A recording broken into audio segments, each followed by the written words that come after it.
At the moment when it happened, the girl did not expect anything like this at all. All her attention was occupied with preparations for the inevitable wedding.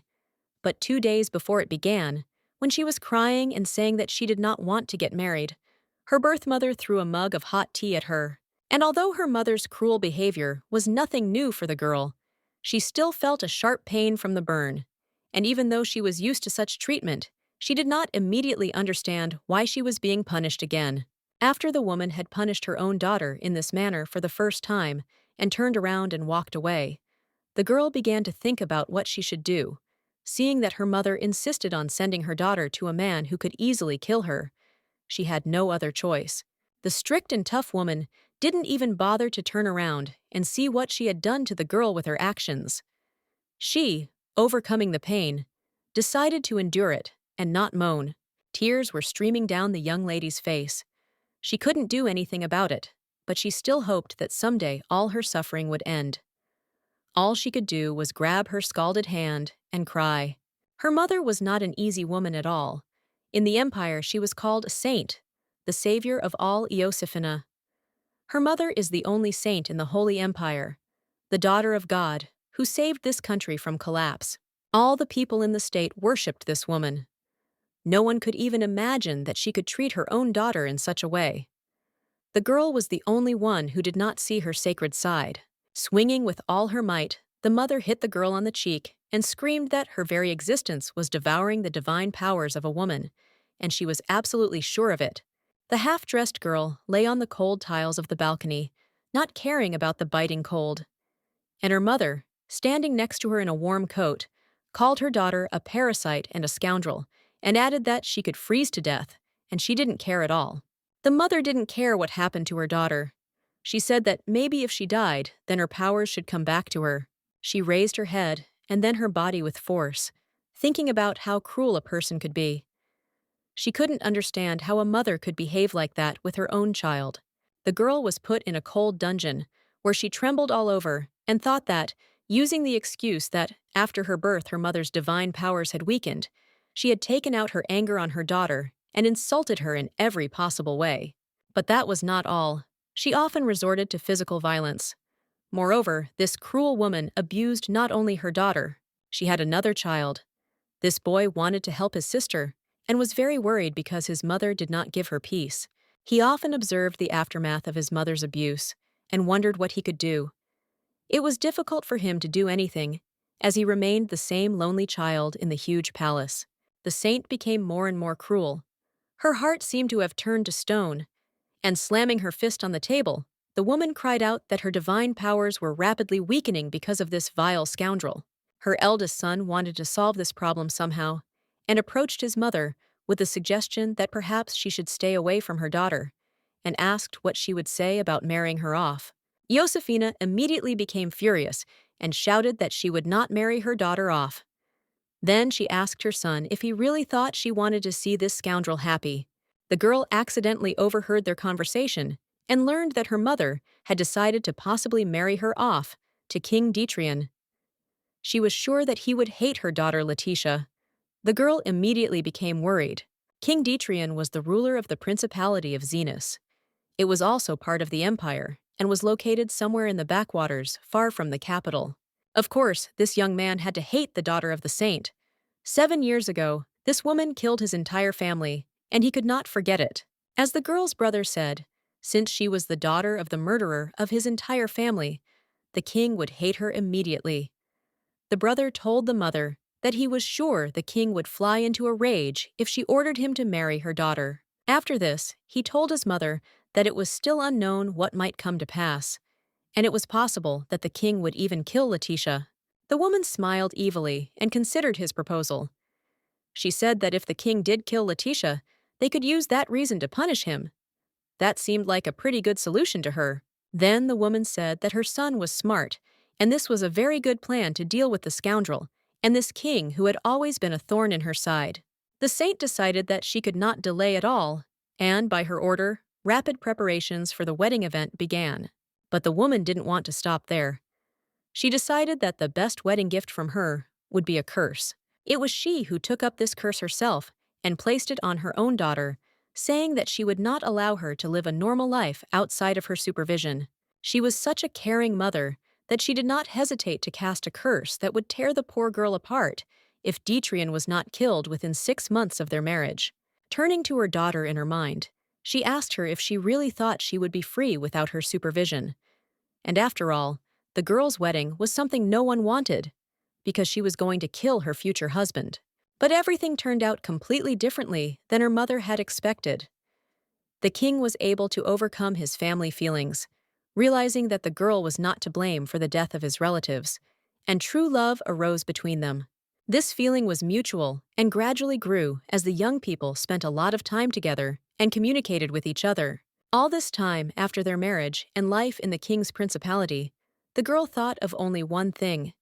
She was greatly troubled by the thought of whether she was not allowed to live happily and why her happiness should end so suddenly. In the end, everything ended exactly as the evil and cruel woman had planned. However, she never gave up on her plan, and that is what happened this time. The girl bitterly regretted what had happened. Taking the knife out of her murdered husband's body, the girl thought about how cruel fate had been to her and why she had not been able to protect this sweet man, because this was the best thing in her entire life. She could not come to terms with what had happened, and thought only that if she could turn back time, if only she could protect her dead husband, she would definitely take advantage of such a chance. Letitia recited this prayer over and over again, turning to all the gods she knew, asking for mercy for her. And finally, something unexpected happened when she opened her eyes again. She saw a familiar room, and it was quite unusual. She was wearing a wedding dress, and there was a painting on the wall that hung in her mother's house. The girl began to turn her head from side to side, trying to understand what could have happened. All this was exactly what she remembered from her past life, and it really struck her. The next moment, the girl was stunned to think that perhaps she had simply fallen asleep. But then, having analyzed everything, she began to think about whether she had actually managed to return to the past before anything had happened. Looking at her hand, the girl tried to make sure that all this was really happening to her in reality. She saw a burn mark on her hand just above, which appeared as a result of her mother's throw. The tea was hot, and the mark seemed very fresh. She remembered how much her arm had hurt the moment her cruel mother had thrown a cup at her. It was a burn from her mother's hot tea 2 days earlier. Letitia wondered if her prayers had been in vain, and God had boldly taken pity on her and sent her back to the past to try to change her future. She couldn't believe her happiness and wondered how she could use it. She suddenly realized, dumbfounded, that she had indeed returned to her past before the most significant events in her life had happened. This was the chance she had asked for, and it was imperative that she take advantage of it. The girl folded her hands together, preparing for a prayer of thanksgiving. She was simply inexpressibly happy about what had happened. Then she began to pray, and thanked God for performing this act of mercy, for giving her the opportunity to change her future and avoid tragedy. All this time, she thought that she would try to change the future so that this man, her beloved husband, who died as a result of her silent consent, would live.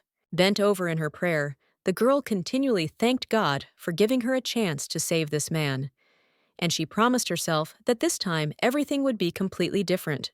Letitia thought only about this, and gave herself her word to definitely protect King Dietrian, and as a result, even die herself, but so that he would remain alive. A month before these events, a letter was received in the Principality of Xenos, and while the young man held it in his hands, one of his subjects asked him what he meant by the words, "Marry the daughter of a saint." The other nobles of his principality immediately began to grumble loudly, asking the king how they could accept this wedding, since it was the saint who was behind the death of the emperor and the holy prince, and Letitia was her daughter. Sitting in his chair, the young man listened silently to his subjects as they told him that they could not accept a devil like her as their queen consort, and then asked him if he knew what their subjects called this woman. They immediately rushed to tell their master that her nickname itself speaks for itself, because people would not just call a person a blood-mad killer. After listening to his subjects, the young man did not utter a single word.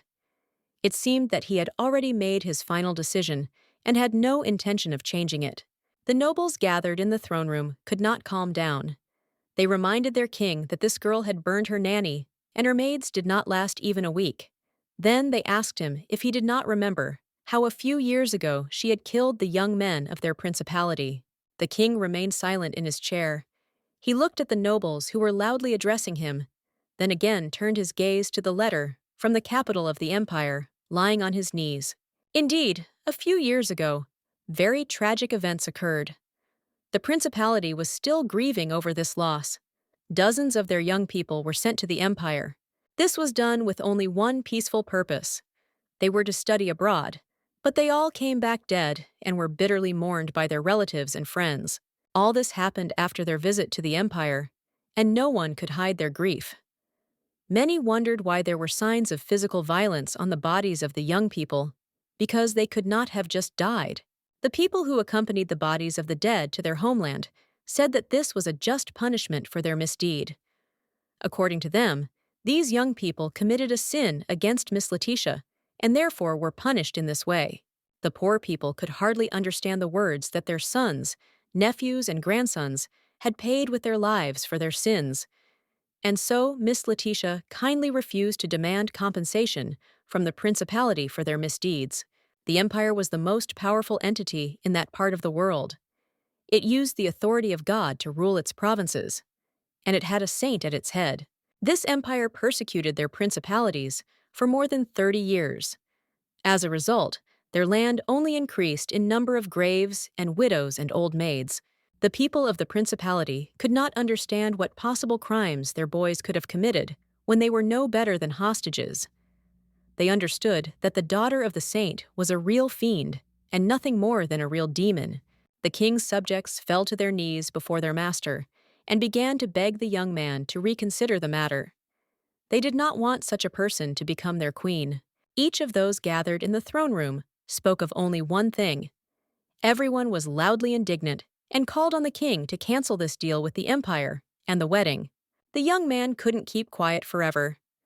After all, he thought he couldn't do it. If he canceled the deal, the empire would obviously target the principality. He also thought about the girl who was to become his wife. He wondered if he could live with her, and he knew that this was the woman who had killed his subjects, and moreover, the daughter of his enemy. The young man understood that there was no way he could end up there, and if he didn't, his unseen subjects could certainly become victims of the empire, and he didn't want that at all. There was only one question left for him. The king decided to turn to his subjects and promised them that he would definitely listen to their opinion. Tyrant said that the opinion of each person gathered for the council is very important. He is ready to listen to any of them, but in the end, he intends to accept this deal. As before, loud indignation and calls for His Majesty not to make a stupid mistake were heard from the crowd of assembled nobles.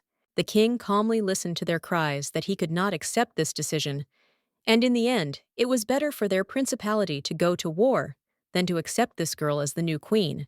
The young man lowered his head even lower, hearing such words. Everyone was shouting only that it was impossible to follow the empire's lead and urged him to respond to this proposal by declaring war. It was a very difficult decision for him, and so the young man closed his eyes and thought that he had to sacrifice himself so that his subjects would not suffer as a result of his wrong decision. How he wished that everything in this world was simple. He wished he could just saddle his horse right now, jump on it, and if he went straight to the holy palace and killed the saint and her offspring there. He was ready to rush there for many days and nights to save his kingdom and its inhabitants in this way. He would kill without a twinge of conscience all those who wished them harm, but this would at least pacify the anger in his heart a little. The young man understood that this could in no way be a solution to the problem, because he would not be able to destroy the empire in this way anyway, and in the place of the saint, someone else, equally evil and bloodthirsty, would appear. The decision to agree to this marriage was difficult for the young man. It had been on his mind ever since he had received it, and it had distracted him from resolving state affairs. When he walked the streets of his city, he did not notice other people, although they were all valuable to him.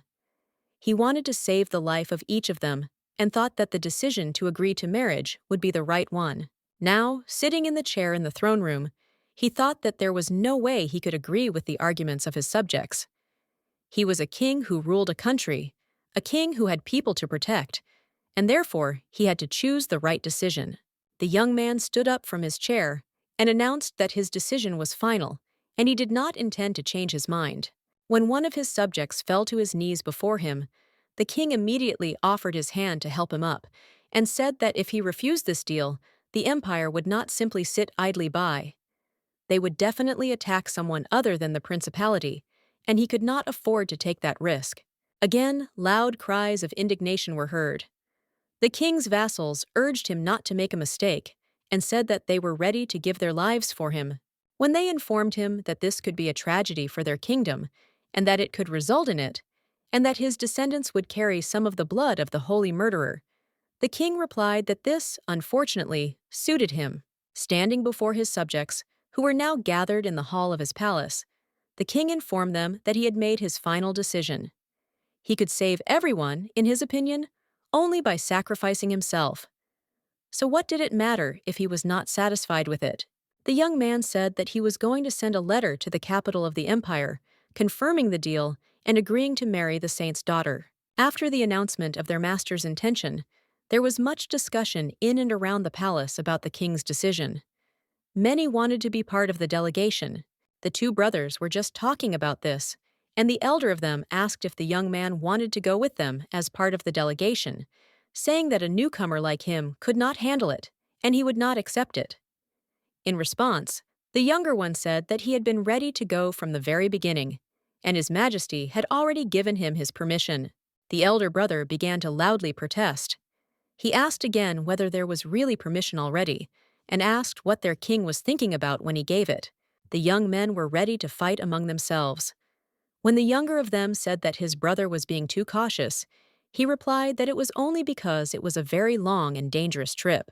Their king, hearing their conversation, came up to them and, turning to the eldest of the brothers, named Vanessa, said that there was enough talk and there would be no more changes, since they were soon leaving.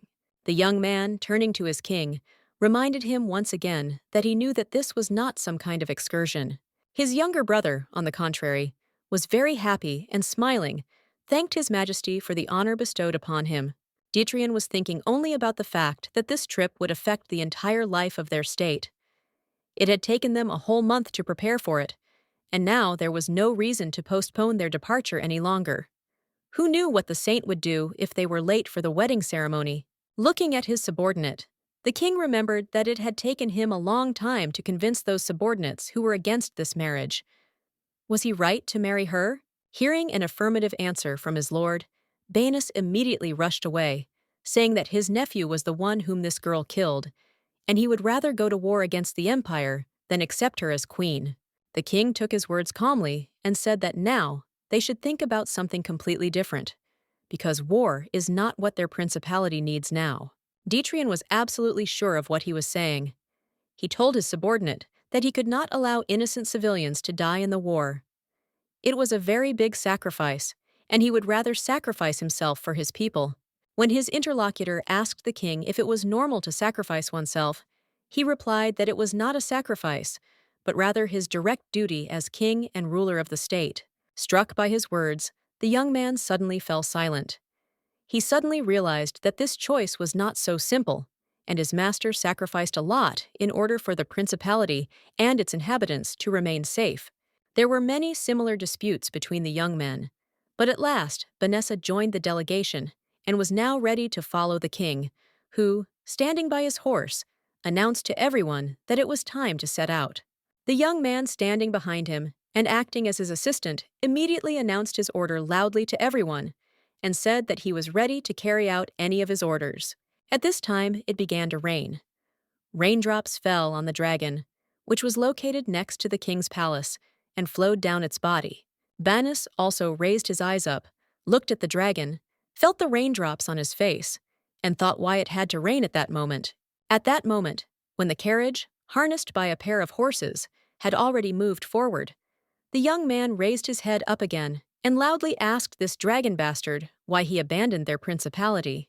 The king replied to his vassal that there was no point in taking out his anger on the dragon, and if he did not want to go, he could stay here. To which His Majesty received the answer that he had once said that he did not want to go, And we will add that he was simply upset, that's all. The principality, where all the events described took place, was called Xenos. From ancient times, this nation was a nation of dragons. When the blessing of the dragon was with them, the principality was as strong as the empire. But then suddenly, there were changes that had a completely negative impact on the balance of power. The dragon's blessing disappeared, and the principality was forced to come to terms with it. Perhaps this was the reason why people began to associate the decline of their state with the disappearance of the dragon, because life became harder and harder after the dragon was gone. Banus often spoke of what would have happened if that bastard had not abandoned them at the most inopportune moment. Then His Majesty would not have had to agree to this wedding. The younger brother, sitting next to him in the saddle of a nearby horse, listened to him silently and said nothing, although it seemed to him that the disappearance of the dragon had not improved their lives at all. He asked his brother why he thought they were called to the empire now, just when the rainy season was about to begin, and the delegation might catch some disease from the rainy weather, and because of the terrible roads, they might get injured before they even arrived in the empire. To which the king replied that he thought the people of the empire really wanted them to come with some sacrifices along the way. After this, the young man looked at the young man who was accompanying him and said that he shouldn't worry so much. He put his hand on his shoulder and told him that everything had been planned in advance, and they had tried to prepare for all possible circumstances. The young men quickly raced on their swift horses. One of the king's companions shouted out during the ride that they would try to prevent the empire from realizing its plans and would fight to the end for the independence of their principality. The road to the capital of the empire was quite long, but the delegation of the principality quickly moved towards the empire through the lands that lay on their way. During this journey, they had some incidents that could not pass them by, but the principality was well prepared, so everything was under control, as happened during the attack of werewolves. After the young men had separated from the bloodthirsty werewolves, Vanessa laughed loudly and, turning to the imperial bastards, shouted that they had arrived safe and sound and hoped that the imperial bastards would die. He didn't notice the stone under his foot, and because of that, he tripped and injured his limb. Baness injured his leg just before they arrived at their destination, and it was pretty sad. But, unlike him, the rest of the delegation arrived safely in the capital 2 days before the wedding ceremony, all except for one more victim. It was this victim who was now behind the door of the carriage, on which the king knocked. He could no longer move fully and independently. This young man was now lying down, unable to move. The youngest person in the delegation, named Eno, had been injured during the battle with the demonic beasts and was now suffering the effects of that injury. After the young man informed his king that he was fine, the king asked him not to get up and added that he could continue lying down. But Enoch immediately began to apologize and say that it was all because of him, to which His Majesty replied that there was no need to apologize. Detrian looked at the boy carefully and noticed that he was getting worse and worse. The boy was very weak, and his injury was also aggravated by the rainy weather. The king hoped that in the castle they would be able to quickly cure the young man, and therefore there was no threat to life. When he asked the lying knight about his marriage, he said that he had recently left. His Majesty immediately asked what was wrong with his leg, to which the young man laughed loudly and said that, according to his brother, he needed to use his leg to heal it faster. The king placed his hand on the boy's head and said that his brother was incorrigible, and then noticed that the temperature had dropped a little, to which the boy replied that the medicine the king had given him had had an effect, and he felt better. Detrian leaned over to the lying youth, smiled at him, and promised that he would soon be given better medicine.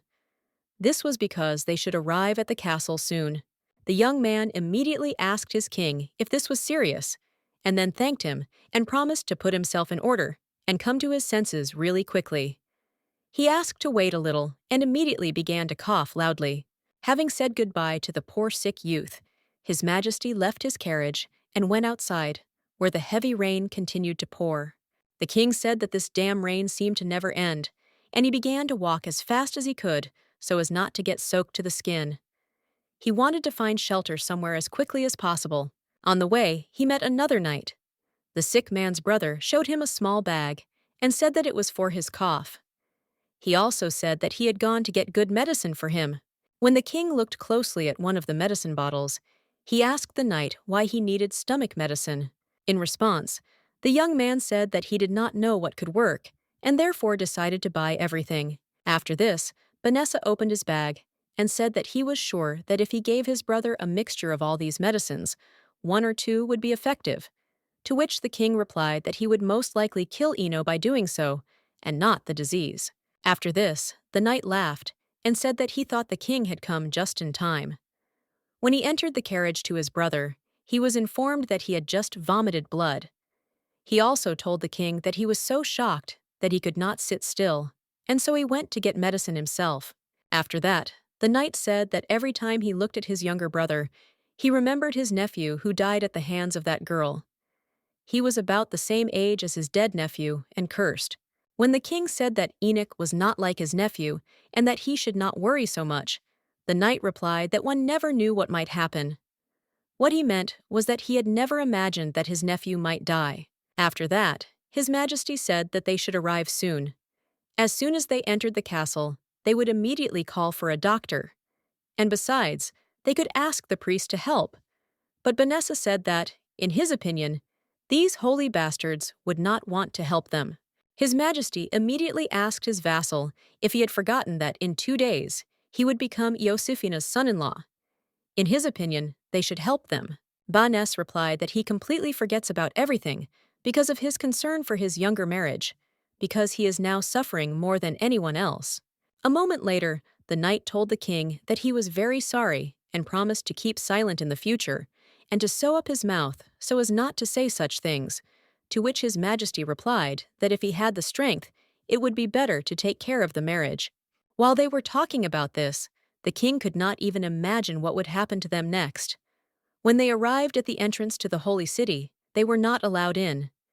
In vain were their questions about whether this was not enough, and whether the guards did not know how many hours they had been waiting. The empire refused to allow the principality's delegation into the castle. Vanessa became terribly angry and shouted, asking if they could call a doctor, and asking why not, and what was the reason for this attitude towards them. He jumped up to the door leading into the castle and started banging on it with his crutch. When they tried to stop him, saying that they could hurt themselves even more, the knight replied that a man was dying here, and that was more important than his leg. There was real despair in their lord's eyes. He hoped that the poor boy would be helped as soon as they arrived at the castle walls. He had no idea that the empire would play diplomatic games, although he had guessed it. The king turned and began to walk away from the entrance gate. He realized that the empire had decided to do this because they always did the usual things. They were not even affected by the fact that they had been informed of the illness of one of the delegates. His Majesty gnashed his teeth in pain and resentment. They reported that one of the visitors was seriously ill and could die soon, but this did not affect their decision in any way, and now the king did not understand how they deserved such treatment. He was equally worried about what the saint was thinking. Was she not at all concerned about her daughter if she was behaving this way with her potential husband? The king thought about how he was the man who was supposed to marry her in 2 days. He wondered why they were doing this if it wasn't a good enough reason to call off the wedding. He wondered if they really wanted him to hate his bride and her family. Eventually, he came to the conclusion that perhaps this was a way of pushing him to lose control and harm Letitia. Thinking about this, the young man laughed sarcastically, silently, and promised that he would never harm this girl for anything in the world, although, most likely, this is what her mother wants. Josefina knew everything very well. She knows that he cannot harm her daughter in any way because she has unlimited power, which she can use at any moment. If he had tried to harm the daughter of this saint, grave consequences for his state would not have been long in coming. The empire would have punished him for this, and the principality would have been destroyed. The young man stood in the rain and thought about what way out of this situation could be, but unfortunately for him, he saw nothing else but to just wait. He had no choice but to endure all this. They continued to wait at the entrance of the palace, and when the weather changed, the next day the rain finally stopped, and on the day when the blue sky appeared, some changes took place. The door that had barred them from entering the holy palace creaked open, and the travelers decided with relief that they would now be allowed to enter inside. Several priests came out of the opened gates, and the eldest of them shouted loudly that King Detrian must listen to him. He added that he had come there to convey to him the words of the saint. The priest shouted so loudly that everyone near the gate could hear him. He said that the empire had carefully prepared for the arrival of the delegation, but the preparations of those who had arrived themselves looked ridiculous. King Detrian immediately bowed before the one who came out on his knees and apologized to him. The priest told him that marriage is sacred to both peoples, but some people in their stupidity claim that this marriage should not exist. The king was still bowed before the castle entrance. Behind him, his loyal knights knelt, and the priest announced that the saint had decided to give the young man another chance.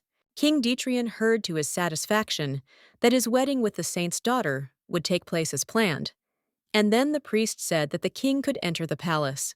His words literally stunned the young man, because it meant that permission was received only for him, and so he asked again whether they were allowed to enter. His guess was confirmed when the priest asked him again what he was talking about, and then replied that the only person allowed to enter the palace was the king. The young man's expression immediately changed. It seemed funny to him and also insulting. He wondered if he had heard the priest's words correctly. He nevertheless decided to clarify the information and asked again whether they had really said that he needed to leave his people and go alone, to which the priest replied that of course they had. Banes was simply filled with anger when he heard the priest's words that those who came from the principality could not visit the empire because they were sick and because their illness could infect the great land.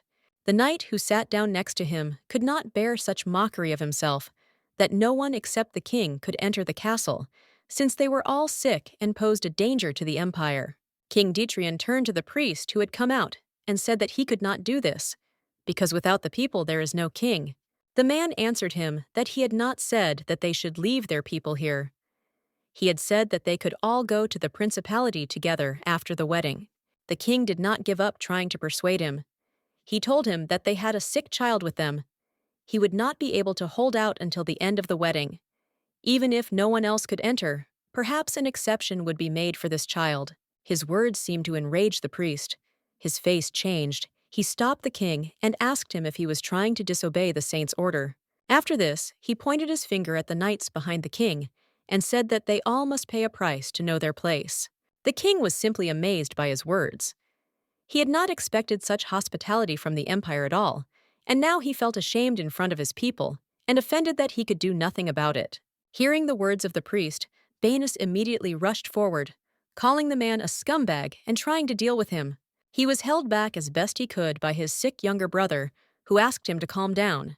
King Detrian, meanwhile, hit his forehead with all his might on the stone pavement in frustration and shouted loudly that his people were not guilty of anything. He lay on the road leading to the palace, at the feet of the priest, and said that his people were not to blame, and that it was all only because of him.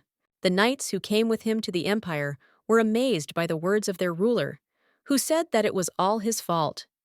Thus, people who had gone through such a difficult and long road. The young man continued to stand, bowed with his head down, from which hot blood was dripping from the wound. At that moment, he thought that if this was a saint, then whatever punishment it was, she was repeating what had happened before.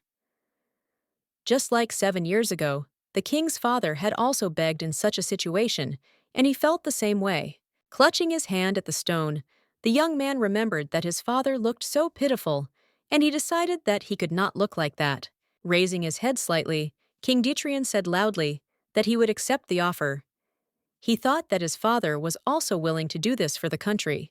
Then he added that he would accept the offer, but he would not move from the spot until the doctor arrived. Leaning his hands on the stone path, he said that this was his final decision, and it should be conveyed to the saint. When the king asked the priest to please have mercy at least this once, he almost laughed and said that he had not come here to talk, but only to report the order of his mistress. After this, both priests turned around, and on the way to the gate, the elder of them said that the king had refused the wedding, and he would immediately convey this to the saint, and invited them to go into the castle. Feeling his powerlessness, the young man continued to kneel, and, from the resentment that tormented his soul, began to pound his fists on the stones of the path. After this, The young man raised his head and saw with annoyance the closed gates leading into the palace. His loyal subordinate immediately ran up to His Majesty and asked him to give him permission to kill those who refused them entry into the empire. Dietrich immediately grabbed Benes by the collar and ordered him to shut up, and then asked him again if he really wanted them to kill anyone else. The young knight realized that he was wrong, and apologizing to His Majesty, said that he was ready to fulfill any of his orders. The king replied that all of this was completely unimportant at the moment. The primary task that now faced them was to save Ino. After talking with his master, Vanessa wiped the sweat from his forehead and called several knights to him. When one of them ran up to the king and said that they first needed to treat his head wounds, the king replied that they did not have time for that now. The man replied that he understood this, but the king did not even listen to him and asked how the sick young man was doing. The young man's hand clenched into a fist involuntarily after he was told that Enoch was still unconscious and appeared to have a fever. The king looked up at the sky and thought that when his father had knelt here 7 years ago, the weather had been exactly the same. He was not interested in anything except the fate of the boy who had come here at his call. He had to save his life. That was why King Dietrich thought only about the fact that today everything had to be done to save him, and he was determined to do everything he could, and even more. He turned to his knights and ordered them to search for a doctor who could take care of the poor young man in one of the cities closest to the capital. He also told his people that the empire could not be allowed to know about this, so it had to be kept a secret. The situation was such that when the delegation was not allowed to enter the capital, Dietrich ordered the doctors to search outside the castle. But all this led to even worse consequences. The doctor they found gave the patient nothing but poison, which could not save him in any way, but only hastened the approach of his death. As a result of this man's help, Enoch, suffering from a weakened body and poison, began to weaken rapidly. It was simply terrible, and the delegation heard that this was arranged with the potential bride Letitia. All the people who came to the wedding were simply stunned by this news. They clenched their teeth in pain and resentment and promised that this would not go unpunished. At the same time, the girl remembered what her mother had ordered her to do on her wedding day. Then she had strictly forbidden her to leave this room until she called her, and added that she knew exactly what would happen if she suddenly decided to disobey her.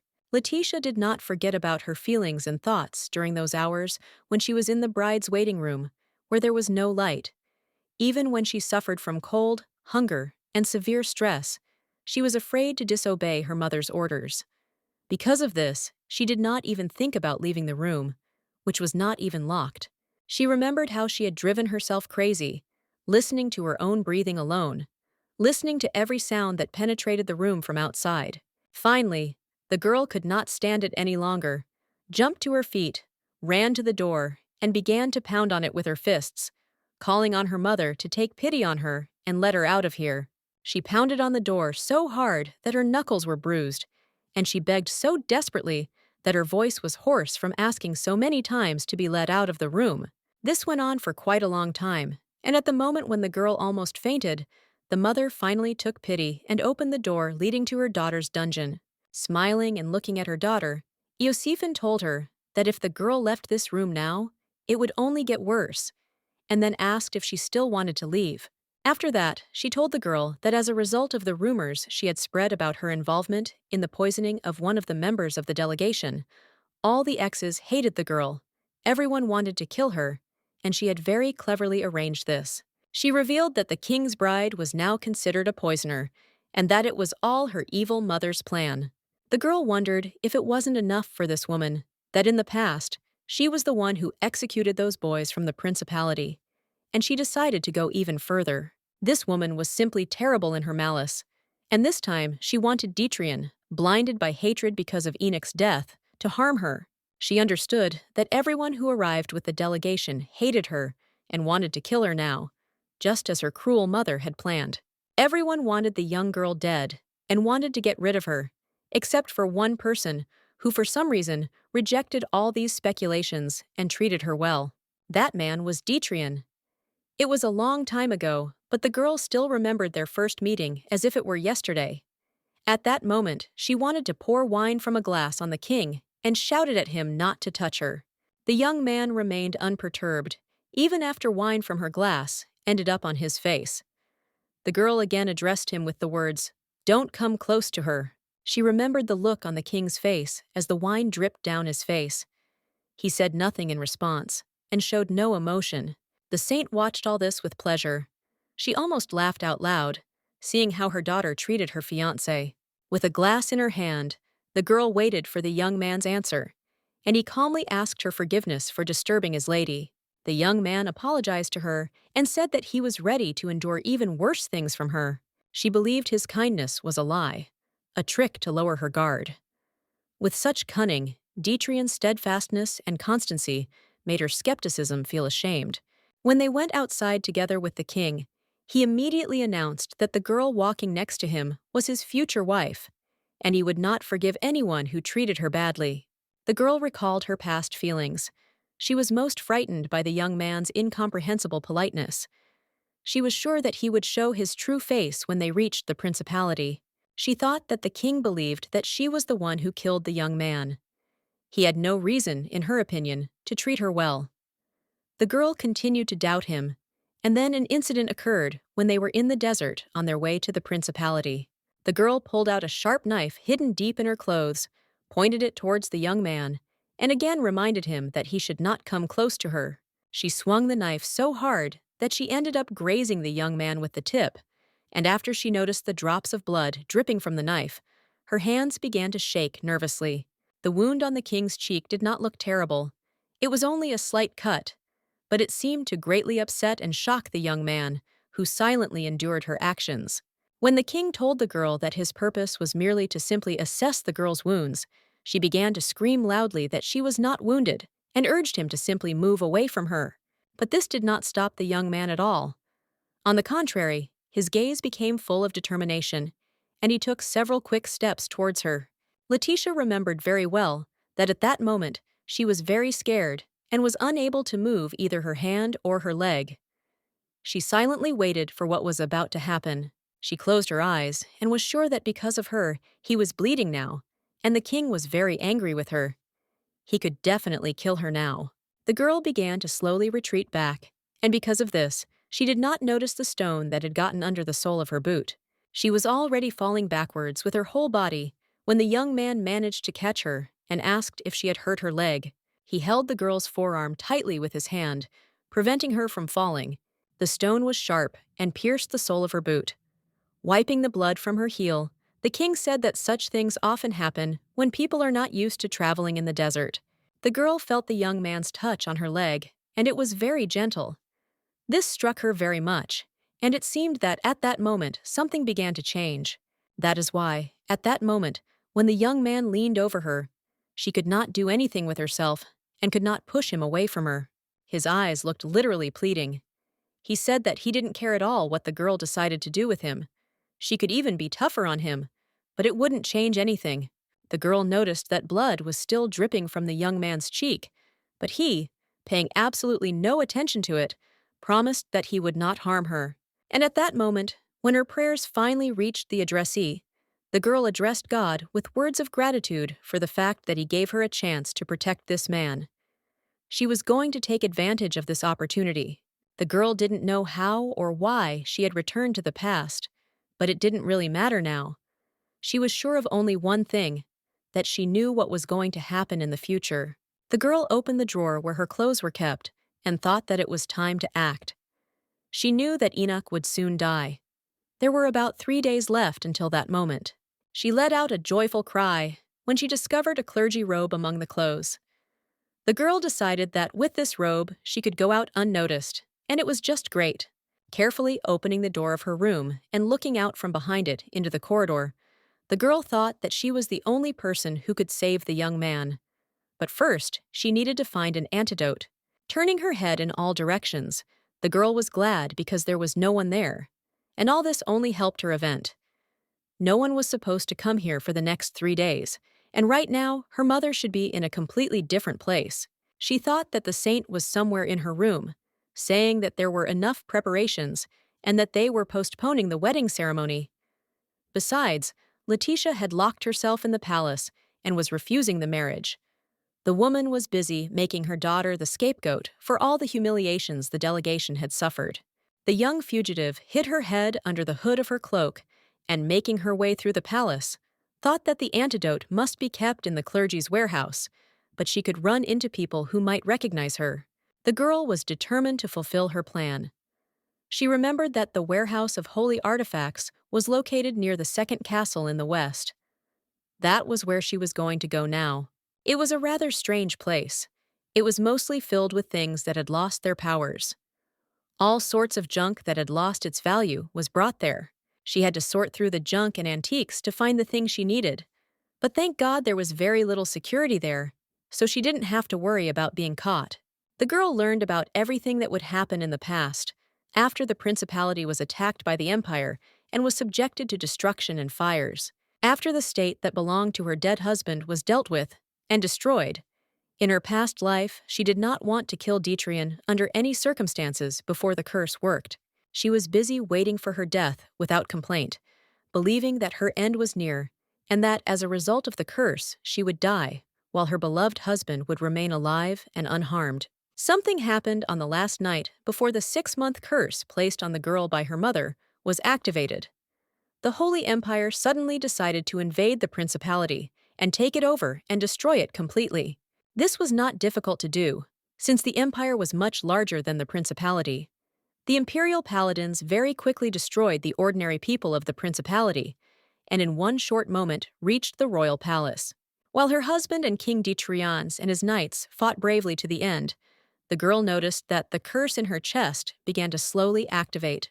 Unfortunately, no matter how bravely the defenders of the principality fought, they could not withstand the overwhelming number of enemies and were unable to save their country. The girl thought that her end had come, but after Dietrian died, her curse was lifted. After the war was over, the girl was taken back to the empire and locked in a castle. All the people in the empire now called her a witch who betrayed the empire and her own mother. The girl felt that absolutely everyone was treating her with disdain. Even the servants treated her as if she did not exist. She remembered that her wounds had been left untreated, and that she had suffered greatly because of it. It was while she was wandering alone around the palace grounds, looking for something that could help her wounds, that she came across this abandoned building. It was this abandoned building that turned out to be a warehouse of holy artifacts, which were of no use to anyone due to the loss of their miraculous power, and which the girl was able to use. When she approached this place, she suddenly remembered that she had been here before as a child. This was exactly the place that she remembered as a child. She also remembered that the key that could open the lock was hidden under a stone near the warehouse door, and it was she who took it out of this hiding place. Just a moment later, this key was successfully used by the girl, and she was able to open the heavy lock that held the stone chains. After she opened the door and entered the warehouse, she began to cough loudly. The warehouse was still as dusty as before. It seemed that the amount of dust could really suffocate. Letitia began to look at the shelves along the walls. There should be some herbs that could be used as an antidote, as well as a storage box that would enhance their healing effect. She continued to turn her head in different directions, looking for the box, hoping that it should be here somewhere. Finally, her search was successful. The girl found a wooden box and opened it. Inside the chest were branches of some plant, and the storage box lost its power. But still, in the girl's opinion, the herbs looked great. She decided she had to check them out just in case, and brought the plant sprig to her mouth. As she had hoped, everything turned out just fine. The girl thanked God that at least something had survived here, and this antidote could be used, since it still had healing properties. She decided that this should be enough, and turned to walk away from the warehouse.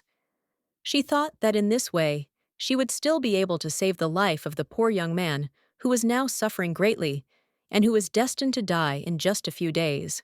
She looked back again and thought that even if the artifacts that were brought here and that had lost their miraculous power, they could be repaired if you knew how to do it. She had already imagined that this could be a wonderful dowry. It would be worth fixing these things, although it would be difficult. But still, she did not exclude such a possibility. And it would be nice to bring some Dietrian. Letitia paused and thought that she should do this some other time. She couldn't take them right now, but it was possible in the future. At the moment when the girl was ready to leave the room and go outside, closing the door behind her, some strange bright glow appeared behind her. When she turned back to see what had happened, she immediately closed her eyes and covered her face with her hand because the light was so strong that she could not see because of it. She did not understand what was happening. She held her hand in front of her face until the light gradually began to fade. It happened just as suddenly as it had begun. The girl began to look for the source of this strange glow. As she moved closer to one of the shelves that stood near the wall, Letitia noticed that the light was coming from one of the things that were there. It was some kind of ring, and it was this that began to sparkle at the moment when she was about to leave. But then the girl thought that it was not a ring at all. She could not decide to take this thing in her hand. The girl watched the ring for a long time, and then thought that she still needed to do something. At some point, an unexpected thought came to her mind, that this thing could not be an ordinary ring, but most likely it was a real elixir. She had known about what the elixir was for a long time. It was a holy artifact created by a goddess to protect a saint. It was not just a miraculous thing, but an artifact that contained a piece of the goddess's soul, the most powerful holy artifact in the world, which gave its owner incredible strength and power. The power of this elixir was as powerful as the soul inside it.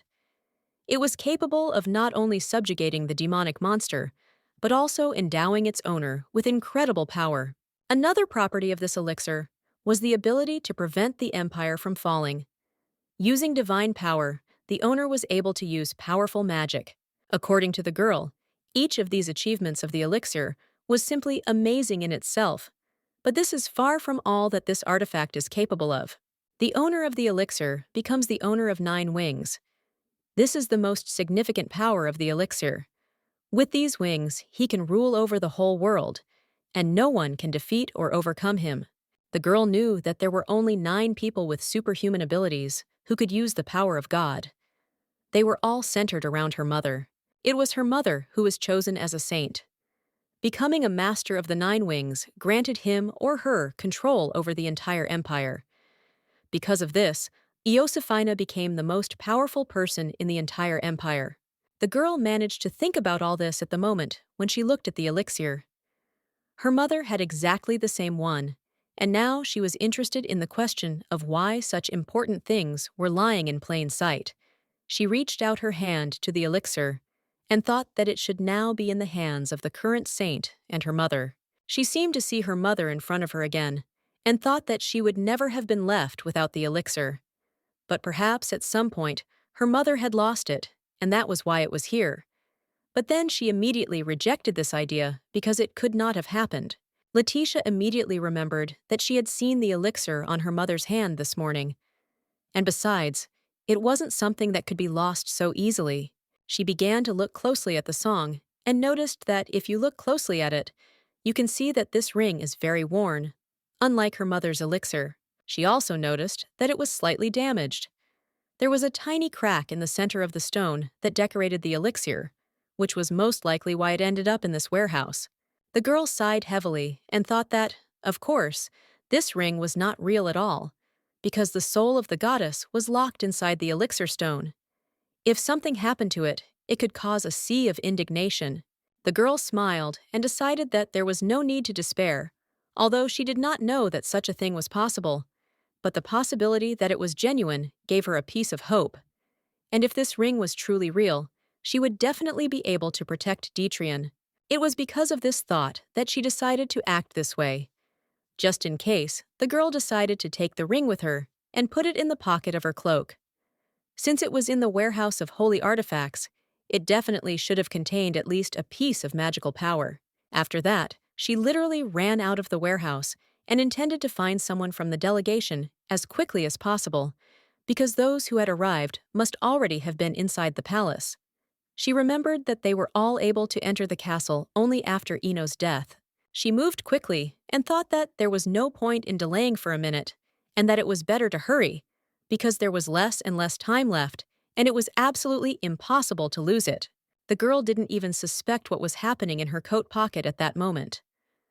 The ring began to glow again, as if reminding her of its presence in her pocket. But the glow was so weak that even she didn't notice anything.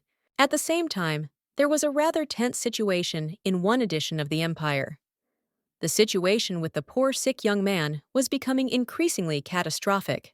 He lay in his bed, his breathing becoming more and more intermittent. Even his face began to look like that of an old man. His skin also lost its former shine and changed color. One of the knights, who had looked into the room to make sure that the sick man was all right, came out and informed the other knights that His Majesty had now gone to get an antidote, although hope was becoming less and less. His interlocutor only laughed slightly bitterly and asked if the young man really thought that the saint would give the king the necessary antidote, since she would most likely only poison the young man even more. At that moment, another door opened, and their king appeared in it.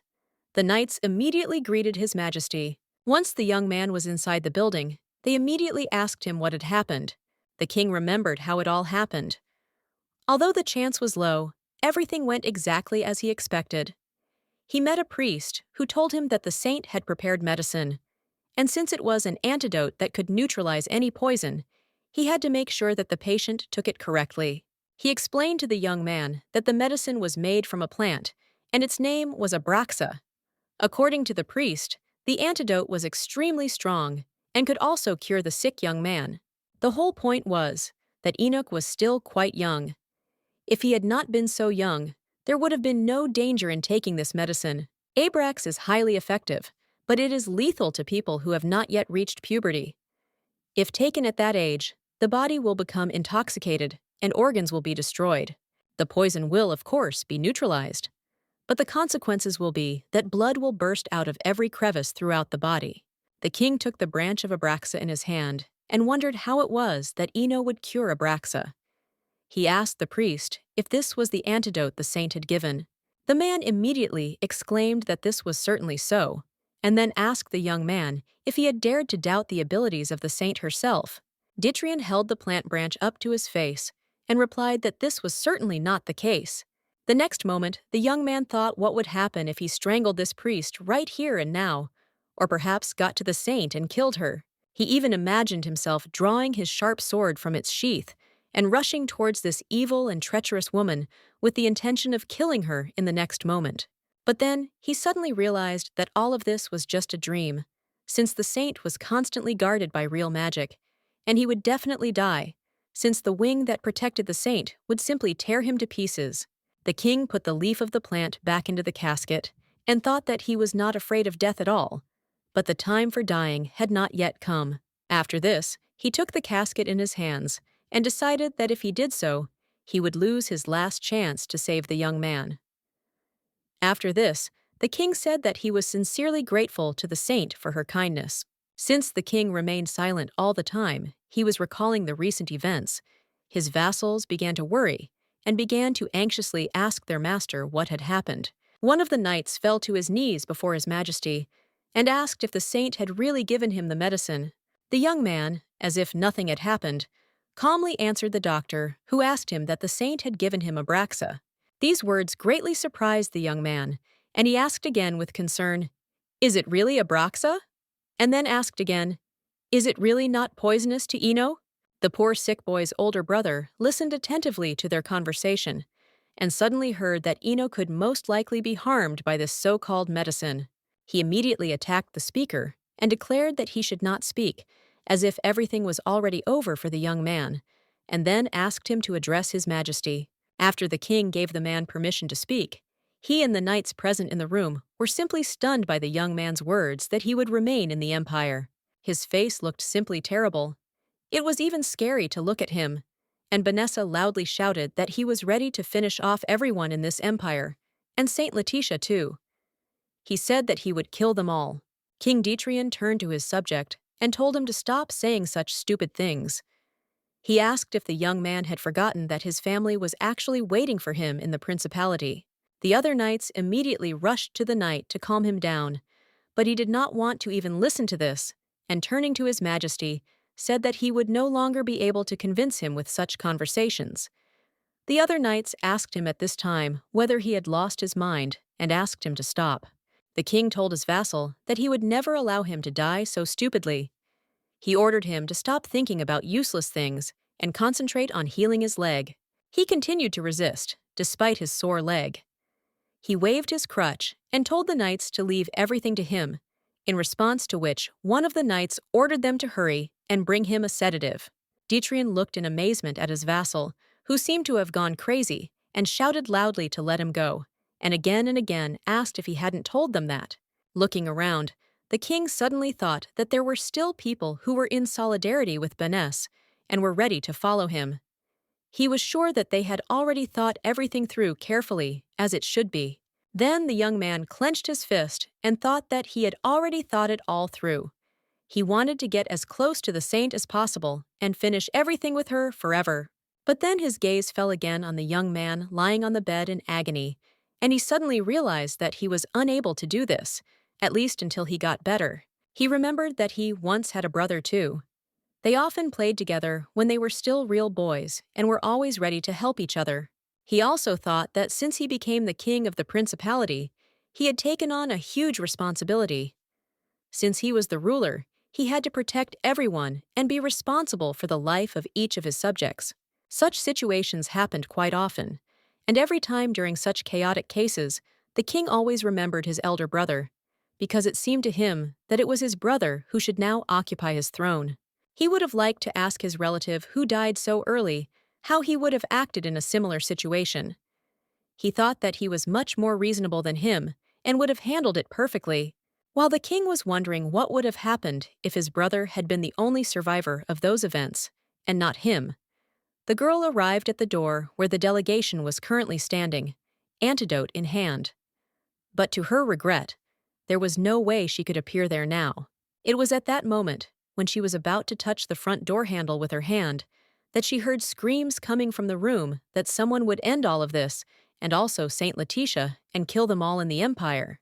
The girl immediately pulled her hand away from the door and began to think about what she should do now. She understood that her appearance in this room now would be completely inappropriate. She did not understand how she could enter there now and what she could do.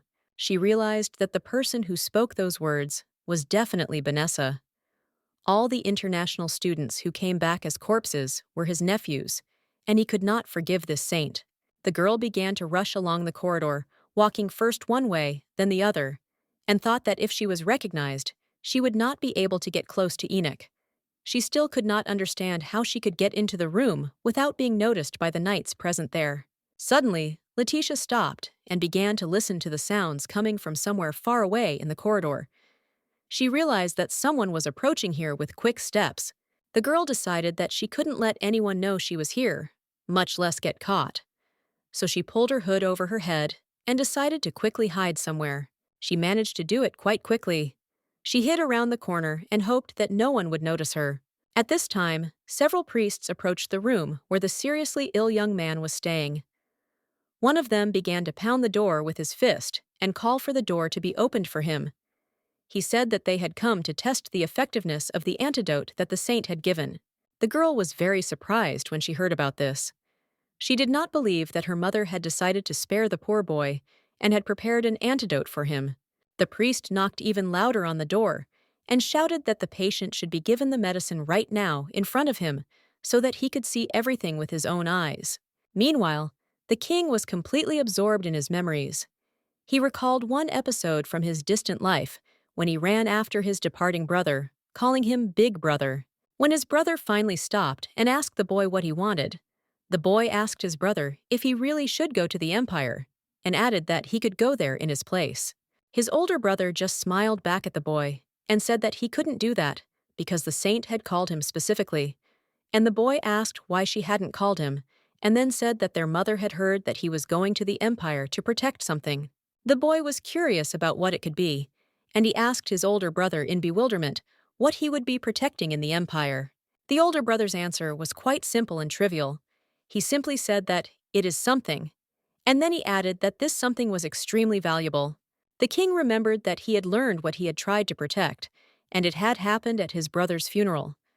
Then he asked his mother if the first prince had not been called by the saint, but the answer came from somewhere deep in the church, from people attending the funeral. According to one person, he heard that Julius had decided to sacrifice himself to save his younger brother.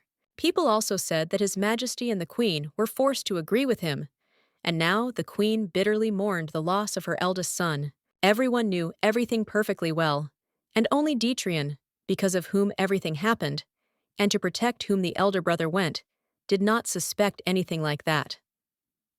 At that moment, he thought that the elder brother died to protect him, and this thought was terribly shameful for him. The boy looked at the coffin of his older brother, who had decided to protect his younger brother. He understood that he would never return home. The king learned even more about everything that had happened when he found a chest in one of the places in their palace in which his elder brother's letters and notes were kept. Much became clear after he read the letters his brother had shared before his death. He also learned from the letters about a young girl his brother had met in the Empire. She was mentioned in so many letters. A young maid who looked very nice. But the brother was worried that this damn saint had struck again. Then they said what this girl had told him. She said that she would pay back her debt very soon. The boy was touched when he reread the letters his older brother wrote to him. He was simply touched by this little maid, and wrote that his brother should have seen how sweet this girl was when she said that she would definitely pay him back. The young king wondered why he remembered this maid girl at this moment. And suddenly a thought came to his mind. What if this maid's promise still stood? He wondered if she remembered him at all. Dietrian couldn't help but think that he couldn't be sure of that. Even if this girl, who had already become a young woman, remembered him, there was a chance that she would simply ignore him, but it would still be worth at least reminding her of that. The young man decided to take advantage of this chance, and, calling one of the knights to him, told him that he had to bring someone to him. He explained to his subordinate that he had to look for a young girl that his brother had met many years ago. It had happened 7 years ago, and then the brother had helped her when she was being beaten by the saint, and in return, she had promised to repay him. The king said that it was still worth trying to find this girl, and if she was still in the castle, perhaps with her help, they could get an antidote for the sick young man. He also said that, unfortunately, he does not know the name of the girl, but she must be about 19 years old now. She has a very bright blonde shade of hair, which is most likely her distinguishing feature. Upon hearing this, the young man immediately became happy and said that this was a very valuable clue, since such a hair color was very rare in the empire. To which the king said that yes, this fact greatly narrowed the search radius, and besides, she could still be working as a maid, or she could already be an ordinary servant. The young people had not yet finished their conversation when the door leading to their room suddenly opened, and one of the knights literally ran through it, addressing His Majesty. Without wasting a second to explain, he immediately exclaimed that they had a problem. The king could see for himself, as immediately after the knight, several priests appeared at the door. The one who was most likely the eldest of those who came immediately addressed the king, without even greeting him, and said that they had come here to test the effectiveness of the saint's medicine. He ordered that the medicine be given to the patient immediately in his presence, so that he could see everything with his own eyes. The 3 priests entered the depths of the room and waited for His Majesty to respond. They were clearly playing some kind of game, and it was unclear what the purpose of their arrival was. Vanessa became very angry after the arrival of these people. He asked loudly, shouting what it meant that they came to check the effectiveness of the medicine, and then said that if Yana took the medicines they brought earlier right now, he would die immediately since Abraxa was fatal to him. One of the knights standing next to him shouted out and reproached the priests right in their faces for forcing them to kill the young man with their own hands. Hidden around the corner of the house, the girl could clearly hear some kind of scandal going on inside. She also heard 2 knights calling the priests sons of bitches. It occurred to her that everyone was crowding outside the room where the sick young man was. It was all because of the minions of the saint who had come here. There were too many people here, and the girl decided that she would not be able to sneak into the room unnoticed. She decided that she would not be able to do anything this way. After all, as long as she continued to hide from these people, the young man was always in danger. So she decided to sneak in through the back door. Letitia ran as fast as she could around the building to get inside from the other side. She knew that the back door had not been used for a long time, and it was possible to enter through it unnoticed. The row inside the room grew more and more heated. One of the priests loudly asked the knights what they had said. After they told him that they were not going to give the young man the drugs that the saint had given them, the priest became even more furious and began shouting loudly that they must carry out the orders of his mistress. At the moment when the young lady had already made her way inside the house through the back door, she heard conversations about how they were now speaking out of principle. Then the priest said that if they continued to behave like this, they would definitely regret what they had said. And while everyone who was present inside the building was discussing the situation with the priests and did not notice anyone around, the girl was able to take advantage of this and quickly slipped inside the room, where at that time there was a seriously ill young man. Closing the door behind her, the girl quickly caught her breath and began to rejoice that she had done it. It had happened thanks to the saint's minions, who had distracted the delegation, although she did not think that was what they had wanted. When her breathing and heart had calmed down a little after running fast, the girl suddenly felt something strange. It was a sharp smell of flowers, and besides, looking around, she realized that this was the same room. Looking at the bed that stood against the wall in this room, she immediately noticed a seriously ill man, whose complexion caused her great concern, and she realized that it was Enoch. As soon as she saw what had happened to the poor boy, she immediately became very worried and thought that she needed to quickly give him the antidote before he died. As she got closer, she realized that the young man had only a few hours left to live. The color of his face said it without words, and if nothing was done, he would definitely die in the next few days. She couldn't even believe that he was in such a terrible state now. Leaning towards the boy, Letitia immediately realized that this would not be easy. The problem was that Eno was now supposed to be worried and swallow the antidote, but unfortunately, he was unconscious. The girl tried to wake the boy from his heavy sleep, but to no avail. As she thought, the young man did not answer her, and she could not wake him up. So she began to crumble the branch of the plant on a piece of paper, since the patient could neither chew nor swallow now. After she finished doing this, she thought that the antidote should not lose its properties in water either. The girl understood that she had to act as quickly as possible. She had absolutely no time left for thinking and hypothesizing. As soon as she found a cup in the room, into which she immediately poured water, she also added an antidote to it, which was supposed to neutralize the effect of the poison he had received. After that, she leaned over the young man, and realizing that it would have to do anyway since they had no time at all, began to give him some healing liquid from a cup.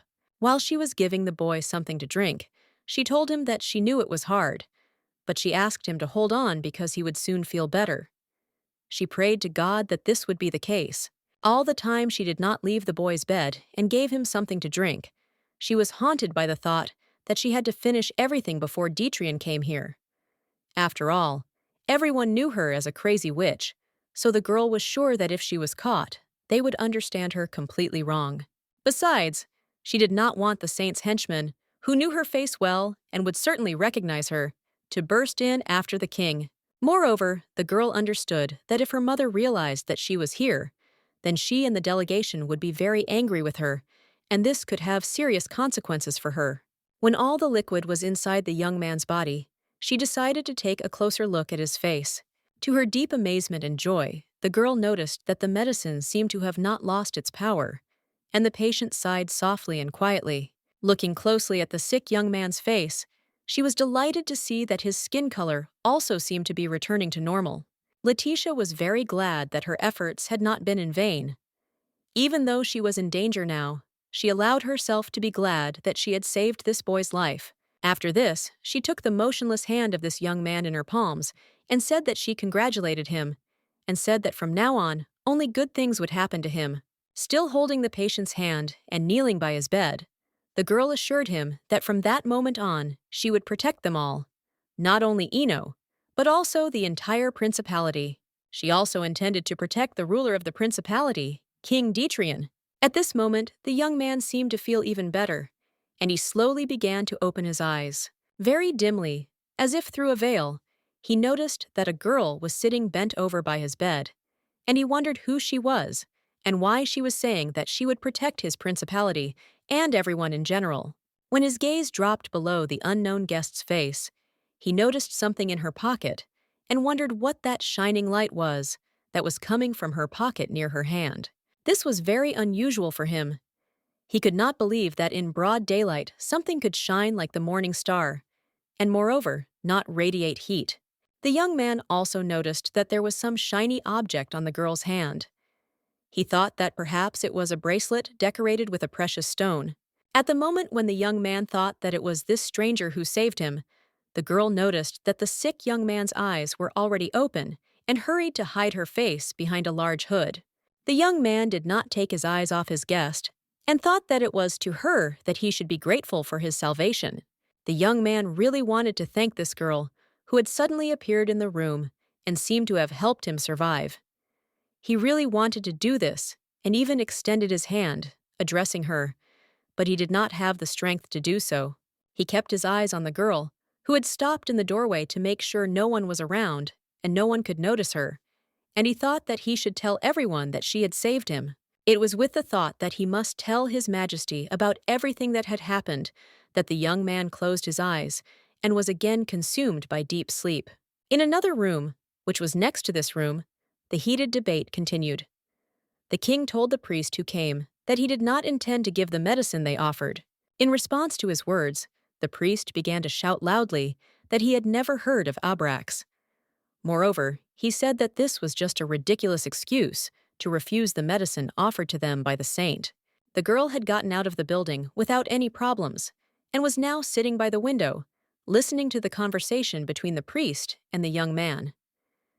She thought the latter was acting strangely, but was glad that she had gotten out of the building without any problems. Letitia thought that in her previous life, the priests had been extremely impatient with her, as with other commoners. They had constantly harassed her, and finally the day had come when they had become very useful to her and had helped her to fulfill her difficult mission. The girl again saw the face of her evil and proud mother. Saint Iosiphin was a narcissistic person. Although people did not know this and called her the greatest saint in all of history, she received a prophecy from a goddess who appears only once every 100 years. Then she became a saint, one of the youngest, at only 15 years old. After her first prediction, irreparable and difficult events for the state occurred. It was obvious that this still young girl would gain universal fame in this way. But it was not that simple. The problem was precisely the content of this prediction, which threatened the lives of many people in their country. Then the girl said that the goddess had predicted to her that all the troubles in the country were due to the principality, because of which the empire had become very weak lately. The descendants of the evil dragons who were blocking their path were to blame for everything. Stepping onto the pulpit of the sacred temple, she declared that action was needed and that there was only one way to restore glory to the empire. The goddess, she said, had told her that the wings of the principality had to be torn out. Even before the woman made this prediction, the empire and the principalities existed peacefully with each other, and no disagreements ever arose between them. They never fought among themselves, and good neighborly relations were established between them, beneficial for both states. And in fact, there have never been any direct conflicts on the border between these two countries. There have, however, been some minor misunderstandings and disagreements between them. But all this immediately changed dramatically after the prophecy given to the girl mother. Everything changed, and the empire decided that it must follow the words of the saint. As a result of all this, the dominant forces of the empire attacked the principality. They tried to destroy the principality and simply wipe it off the face of the earth, without sparing the people who lived in it. At that moment, the principality found itself in a hopeless situation, since the forces were unequal.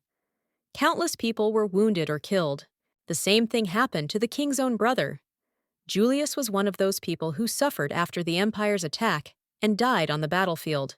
At that moment, Letitia thought that it would be even better if she could go back even further in time, and if it were 7 years ago. After all, if something like that happened, then she would try to save Julius too. She remembered their first meeting. It seemed like a long time ago, 7 years ago. Even as a girl, she felt hostility towards herself and her mother. Everyone around her began to treat her in the same way, and so she felt completely alone at the moment when she walked away from yet another punishment. She was dressed in simple clothes, which were usually worn by maids, and therefore, probably mistaking her for a maid. The young man addressed her, calling her to him. She immediately turned back, at first not believing that they were addressing her. Perhaps this young man did not know who she was, and therefore called her a maid. After this, Julius, whom she had not yet met, asked the girl if she could show him the way, adding that it seemed he was lost. At the moment when she looked at the young man, her eyes were blurred with tears, and so she could not see him clearly. Everything was blurry, but she immediately noticed that the interlocutor had blonde hair, and therefore thought that he was not from the Empire. The next moment, the young man sat down next to the girl, put his hand to her forehead, and, still calling the girl a maid, asked if everything was okay with her. At that moment, the girl finally understood that he called her a maid only because she wore the same uniform that was customary for all maids in the palace. All this was done for one reason only. Since her mother often beat the girl, she decided to hide the beatings with the help of maid's clothes. The girl wore a small maid's uniform after her corporal punishment. Letitia remembered that this young man, who was forever etched in her memory, had treated her kindly since her childhood. He immediately became agitated when he noticed that her forehead was burning. After this, the young man grabbed the maid, who he considered small, by the hand, and said that she needed to be taken urgently to the doctor so that he could examine her and help her. In response to this, the girl began to resist, trying to pull her hand away. She said that she was ready to go anywhere, but not to the doctor. Looking imploringly into the eyes of her new acquaintance, she decided to tell him that if she went to the doctor, then she added that in that case she would most likely die, and therefore there could be no talk of doctors. The young man, perplexed, asked her what, and then, after thinking a little, said why it was impossible to go to the doctors and what she meant. The girl told him that, according to the saint, this should never be done. After these words, she suddenly began to tremble with her whole little body, wondering if she had said something unnecessary. Then, thinking that she would be punished again for saying something without thinking, the girl began to cry and asked the young man to let her go. After that, Letitia remembered how Julius sat for a long time by her bed, checking if everything was okay with her. At that moment, she felt very good, because it was the first time that at least someone began to care about her. But then, turning her gaze to the young man, she remembered that she met someone outside the palace before she lost consciousness. She tried to remember what had happened to her recently, and the last memory was of a conversation with some stranger. That time she told him that no doctors were allowed, otherwise she would really die. Remembering the doctors, the girl immediately jumped out of her bed, wondering if they had really brought her to a doctor. She didn't want anyone to even tell her what kind of place this was. The next moment, the young man approached the girl and said that she should not worry, since he remembered her words well and did not take her to the doctor so she could relax. Looking more closely at the man's face, she thought that this was the same man she had met on the street. He told her that his name was Julius. The girl turned to him again and asked him what his name was. It seemed that this did not surprise him at all. Smiling, the young man repeated his name again. The girl was very surprised when he told her that she was the first person to call his name in the imperial manner. He laughed again and told her that here in the Empire, everyone treated him worse than a mongrel, and then added that he came here from the principality. Looking at him, the girl thought that this was the first prince of the principality who had come here as a delegation, and she had also met him. Letitia immediately asked the prince for forgiveness for not recognizing him, and then added that she still didn't know much. The young man sat down by her bed and said that he was not a prince here, and only said hello, so the girl should calm down and not worry about anything. He told her that she had slept there for 2 days. Surprised by his words, the girl did not know what to say. She only thanked the young man for helping her. After that, Julius smiled at her again with his radiant smile and said that she spoke quite well for a sick person. Then he added that, frankly, she looked very familiar to him. The girl remembered what the boy's eyes looked like. His blue eyes expressed only a weak desire. Looking at him, she could not ask who he was. She was afraid that his soul would leave if she still intended to do so. But Julius didn't seem to be afraid of anything. He looked at the girl and said that he had one question for her that he would like to get an answer to. The girl was simply stunned and frightened by this question. He asked who the person was who was doing this to her and made her like this. After this, She became even more frightened and decided to hide under the veil when the young man asked if this person was a saint. She suddenly realized that somehow the young man knew about everything and began to think about what she should do. After all, if her mother found out that someone noticed, she would definitely get angry. Seeing the confusion and fear on the face and in the eyes of the young lady, the prince said that, most likely, his guess was correct, and therefore, this truth was sacred. The girl looked at him and couldn't understand why this man was so angry for some reason right now. So she said that it wasn't like that, and it wasn't true. Her words made the young man even more angry. He immediately jumped up from his seat and shouted loudly at the girl that she had been begging for the last 2 days. Her silent pleas did not stop, asking for help and protection from the saint. Letitia was shocked by the prince's words that she was still so small, there was nowhere to hit. She wondered why this man was so angry with her mother, and she didn't know what to do if he decided to say it to her face. Seeing that the girl was very scared, the young man immediately began to speak more quietly and asked her forgiveness for frightening her, and then added that he had not said all these things about her. At that moment, when he leaned towards her face again, the girl thought that if someone found out that the guest, who had not even been to the Empire yet, knew about this, something irreparable would happen, and so she began to cry quietly. No persuasion or attempts to calm her down worked. The girl only thought that her mother could easily kill her for such a misdeed. Clutching the sheet with her trembling hand, the girl, still crying, asked the young man to save her.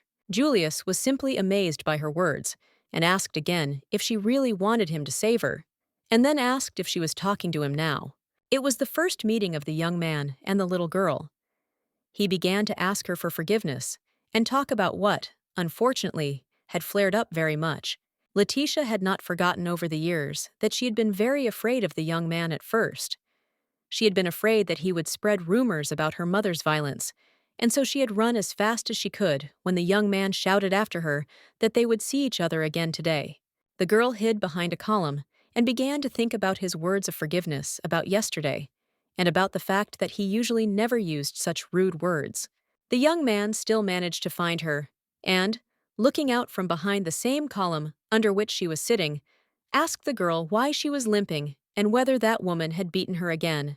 The girl answered, after thinking for a moment, that it happened because she made a mistake, and in response, the young man laughed and asked what kind of mistake it was, and what kind of mistake had to be made for her legs to become like this. Julius looked absolutely furious and did not hold back his emotions at all. He shouted that if he made his younger brother king, then everything would turn upside down here too. And while he was saying these loud words, the girl took advantage of his confusion and began to run as far away from this place as possible with all her might. Rhetorical questions followed her as to where she was running away and why she had decided to do it again.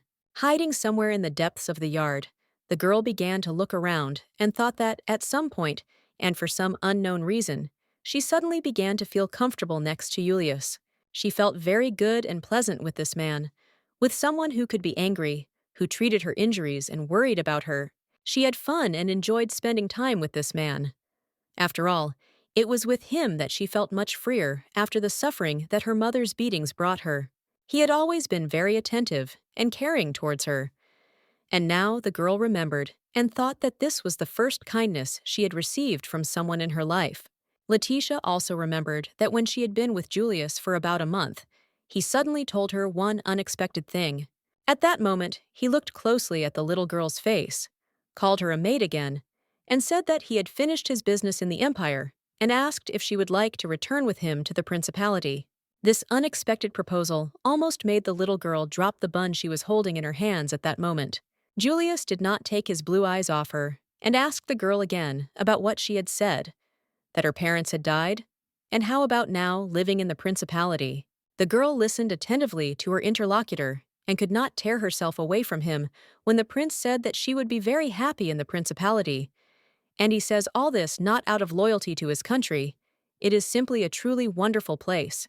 After this, the young man said that everything was just fine in his principality, but he believed the only downside was that their treasury was empty. But he would try to fix that too.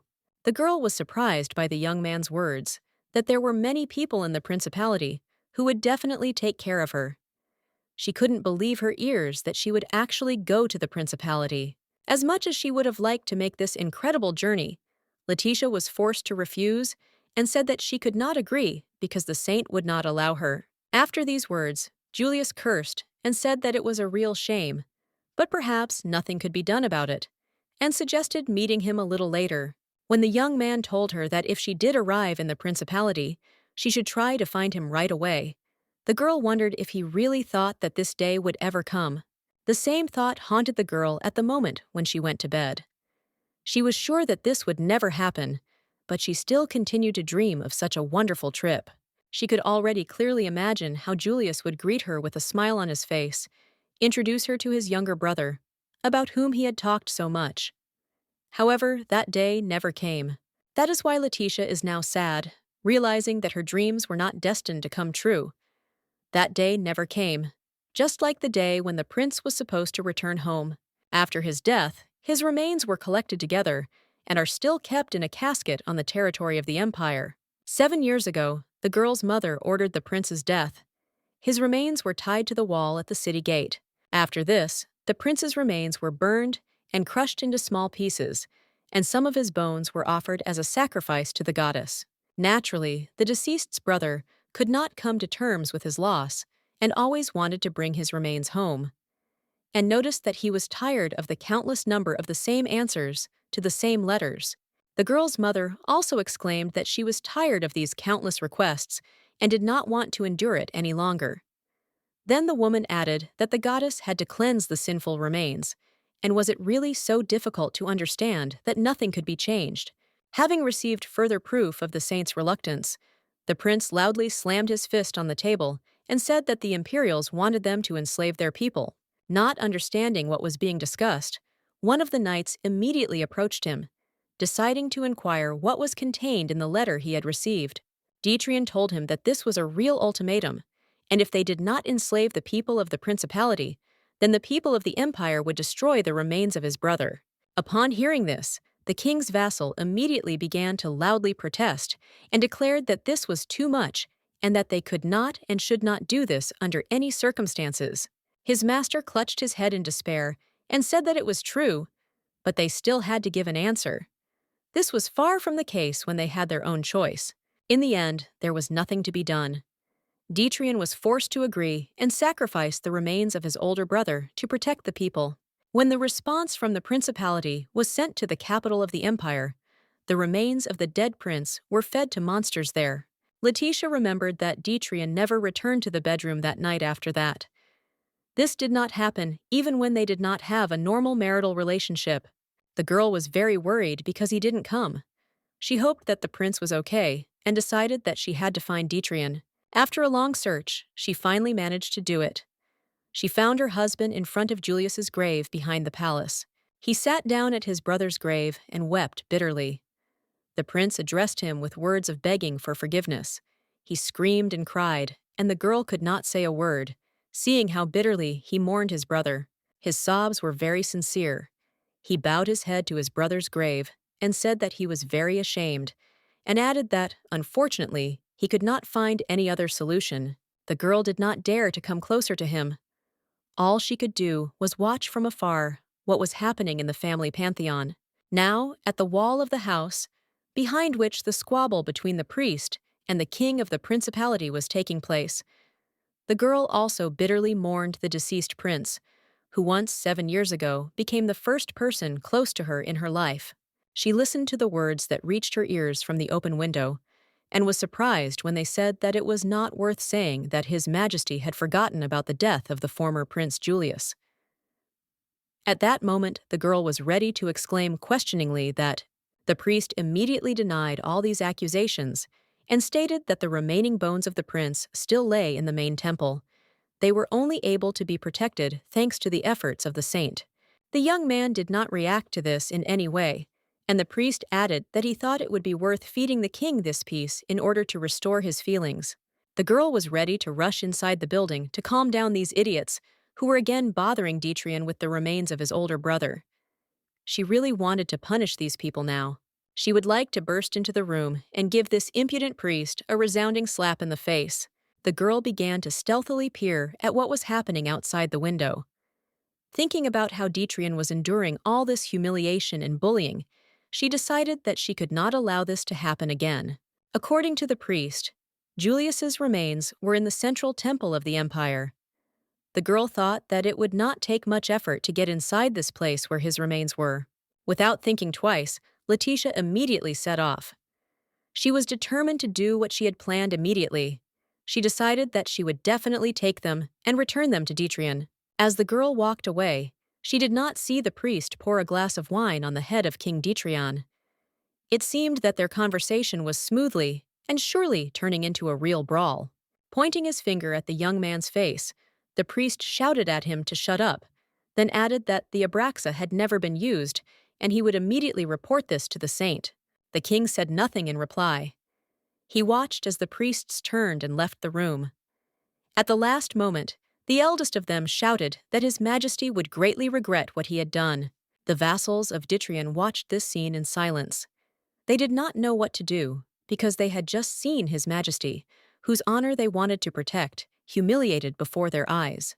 At that moment, when the young people finally made a decision and blocked the priest's path, not letting him out of the room, he loudly asked them what they were up to here. The king nevertheless decided that he needed to correct the situation. He overcame himself, and despite his pride, bowed to the priest and said that he was asking for his permission to meet with the saint. Without raising his head, the young man said that he would speak to the woman alone and apologize for his behavior. Then he added that he was ready to do absolutely anything she wanted. After the priests had already left, Dietrian sat down by the sick boy's bed and continued to think about what had happened that day. He could not decide how to make the saint change her mind and agree with everything. The most important thing was to find a way out of the crisis.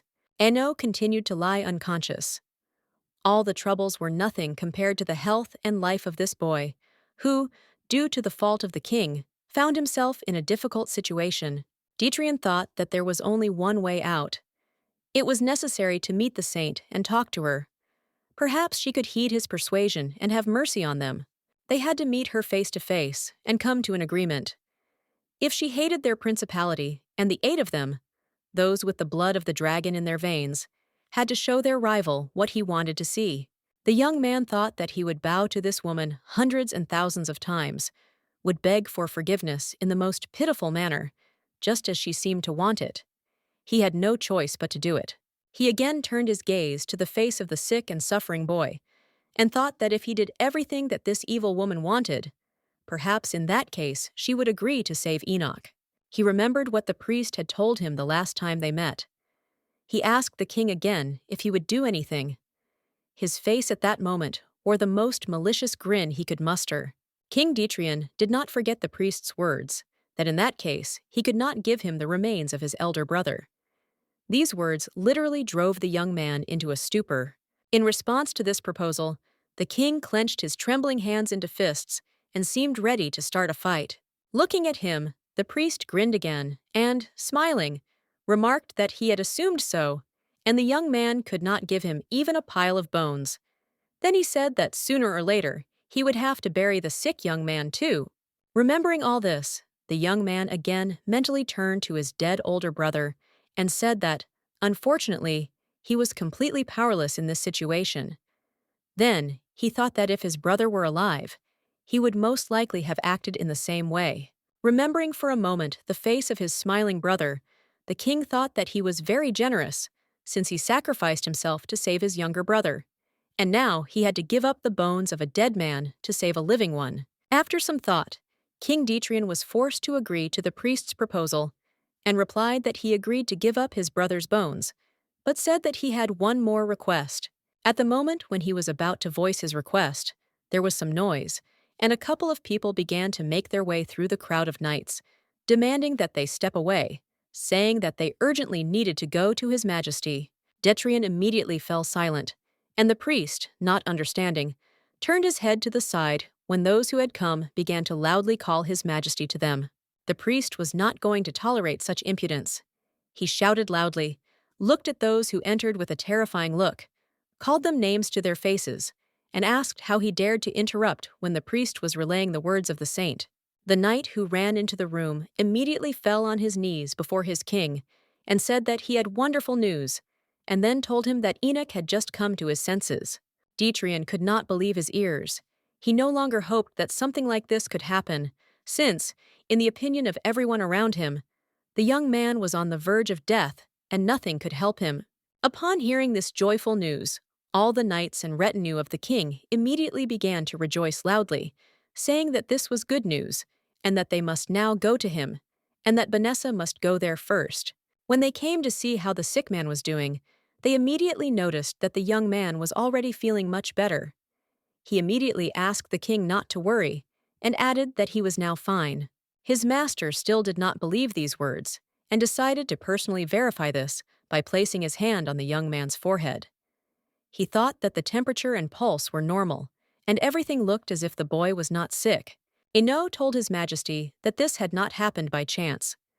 While he was lying in this bed, someone had brought him an antidote, to which the king immediately asked what kind of antidote it was, and who had brought it. The young man told him that it was some unknown girl. She was wearing a light cape with a hood, and on the sleeves there was a pattern in the form of a grapevine. The knight standing behind the king said that he had already seen similar clothing here, and similar patterns were on the sleeves of the priests who served the saint in the temple. And hearing about this, the king wondered if it was possible that a priest of the temple would decide to help them. Dietrich frowned and began to think that this hardly seemed true. For the priests, the will of Iosifina was equal to the will of the goddess. It was unlikely that a priest would disobey her. A young man present at their conversation said that Enoch said he saw the back of the Savior. She had fair hair, which is quite rare in the empire. Hearing about the light hair, the young man thought even more, and the thought came to his mind that this was the blonde that His Majesty was looking for. Perhaps the girl they were looking for had already grown up, and was this mysterious stranger? Dietrich began to wonder if the maid could have helped them. He didn't really want to go too deep into finding her. Yes, he had given the order, but it was like looking for a needle in a haystack. He never forgot what he had read in his brother's letters. 7 years ago, he had helped a little maid who could not bear the constant bullying here. Her brother had written that she had had a hard life. He remembered reading in one of his brother's letters that the maid would be 12 this year. She was young, but she thought like an adult, and he noticed that the boy was very similar to her. Julius also wrote that thanks to this girl, he realized that Iosifina is a real devil in the guise of a saint. Despite her position, she mocks a 12-year-old girl. Never understood this and did not want to understand. The elder brother also wrote in his letter that he would really like to bring the girl to their principality. She is sweet and friendly, so she would be able to get along with everyone. The lines of this letter were forever etched in the young man's memory, and now he remembered that his brother had written that he hoped he would like the girl. At that moment, he even thought that it seemed his brother had traded him for this girl, and for a moment it seemed to him that they were already close. Dietrich did not forget that, having read these lines to the end, he laughed, and then began to write that he would really like to see how charming she was, because according to his brother, the girl whom he did not even know by sight was a consolation for him. Unfortunately, the young man never received a response to this letter. He did not wait for the next letter from his brother, because the prince was executed for blasphemy. He and his mother were informed of this by the priests who arrived in the principality. He could never forget the feelings he experienced when he heard this news. He could not believe that his brother had died for him, had sacrificed his life, and thought that all this had happened only because of him. Now he understood much more about what had happened in the distant past. When he corresponded with his brother and read his messages, he could not even imagine that his brother was preparing for death. And so he wrote him letters with joy. The scar of the events from the past was deeply imprinted in the young man's heart. Suddenly, the thought came to him that if that little maid was still here, maybe this was her way of repaying his help. The king nervously grabbed the blanket at the edge of the bed and thought that it was unlikely that such a thing could happen, and it was too good to be true. After this, the young man again briefly immersed himself in his thoughts and decided that what if it really could have been that same little girl who had now grown up and thus decided to help them. His thoughts were interrupted by a young man who turned to His Majesty and informed him that the person he was looking for had a bracelet and asked if his elder brother had told him anything about the bracelet. Enoch began to recall what he remembered from his meeting with this stranger and said that he noticed a bracelet on her hand. Then he added that this decoration was made of silver, and in the center there was some kind of black precious stone. The young man asked for paper and something to draw with, and he drew something like a bracelet on the sheet, saying that it was very similar to the thing that was on the girl's hand. When the king looked at this drawing, he immediately became happy and said that it was just excellent and that it was a very valuable piece of evidence. And although Detrian said after that it would hardly help them that this stranger was wearing a bracelet, the young man standing behind him said that it would at least be able to narrow down their search and chances of winning. The detection of the stranger would increase a little. After this, the same knight told the young man, who was surprised by his words, that in any case he was glad that he was healthy, and if it were not for this mysterious savior, they would have had a hard time, and he was sure that now they would not destroy him.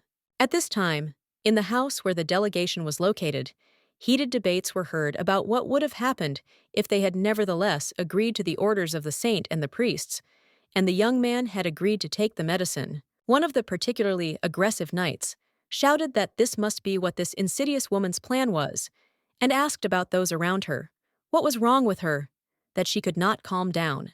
King Detrian listened silently to his men, as he himself had come to a certain conclusion that the saint simply wanted to turn all the people of the principality against her daughter, and the Imperials against the delegation. Looking at the young man, he thought that the saint's plan had suddenly failed, since Enoch remained alive, and he suddenly thought what would happen if the saint learned about the Savior, and suddenly she began to look for him. The young man decided that this evil woman would never calm down after her unsuccessful attempt, and, in his opinion, she would find the young girl at any cost. Detrian thought that in this case, the events of 7 years ago could repeat themselves, and this poor girl would repeat the fate of his murdered brother. Already leaving the room where the other knights remained, the king thought that the girl would suffer just like his brother. Someone tried to protect him again, and he did not want that person to die. He left the building with only one purpose, because he decided that he absolutely had to see the saint right now. When he rushed to look for her, he was informed that their lady had gone to the central temple. Upon hearing this news, the young man immediately began to wonder why the saint needed to go to the temple now. He said that he urgently needed to talk to her and asked where he should go to see the saint.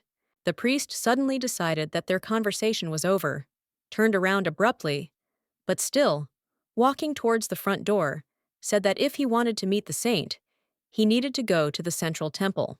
Hearing this, the young man, who was walking with one of his knights, thought that, of course, where would she be now? And most likely she had already heard about everything that had happened. Then he thought that it was hard to imagine if the saint would even touch this girl. He decided that there was only one way to check what was happening to the saint, and whether she had found out about the mysterious savior. He had to go to the central temple. Meanwhile, another person was also trying to get into the central temple, and he did it as unnoticed as possible, hiding from the eyes of strangers. Letitia walked towards the entrance to the central temple, constantly looking around furtively to make sure that her presence here would remain unnoticed. Arriving at her destination, she sighed with relief that she had made it to the central temple and watched as a priest told a married couple that the goddess was blessing them. The woman, kneeling before the priest, said that she was praying for the healing of her husband, and then began to thank the man and took out a bag of ringing coins from her cloak and declared that she wanted to give it to the goddess. Seeing her fleeting movement and hearing the jingle of coins, the priest immediately smiled broadly at the woman and said that the goddess would be happy. Seeing the woman put the money bag into the wooden box, the girl thought they were collecting offerings as if there was nothing valuable in them. She had long known that these priests were filled with greed. The girl looked at the scene unfolding before her with disdain in her eyes as the priest announced to those who had come that the blessing was over and they should leave. Letitia needed these people to get away from here somewhere.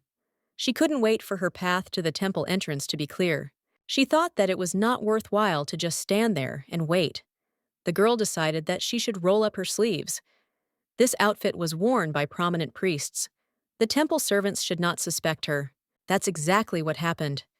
As soon as the girl entered the temple, one of the priests immediately rushed to her and asked if she had arrived from the sanctuary. The girl was immediately glad that her idea had been successful. As if nothing had happened, Letitia lied to the man and confirmed his guess that she had come from the sanctuary.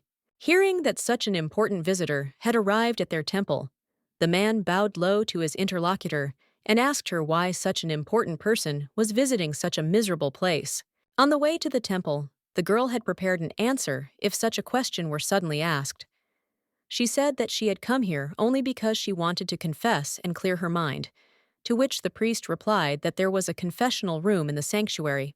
Letitia decided that this conversation was a bit long, but still answered that she knew about it, but she heard that this temple was the best in the capital, and then, smirking, asked the priest if this was not true. Hearing this, the priest immediately smiled and said that since such a dear guest had come to them, he himself would accompany her, and asked if she was looking for any specific place. Letitia knew where she had to go, and told the man that she was looking for the purification room. The purification chamber was a special room inside the temple, unlike anything else. It contained the remains of those who had sinned against the goddess. It also contained the remains of Julius, who had been executed for blasphemy. It seemed that the priest was both surprised and frightened by the words about wanting to visit the purification room. He asked the girl again if she really needed to go there. When he asked the visitor if she really needed to go into the purification room and stated that she needed permission, the girl replied that she had not actually received it. But then she opened the chest of jewels she had taken with her in advance in front of the priest and asked him if she could at least visit this room for a short time. The man's mouth instantly broke into a wide grin at the sight of the glittering jewels. He said he shouldn't accept such a thing, but since she was chosen by a saint, perhaps he would make a small exception. Letitia was delighted by the words of this man, who, taking the box of jewels from her hands, said that now he simply had to fulfill her wish. Smiling the widest smile he could muster, the man told his guest to follow him and promised that she could spend as much time in the room as she wished. When their journey was over, the man stayed behind the girl and said that they had come to the purification room. The girl immediately froze, as if she was a little scared. Entering the room, she immediately thought that this seemed to be too grand a name for such a shabby room. The belongings of all the sinners were piled up in a huge pile, and she suddenly thought about how many innocents had died at the hands of her cruel mother. At the moment when Letitia moved towards the room, the priest called out to her and told her to come out here after prayer, and he would wait for her here. As soon as the girl heard about this, she immediately thanked the priest and quickly rushed to search for the remains. She knew that she needed to find the black wooden box, and she had to do it before the priest arrived. There were a lot of different things in this room, and the search could take quite a long time. The girl found some kind of crown, a broken sword, but all this was completely wrong. After she turned over what seemed to be all of this junk, a black box appeared before her eyes.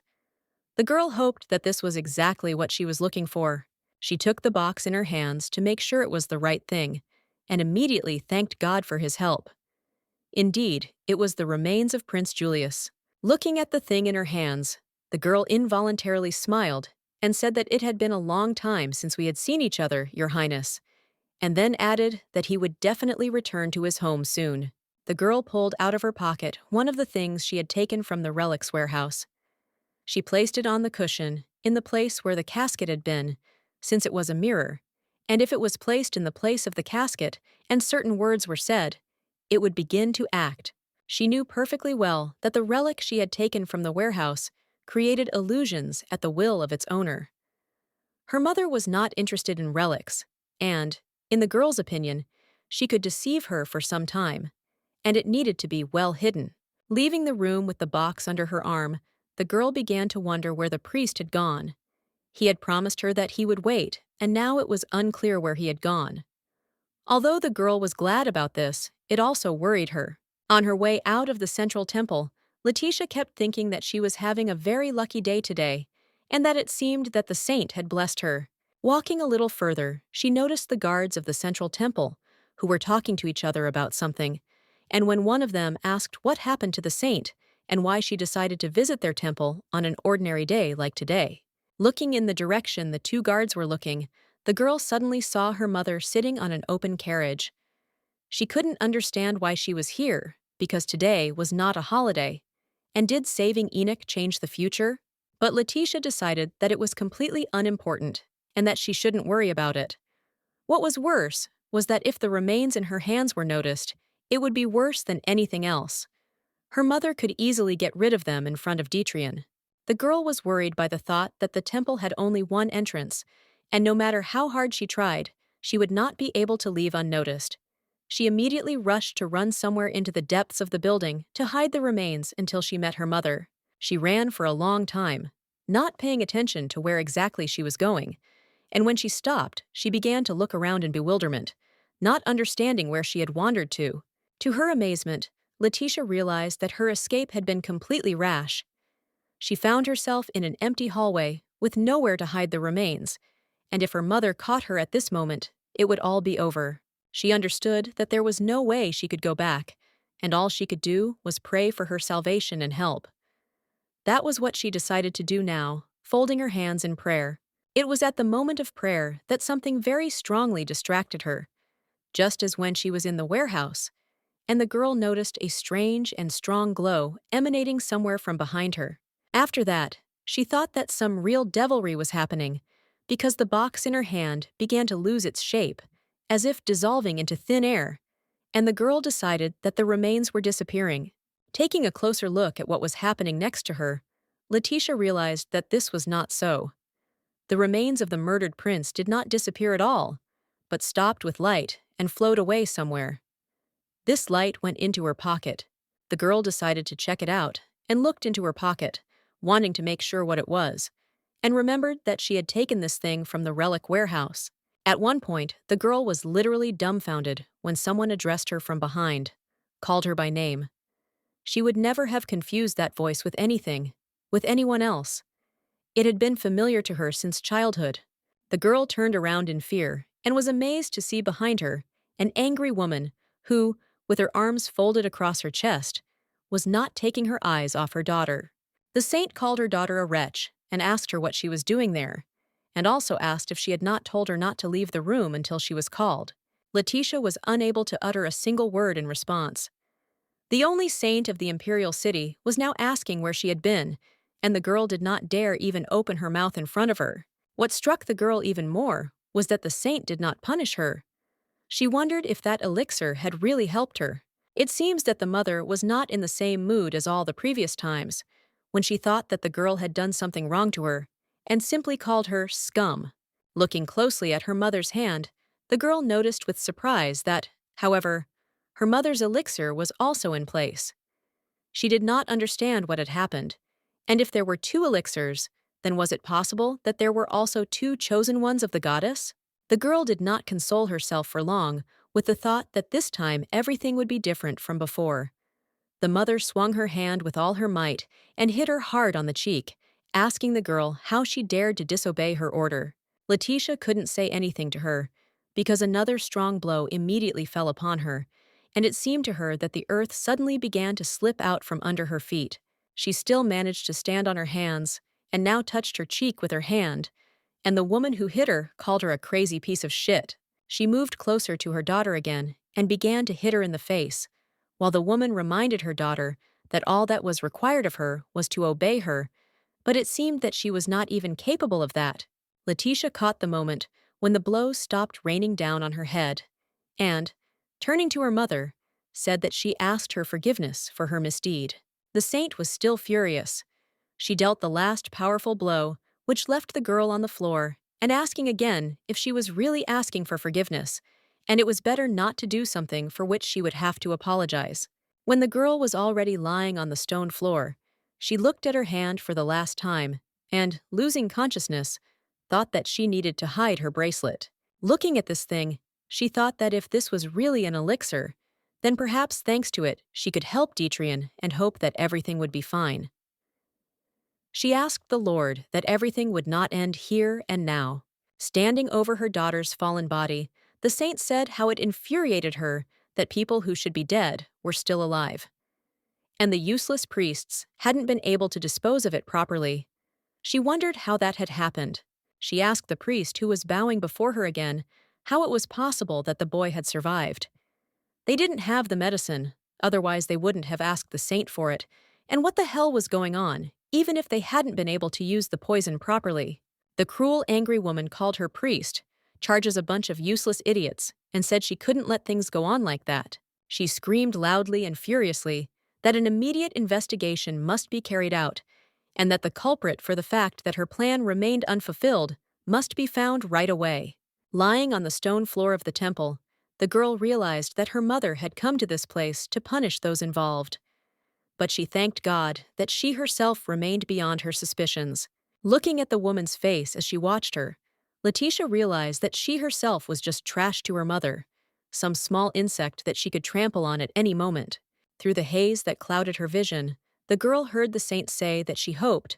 The girl did not think that she could avoid marriage. But she did not care, because in the end, saving Ino had already changed the future.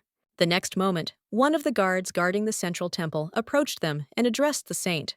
The woman turned her head sharply towards him and asked what he wanted from her. When the soldier replied that a man had arrived who wanted to see the saint, the woman turned sharply to him and screamed at him for interrupting her over such nonsense, and told him to sort it all out himself. Turning her head, Iosifan said that she was surrounded by absolute idiots everywhere and was being pursued by annoying little people from whom she could not hide anywhere. The woman said she had no time to do this now, but needed to teach her daughter a lesson. She told the guard to bring her a whip. After this, she leaned over the girl who was lying down and said that it would be bad if the wounds were noticed at the wedding, so after that, a doctor should be sent to her. Looking into her daughter's eyes, she addressed her by name and said that she should live quietly, like a mouse. After the punishment that her mother carried out with her own hand, the girl felt ill and finally lost consciousness after her body was beaten with a heavy whip. Looking at the result of her work, the saint smiled smugly and said that it was just great, and now she could do other things. The next moment, the woman's face immediately changed its expression. She noticed that someone else had appeared in the room, someone whom she immediately covered her eyes with. The woman became wary and turned her head to the side. To her great surprise, the one who could not possibly have come here, and who was the last thing she thought of, appeared in the central temple. King Detrian stood before her and looked at her attentively. The woman turned her head back to ask what had made the young man come here, and he, in turn, could not understand what kind of strange scene was unfolding before him. He kept his gaze fixed on the girl lying on the floor. He remembered well how the young man had said that he had seen the Savior's back, and now it seemed to him that the girl lying on the ground fit that description very well. And indeed, she was wearing a light-colored cape, and moreover, the pattern was exactly as the young man had described. On the sleeves was a decoration in the form of a grapevine. She also had unusually light hair for a resident of the Empire. After this, the young man's gaze stopped on the hand of the unconscious girl, and it seemed to him that there was the very bracelet drawn by Enoch. And this meant that this girl was the Savior. He remembered that, sitting at the sick man's bedside, the latter told him that, in his opinion, he was helped because of the king's elder brother Julius. The young man remembered well that before she left, the girl had spoken specifically about him. With her hands folded at the sick man's bedside in prayer, the girl promised that this time she would protect them, protect their principality, protect everyone. And now this girl was lying on the stone floor with bruised cheeks and body, unconscious and showing no signs of life. People were saying that Prince Julius had sacrificed himself. The fact that Detrian was still alive was all thanks to Julius. He had dedicated his entire life to protecting his brother. Listening to all these conversations that simply enveloped their palace, the boy always really wanted to go to his brother's body and curse. He did not want life at such a price, and wondered why he himself did not die instead of his brother. And now, standing and looking into the face of the man who had taken everything from him, the young man thought about how unfair fate could be. Under different circumstances, he would have been ready to kill this woman. Looking at the girl lying next to her, he thought that, as before, someone was trying to protect him again. Once again, there was a person who cared about him and helped save the life of the poor young man. At the same time, other events were taking place in the capital of the empire. In the sanctuary that held the most important secrets and the most powerful force of the empire, everyone was looking for Mrs. Noel Point. The girl, whom the priests were sent to search for, was busy hiding behind one of the columns and turning her head in all directions, trying to remain unnoticed by anyone. Peering out from behind a column, she overheard a conversation between two priests, one of whom said that for some reason he felt uncomfortable there, and then added that he didn't know what was going on. But they needed to hurry, since there were a lot of people, and it was unclear what to do. The girl heard one of them say her name, Noel, Armos. She was one of the 9 wings of the saint, the strongholds on which her power rested. Many years ago, the goddess who created the world left people. At the moment when she left the earth, she placed her soul in black stones, which she left for the priests. These stones were framed in gold and given to 9 faithful priests of the saint.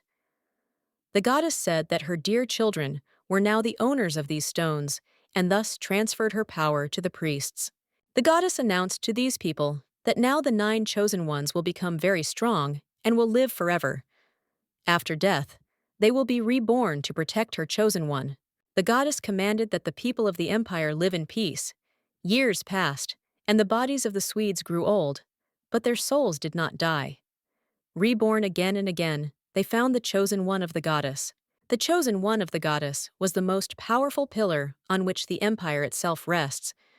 People called the priests who possessed incredible strength 9 wings, and these priests served the saint not of their own free will. Serving the woman chosen by the goddess was simply an instinct for them, and whenever they saw her, their hearts were filled with love regardless of their desire. For each of the wings, following the will of the chosen one of the goddess is the only path to happiness. They are dependent on service, but the daughter of the saint was completely different, and Noel was not like that. The girl analyzed her difference from the other wings with bewilderment. Every wing of the goddess feels love for the saint, but for some reason she feels nothing and thought, "What an abomination this is." Noel couldn't understand why it was that the 9th wing of the empire had it so different. Sometimes it made her feel inferior. The girl who became the 9th wing of the empire, Noel Armos, has a secret. She once lived in the slums, and when her parents died, she and her sick brother were left all alone. The 2 children were barely making ends meet, and then the power of wings awakened, and the girl suddenly noticed that she could possess incredible strength and agility. The moment she was able to sense and use the powerful force given to her by the goddess, the girl's life turned 180 degrees. Now she was no longer a helpless child who was almost sold. Noel couldn't believe her eyes when she used water to defeat a man much larger than her for the first time. At that moment, she gained immense power and could ever since make it rain with a small snap of her finger. It was not difficult for her to create water fountains on level ground, and thanks to her, the residents of the slums suffering from droughts were able to live more comfortably and fully.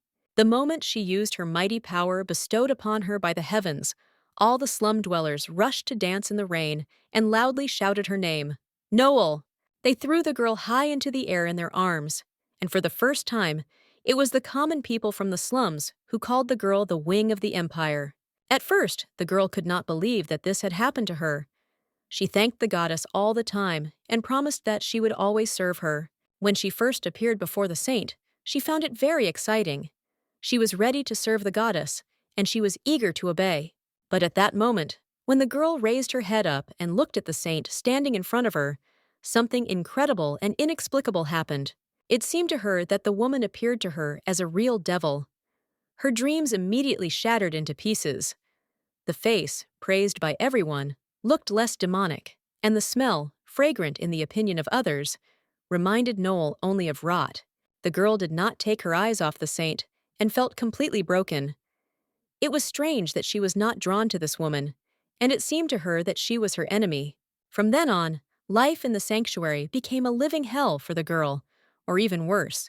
She was forced to hide her feelings, and it was very difficult for her to live among the other wings. Noel remembered the moment when she received news of the arrival of the delegation from the principality.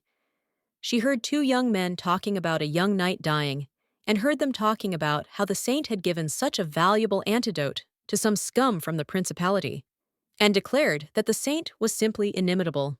The same young man laughed loudly and said that it seemed that there was no poison or antidote that could resist Abrax's A. Hearing this word, the girl immediately became wary. She couldn't believe that someone would dare to give Abrax to a child. It was clear even to her that this shouldn't be done, and in this way, the saint was definitely trying to kill him. Noel remembered how, even before she became a wing, the hardest thing was finding medicine for her brother. He needed a very powerful medicine, but because of the prohibitive cost, she couldn't even dream of such a thing. The girl thought that the sick knight and his brother were most likely the same age, and if no one helped this young man in time, something irreparable would happen. She decided that she had to save him. At that moment, the ninth wing of the empire decided to act. The delegation could not, in their opinion, refuse Abrax, and the boy would die without the medicine if they did not run as fast as they could. And perhaps it was not too late to find a neutralizing agent Abraxa. Finally, having reached a certain place, the girl was forced to stop and hide. She thought that she would not be able to simply slip through, but at the same time, she could not just stand and wait, because the boy was on the verge of death. Noel decided that she had no choice but to simply use her divine power. She decided that she would raise this place into the air and began to use her powerful power to do so. The girl thought that now was not the time to think about the consequences that using magic could have for her.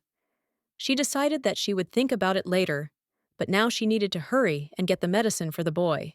She suddenly felt how her hand, which had already begun to create a fountain of water, was grabbed by someone's strong palm, and the girl was simply afraid that she would be grabbed now. But there was no time to be scared either, so she turned around and loudly asked what the hell. Her hand was held by a young man dressed in the same clothes as hers. He also belonged to the wings of the empire, and the girl could not understand why he had to be here at this moment. This young man was the third wing of the saint and Noel's lover. He supported the girl in everything. In addition, he knew about her secret. She remembered that upon arriving in the capital, and after meeting the saint, she did not dare to reveal her secret to anyone. But after she became close to this young man, one evening she decided to tell him everything frankly. Sitting on the rocks at the entrance to the sanctuary, she said that she did not think I was the real wing. Then she added that it should not be so, since she was not faithful to the saint. The young man listened in silence to all her revelations about how it would be better for her to die and make room for someone else who would become the wing of the empire. After he let the girl speak her mind completely, the young man said that there was no need to worry and explained to her that she was just lagging a little behind the other wings, and then asked that if she left here, how would he be able to live without her? Noel had to believe his words and requests that she rely on him. She simply had no other choice after she realized that she could not part with the young man so easily. She took the hand the young man offered her, pressed her head to his chest, and asked him to hide her secret. No matter how difficult it was, he continued to support her. But now, it seemed, a completely different moment had come. He certainly could not do this because of his loyalty to the saint. The time had come to act against the will of this woman, and it was unknown how her lover would react to this. After he grabbed her hand, the young man asked his friend why she was there, and asked if she wanted to cure a member of the delegation. He began to scold his beloved, and reminded her that he had already told her 1,000 times that the saint had been very irritable lately, and therefore the girl should remain especially vigilant and not do any stupid things or mistakes.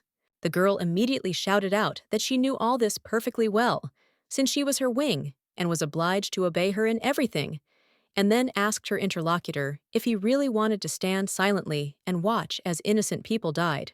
The girl remembered her first meeting with the saint. She had made such a heavy impression on her that she was still under her influence and could not understand why other people did not notice what she had seen in this cruel woman the first time. She reminded the young man that every time she was in front of Josefina, she felt nothing. She felt that she was her enemy, and every communication with her was very painful, to the point that she wanted to finish her off.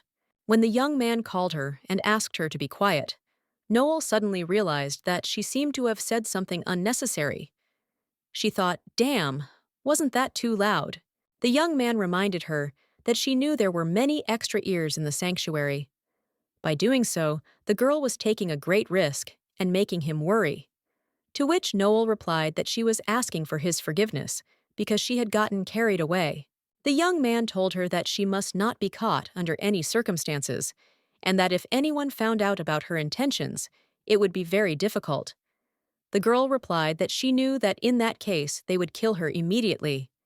It was faster to kill and replace her than to wait for her loyalty.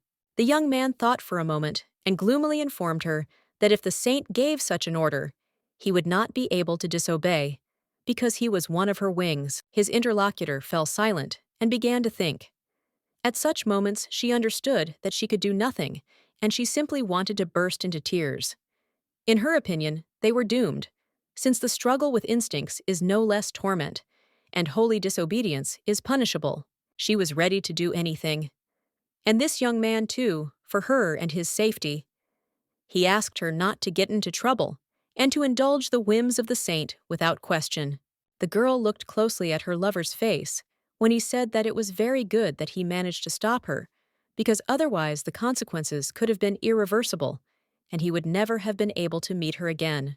Turning his head slightly to the side, the young man informed her that the boy she had rushed to help had survived after all. Noel immediately exhaled happily and asked him again if he was sure about this, to which the young man nodded his head affirmatively. After this, as soon as the young man said that since everything had already ended well, he would like the girl to listen to his request, the girl happily said that, of course, he could speak. He said that until the marriage of the saint's daughter took place, she would have to guard the palace. Noel looked at him in surprise and asked again if she would really have to guard the palace all this time. Her interlocutor replied that this was indeed the case, and then reminded them that this was their responsibility. He also told the girl that in addition to guarding the palace, she might meet someone inside. She would inevitably run into Letitia, the mad daughter of the saint. The young man said that he should have done it himself, but after thinking for a moment, he recommended his interlocutor. When the girl asked him in dismay why he had done this, he replied that if she could complete this task, the saint would never suspect her of anything. During their last meeting, Josephine told the young man not to take his eyes off Letitia until the delegation left the empire, and then, clutching her head, said that this wedding was giving her so much trouble.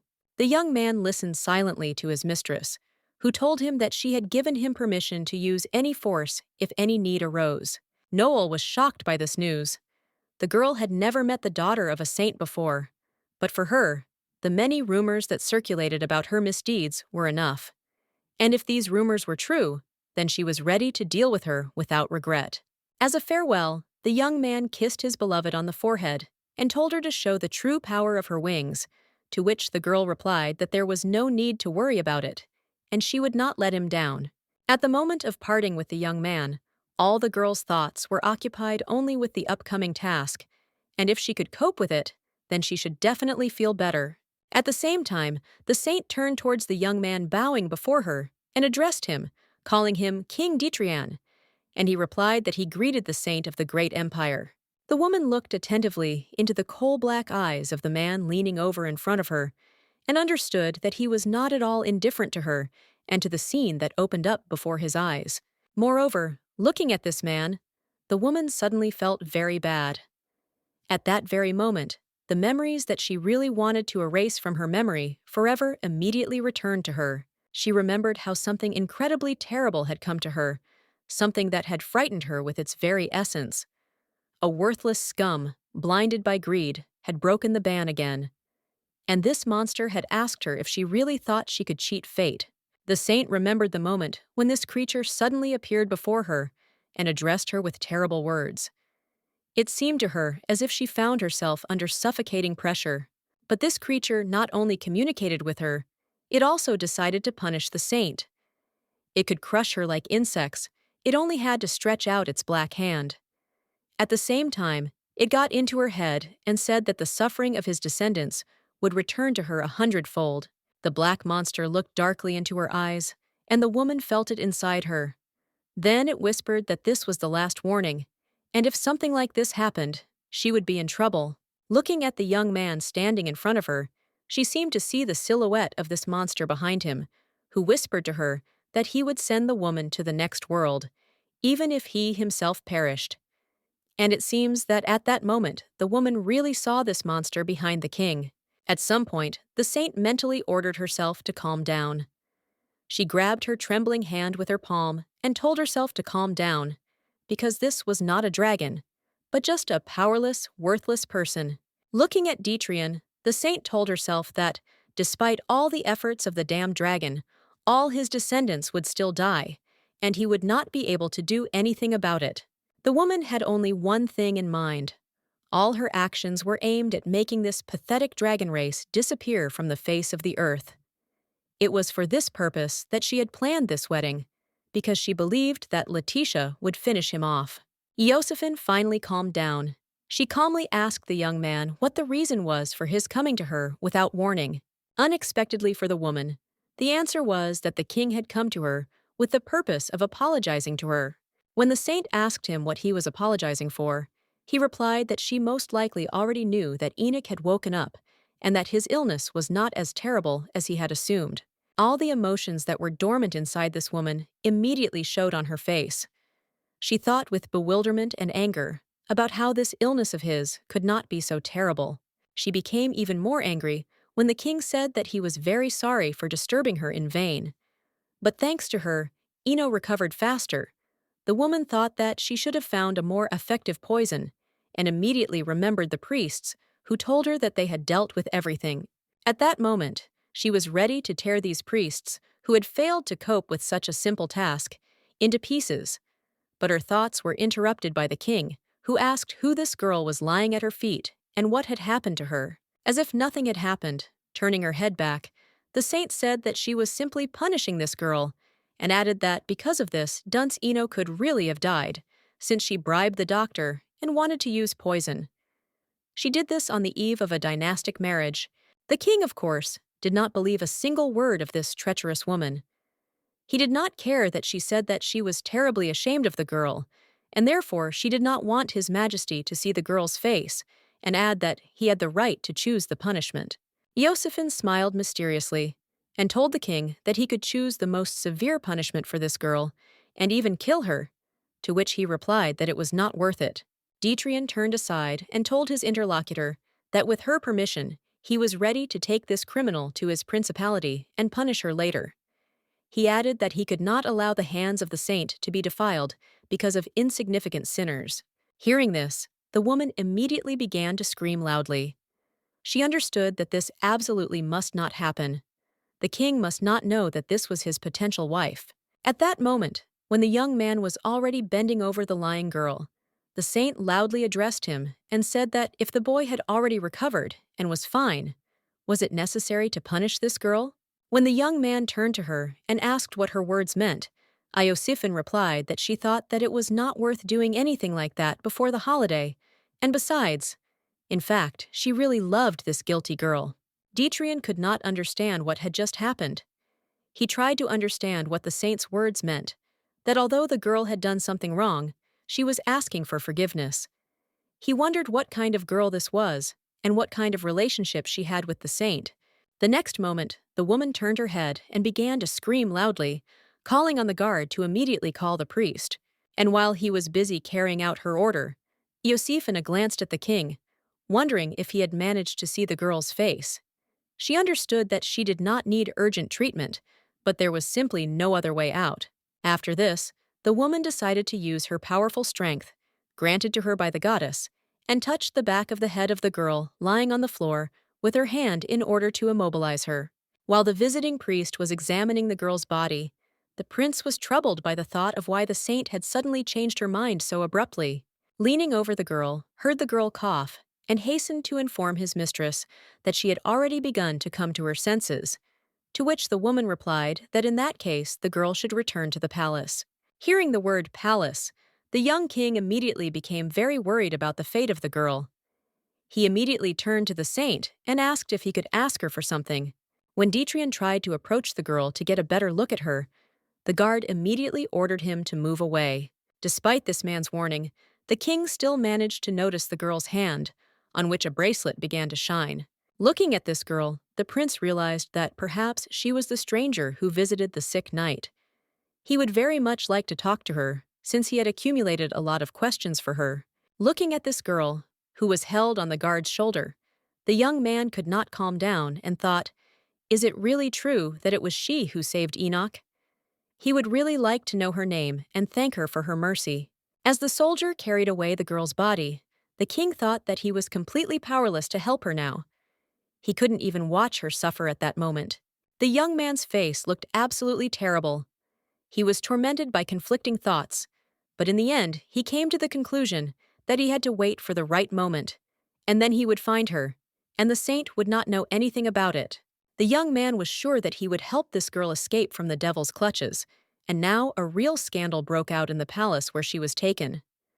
The saint loudly shouted at her priests, asking how they dared to disobey her order.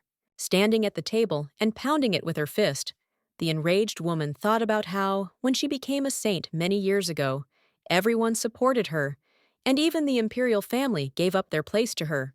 She couldn't understand why everything had suddenly changed, and now even trash like Letitia was disobeying her orders. She wondered if the girl was afraid of Detrian, and decided that this was simply unacceptable. At that moment, when the girl was lying at her feet and asking for forgiveness, the saint decided that her daughter must really want to avoid marriage, because 2 days ago she had begged for it and tearfully asked to cancel the wedding. Every time she met her daughter's eyes, she couldn't wait to punish her and give her a good spanking with a whip. It would have happened this time too, if it weren't for that damned wedding. Turning to one of the priests, the saint ordered to tell Noel that she would punish this bitch tonight, then added that it was imperative to convey that this impudent woman had violated her order. When the priest rushed to carry out her order, the woman sat down in a chair by the table and thought that, finally, in 6 months, all this should end, and Letitia would never dare to disobey her again. In the end, everything must happen exactly as she planned. Detrian will die in 6 months, and as a result, all the descendants of the dragon will finally disappear from the face of the earth. The saint believed that after she dealt with the young king, the dragon would no longer be able to come to her, since he would not be able to change the course of time. It was for this purpose that she decided to use her daughter. All events were arranged by her in such a way that Letitia would be forced to get rid of her future husband. The cunning woman believed that in this way, everything she had planned would come true, and victory would be hers. After what happened in the central temple of the capital, the girl was transported inside the palace. She was lying in her bed, not even suspecting what happened after she lost consciousness. Letitia woke up and started looking around. She was surprised to notice that she was now in her room for some reason. She couldn't understand what had happened and how she had ended up here. A moment later, she suddenly sat up in her bed and shuddered as the terrifying thought came to her that the last time she remembered anything, she had had the remains with her, and now it was unclear what had happened to them. She was again incredibly surprised when she noticed that the chest with the remains of the murdered prince was now in her room, and she again had to be surprised that no one noticed this, and thank God for it. The girl could not understand how the remains ended up in her room. She completely forgot about them the moment her mother appeared in the temple. But suddenly, she remembered everything, noting to herself that perhaps the elixir was working as well as possible, and it seemed that this was not a dream at all, but reality. Looking at the elixir, she asked him if it was really he who had preserved the remains.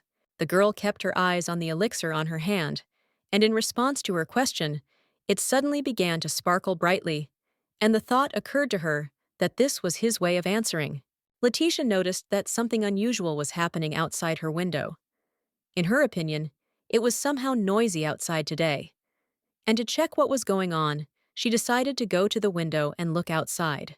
When she looked out the window, she noticed that there were a lot of imperial paladins gathered in the square in front of the palace.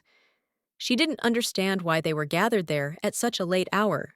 She also noticed that there was someone else among the paladins. It was one of the wings of the empire, and the girl knew that her name was Noel Armos. She immediately remembered what connected her with this girl. In the past, she had met Noel only twice. Their first meeting took place at a wedding. Then they had not managed to talk about anything. The second meeting was filled with tragedy. At that moment, incredible and tragic events were happening, and this girl told her to get up quickly because she had to get out of there. That day, Noel died.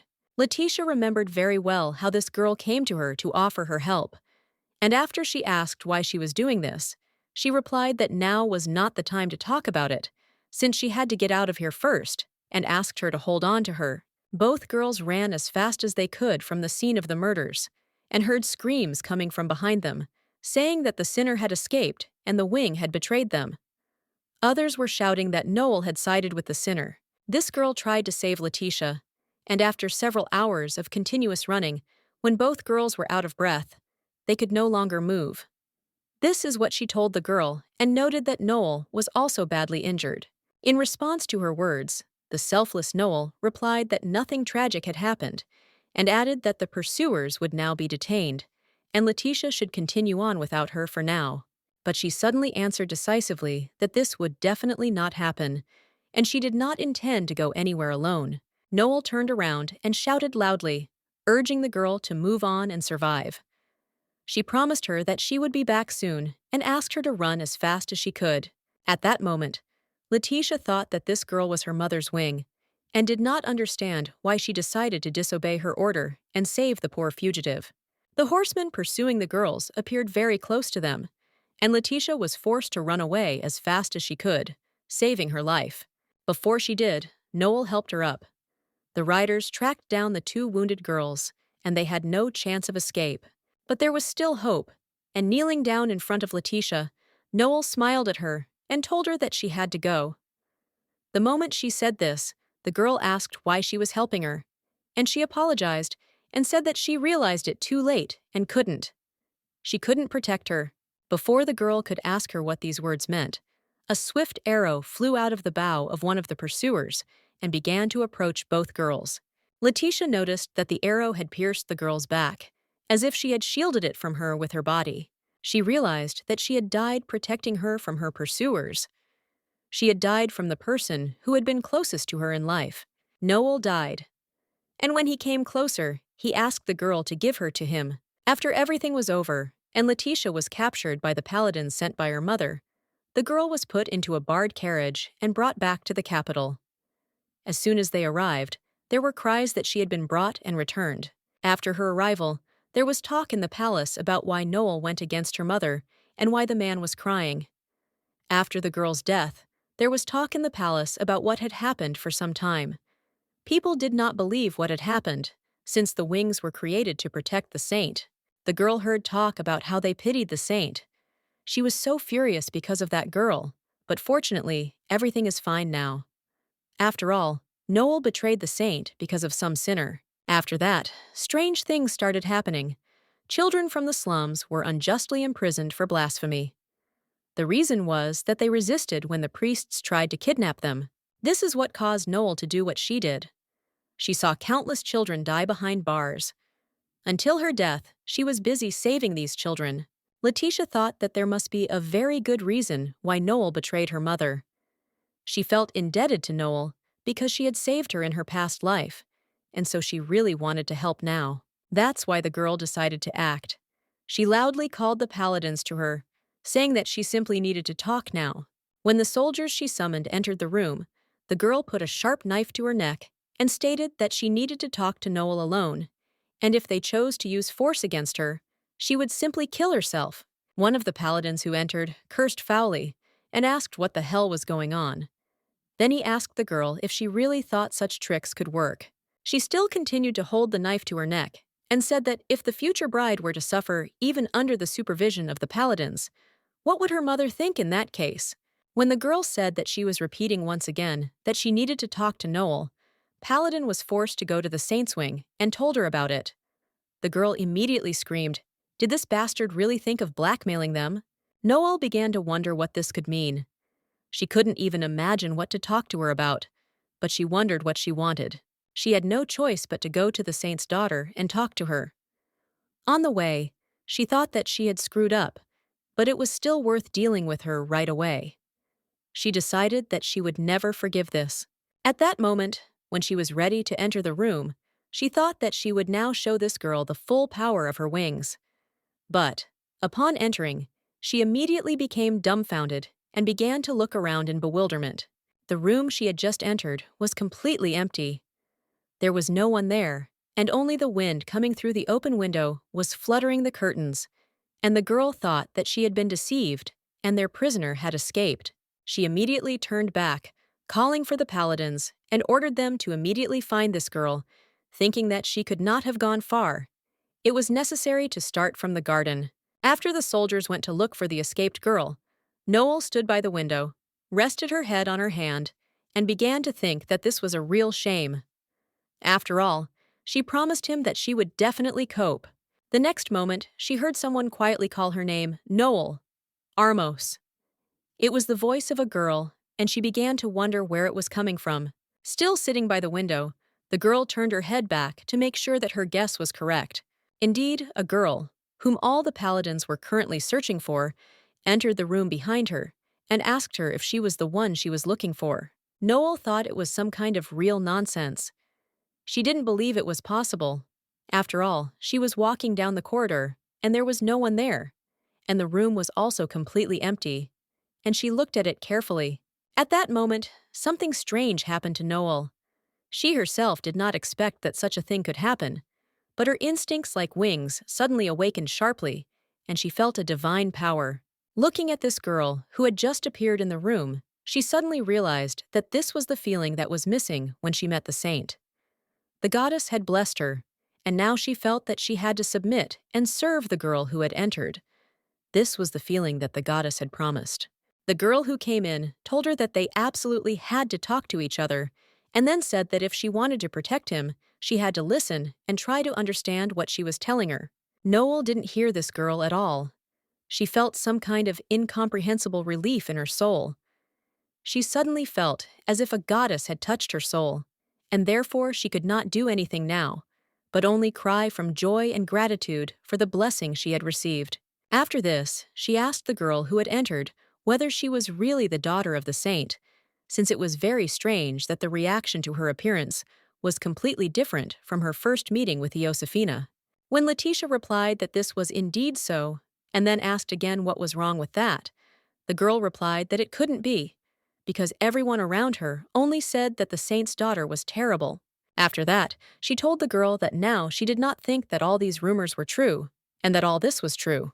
Noel started to cry, a tear running down her cheek, and she explained that this was most likely not the case, and that everything seemed obvious. She was sure that she needed to listen to the instincts from the depths of her soul. She suddenly realized that the girl in front of her was the one she had been looking for so long. She was simply shocked, and this feeling could not be confused with anyone else. At that moment, the girl's heart was ready to burst from pain in front of Josefina, but now she suddenly found peace.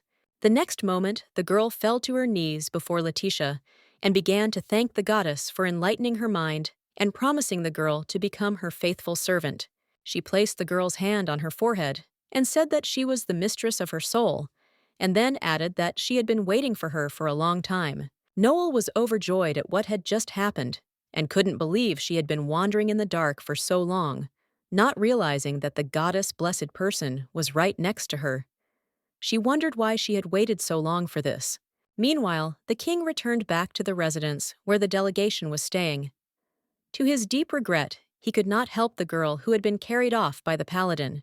Appearing inside the building, he told one of the knights that he had met Eno's savior, but he had failed to do anything, and so they must. His interlocutor asked again whether he had really met the poor youth, and inquired why, in that case, His Majesty had come alone. Vanessa immediately rushed to his master with questions, asking why he had not done this, since he was supposed to bring this man directly here. Then he added that he needed to return for the girl, and he was ready to go with the king. The knight was so determined that, swinging his crutch, he suddenly lost his balance and would have fallen if one of his comrades had not caught his body, and then said that he would perhaps lead him away from here. The king told his knights what had happened in the central temple. He told them that, as they had thought, the girl was a priestess, and the saint had punished her in the temple. Then the doctors came. The wounds were too many, and therefore In his opinion, she had not yet fully recovered. Dietrich told his knights that he was sure that the girl was still in the palace, and now it was time to repay her for her help. His soldiers immediately supported their master and began to shout loudly, expressing their approval. Letitia stood and looked down at the girl bowing before her. She could not understand why this had suddenly happened, and the wing that should have served her mother faithfully and truly had gone over to her side. At the moment when Noel gave her the oath of allegiance, the girl thought that in her previous life nothing like this had happened. She had simply helped her, but had not sworn anything. Looking at the joyful face of her interlocutor and the eyes directed straight at her, the girl thought that this could have happened because of the bracelet, but before, she had helped her without it. The bird was very curious to know whether she would find the answer to this question if she met some other wing, but she still decided that she did not want to cross paths with them. She remembered very well how her own mother treated her. Iosifin and hates her, and since the wings obey her, this feeling is transmitted to them as well, and some even mocked her in childhood. In the end, the girl decided that it was not worth tempting her fate, and thought that it was impossible to hope that some bracelet could change their attitude towards her. Her thoughts were interrupted by Noel, who said that if she had any difficulties, she should definitely tell her about them. No matter what, she would do everything in her power and was ready to serve her faithfully and truly. Letitia thanked her for these words and thought that now, perhaps, the future would turn out completely differently. When Letitia asked the girl if she could ask her for a favor, she replied that of course, and was ready to do at least 20 favors. She told her that there were some things she needed, and then asked Noel to get the relics.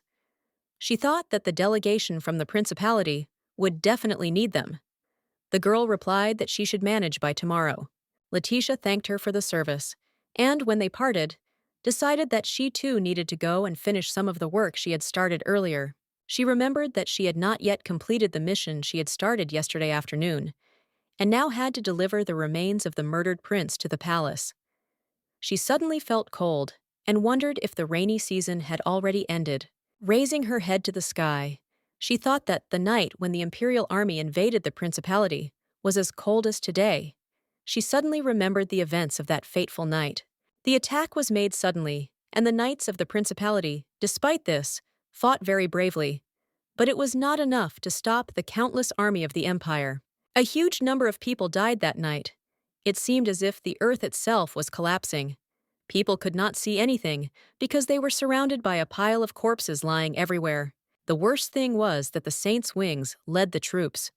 People could not cope with their monstrous power, and it was the wings that turned everything around them into fire, sparing no one. Letitia remained in her husband's palace during those fierce battles. She lay alone in bed and quietly awaited death, not hoping for a miracle. She decided not to kill Dietrich, but instead sacrifice herself so that he would live. It was the last day of her mother's curse, and the next day her body would be torn apart. She already felt the approach of death. She was literally a hair's breadth away from it, and everything seemed so unreal when her husband burst into her bedroom and loudly called her name. He leaned over her and started shouting loudly about why she hadn't left the palace yet to hide somewhere safe. His face looked absolutely terrible.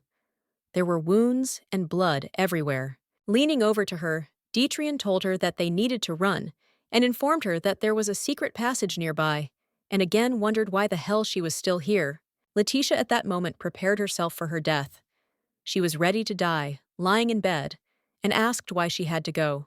Dietrich, who had no idea about the saint's terrible curse, looked at his wife in bewilderment and asked her what was wrong. She replied that she was tired and didn't want anything anymore, and while the king tried in vain to reach his wife and force her to go to a safe place, she continued to lie indifferently in her bed and said that it was all for nothing and it was all over. Letitia told her husband that even if she left here, she would not live to see midnight. The prince asked her again, puzzled why she would not live to see it. Not understanding what her words meant, Dietrich asked his wife again if this meant that she would die. There was no answer to his question. Only tears flowed from the girl's eyes. She understood that she would not be able to escape the terrible curse under any circumstances and was ready to meet her fate in silence. Dietrich continued to demand an answer from her. He shouted at her, wanting to know the reason why she did not want to be saved and why she decided that she must necessarily die. The young man leaned over her bed and asked her what she was carrying, and then wondered if it was connected with the fact that she had been sick the other day, but she had said then that she was fine. When the king reminded her that she had said that everything would pass, the girl only laughed slightly and then said that it would be very nice. But, alas, this was not the case at all. Dietrich could not understand what his wife's words meant.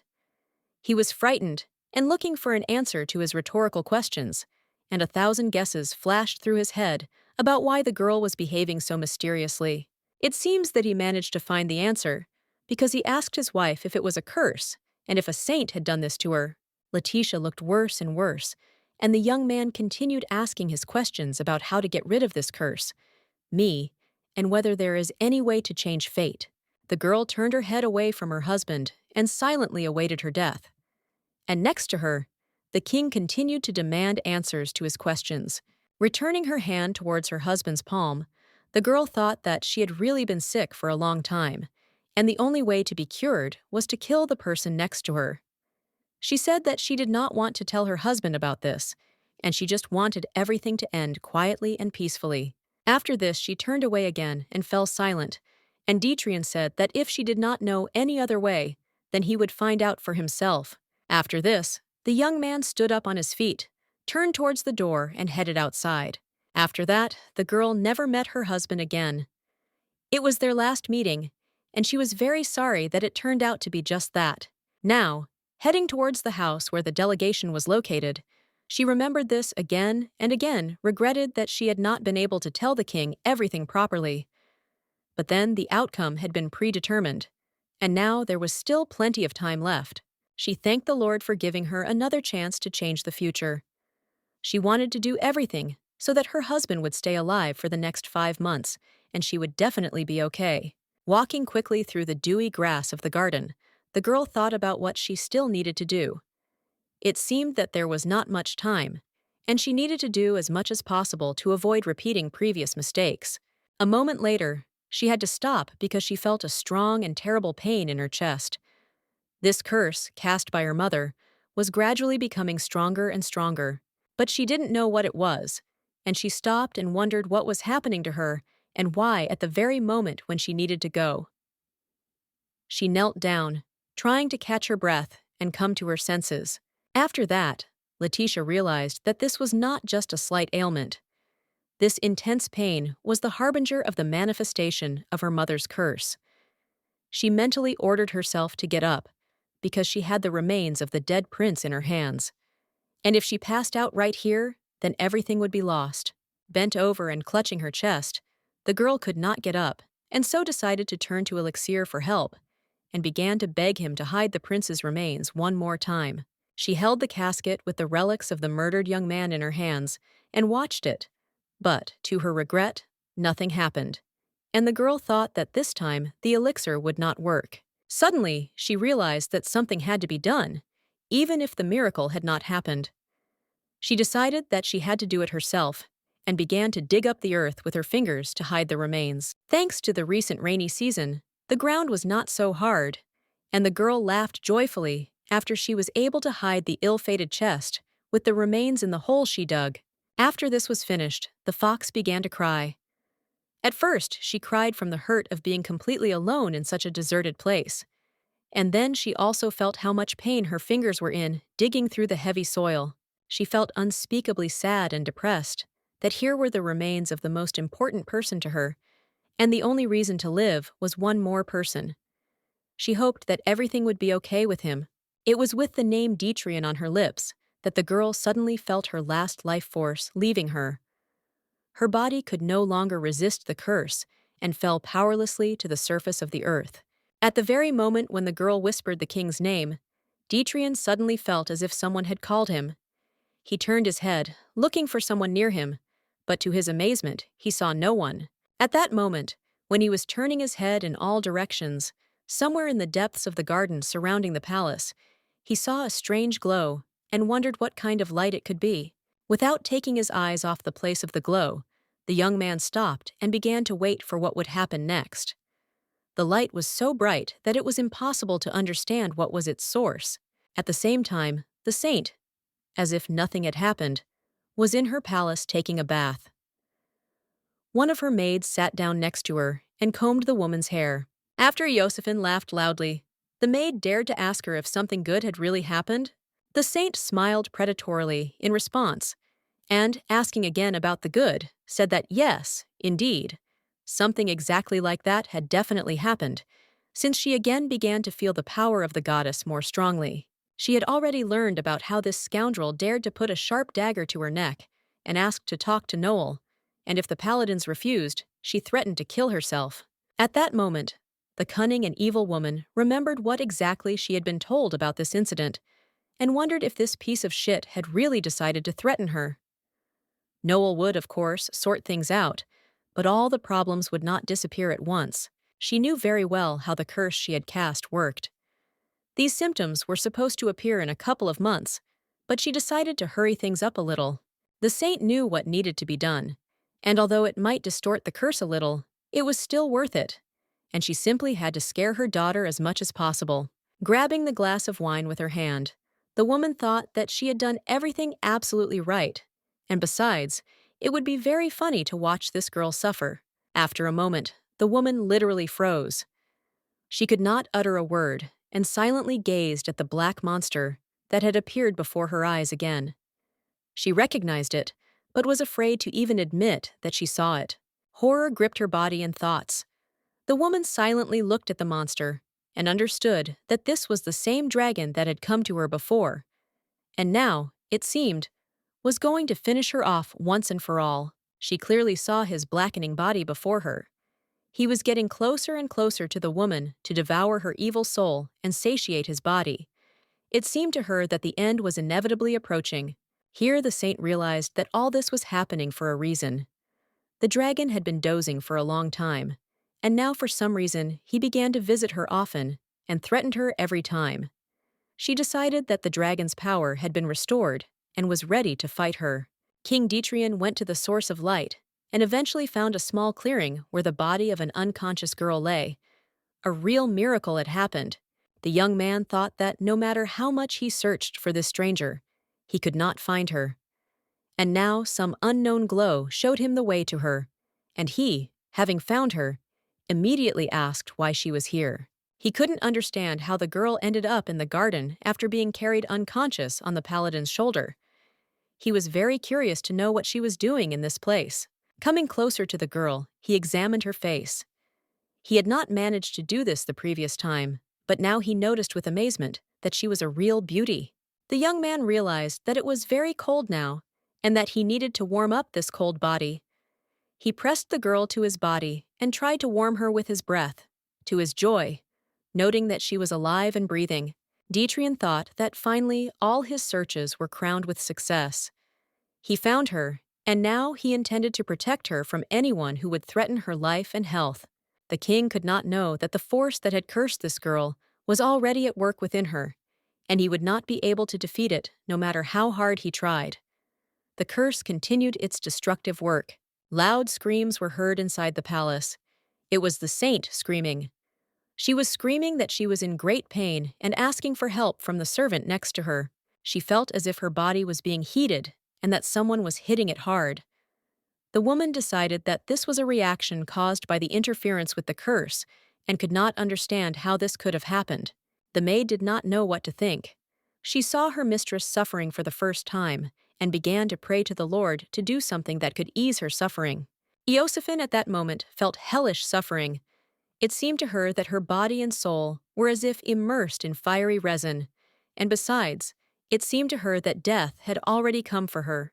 The maid decided that she could do nothing to help her mistress, and, telling her that she would call someone for help, she ran into a room in one of the wings of the empire and told him the terrible news. When the young man came running at the call of his mistress, she immediately shouted in Aaron's face that this was pure absurdity and that it couldn't be. Then she ordered him to get out of her way. The astonished young man grabbed his scratched cheek and wondered what the hell was going on here after the saint had hit him painfully with her long-nailed palm. At this point, Josephine A looked truly terrifying. It seemed as if the devil had possessed her, and she was ready to kill anyone who stood in her way. But still the young man asked her to be more careful and not to slip. She did not hear his request. There was water spilled everywhere near the bathtub, and the woman slipped in just such a puddle and fell with a bang onto the tiles covering the floor of this room. The woman immediately tried to stand up. She only managed half of it, and now she was on all fours, and her young assistant said that he would now help her stand up. Aaron had been in such a situation. He could not understand what had suddenly happened to the saint. It seemed to him that demons had entered this woman and were tormenting her soul and body. As soon as she had come to her senses a little and was able to stand on her feet, she immediately spread her legs and arms to the sides and began to mumble something under her breath. These indistinct mutterings seemed to him like some kind of illness that had suddenly befallen his mistress. The woman looked ahead and realized that something was wrong with her curse. There were cracks all over the curse, and it seemed to her that some dark force, in her opinion, the power of the dragon, was interfering with the curse she had cast. Josephine watched everything that was happening attentively and, suddenly waving her hand, said that she did not intend to lose under any circumstances, and then asked someone visible only to her how he dared to do this to her. The young man watched all this with an astonished face. He was surprised by the behavior of the saint, who turned to someone with the words that she would kill him right now. Finally, he saw what the woman had seen before her. He tried to understand what this ominous symbol had appeared in this room, and what kind of black fog was swirling above it.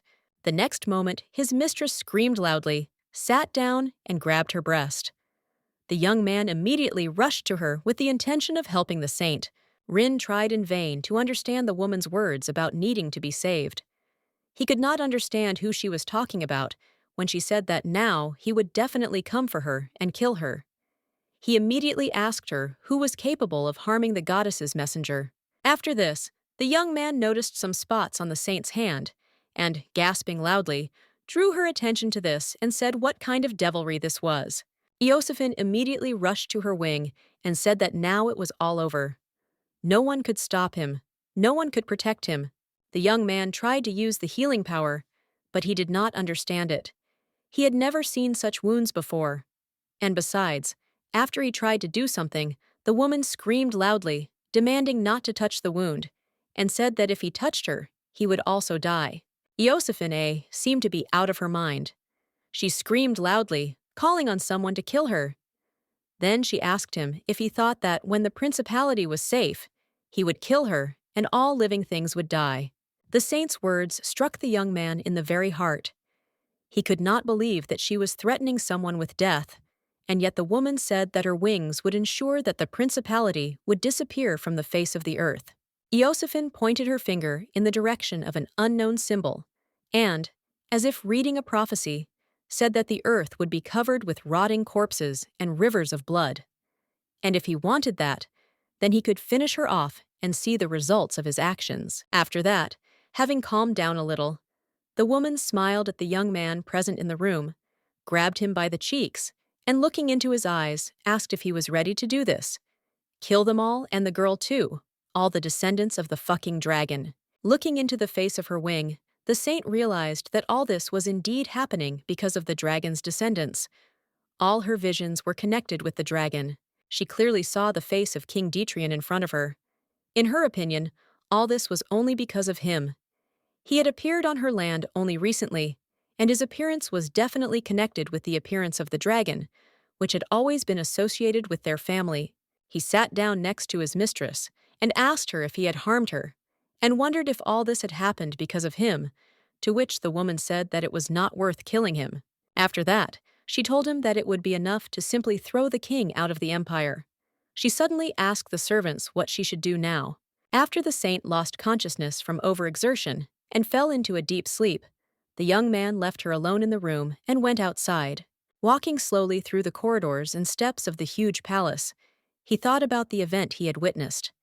It was the first time he had seen anything like this, and he could not understand what the words about the appearance of a dragon meant. It was incredible, and hadn't he abandoned his people long ago? Everyone knew that the dragon that protected and guarded the principality had suddenly disappeared somewhere. That is why the Empire can now twist the principality as it wishes. If the dragon had really returned, then his descendants, who were at the head of the principality, would have known about it first, and they would not have suffered from the Empire, as they have to do now. Arin thought deeply about the saint's words. He doubted that she had control over the situation, and therefore everything she said seemed implausible. He could not remember such a thing ever happening before. For all those like him, the wings on which the power of the saint stood and rested, the words of this woman were a real law, even more than a law. They obey her day and night, fulfilling her every command. He thought about how long ago these strange events that he had witnessed today had begun, and how it had happened before that in the middle of the night the saint would wake up with a loud scream on her lips, and someone would have to run to her aid. That night, when he rushed into the saint's room and began to calm her down, an idea came into his head, and he decided to take advantage of this to contact one of the priests with an order to bring Noel here. After that, looking at the saint, he thought that if Noel were brought here now, then in such a state the saint could harm the girl. That's why Arin said after a short thought that it wasn't worth doing, and told the servant that he was free to go, because Noel's powers could help in healing. But she herself was more important to him. Arin began to think about when his attitude towards the saint had changed. He decided not to tell Noel about it for now, but it seemed that his loyalty to this woman had cracked. The young man thought that this had never happened before. He simply turned a blind eye to all her evil deeds. He didn't care at all what the saint did. He was ready to carry out any of her orders, because he was very afraid of any changes. But at some point, everything changed. With the appearance of a sweet girl in his life, he had someone he wanted to protect. And if the saint tried to harm her, he was ready to fight her too. On the way out of the room, the holy youth reflected on how everything had been completely different before. Up until that moment, he had served the saint unconditionally, and it was unknown how that would have ended. But now it was no longer so. Whether he was her wing or not, he had decided that he had to go against the will of the saint, and Rin thought that first he definitely needed to figure out what to do. The saint said that he would have to get rid of Detrian. Thinking about this man, he decided that it seemed that without the story with the dragon, his presence irritated the lady, and he decided that he would have to do this for Noel's sake.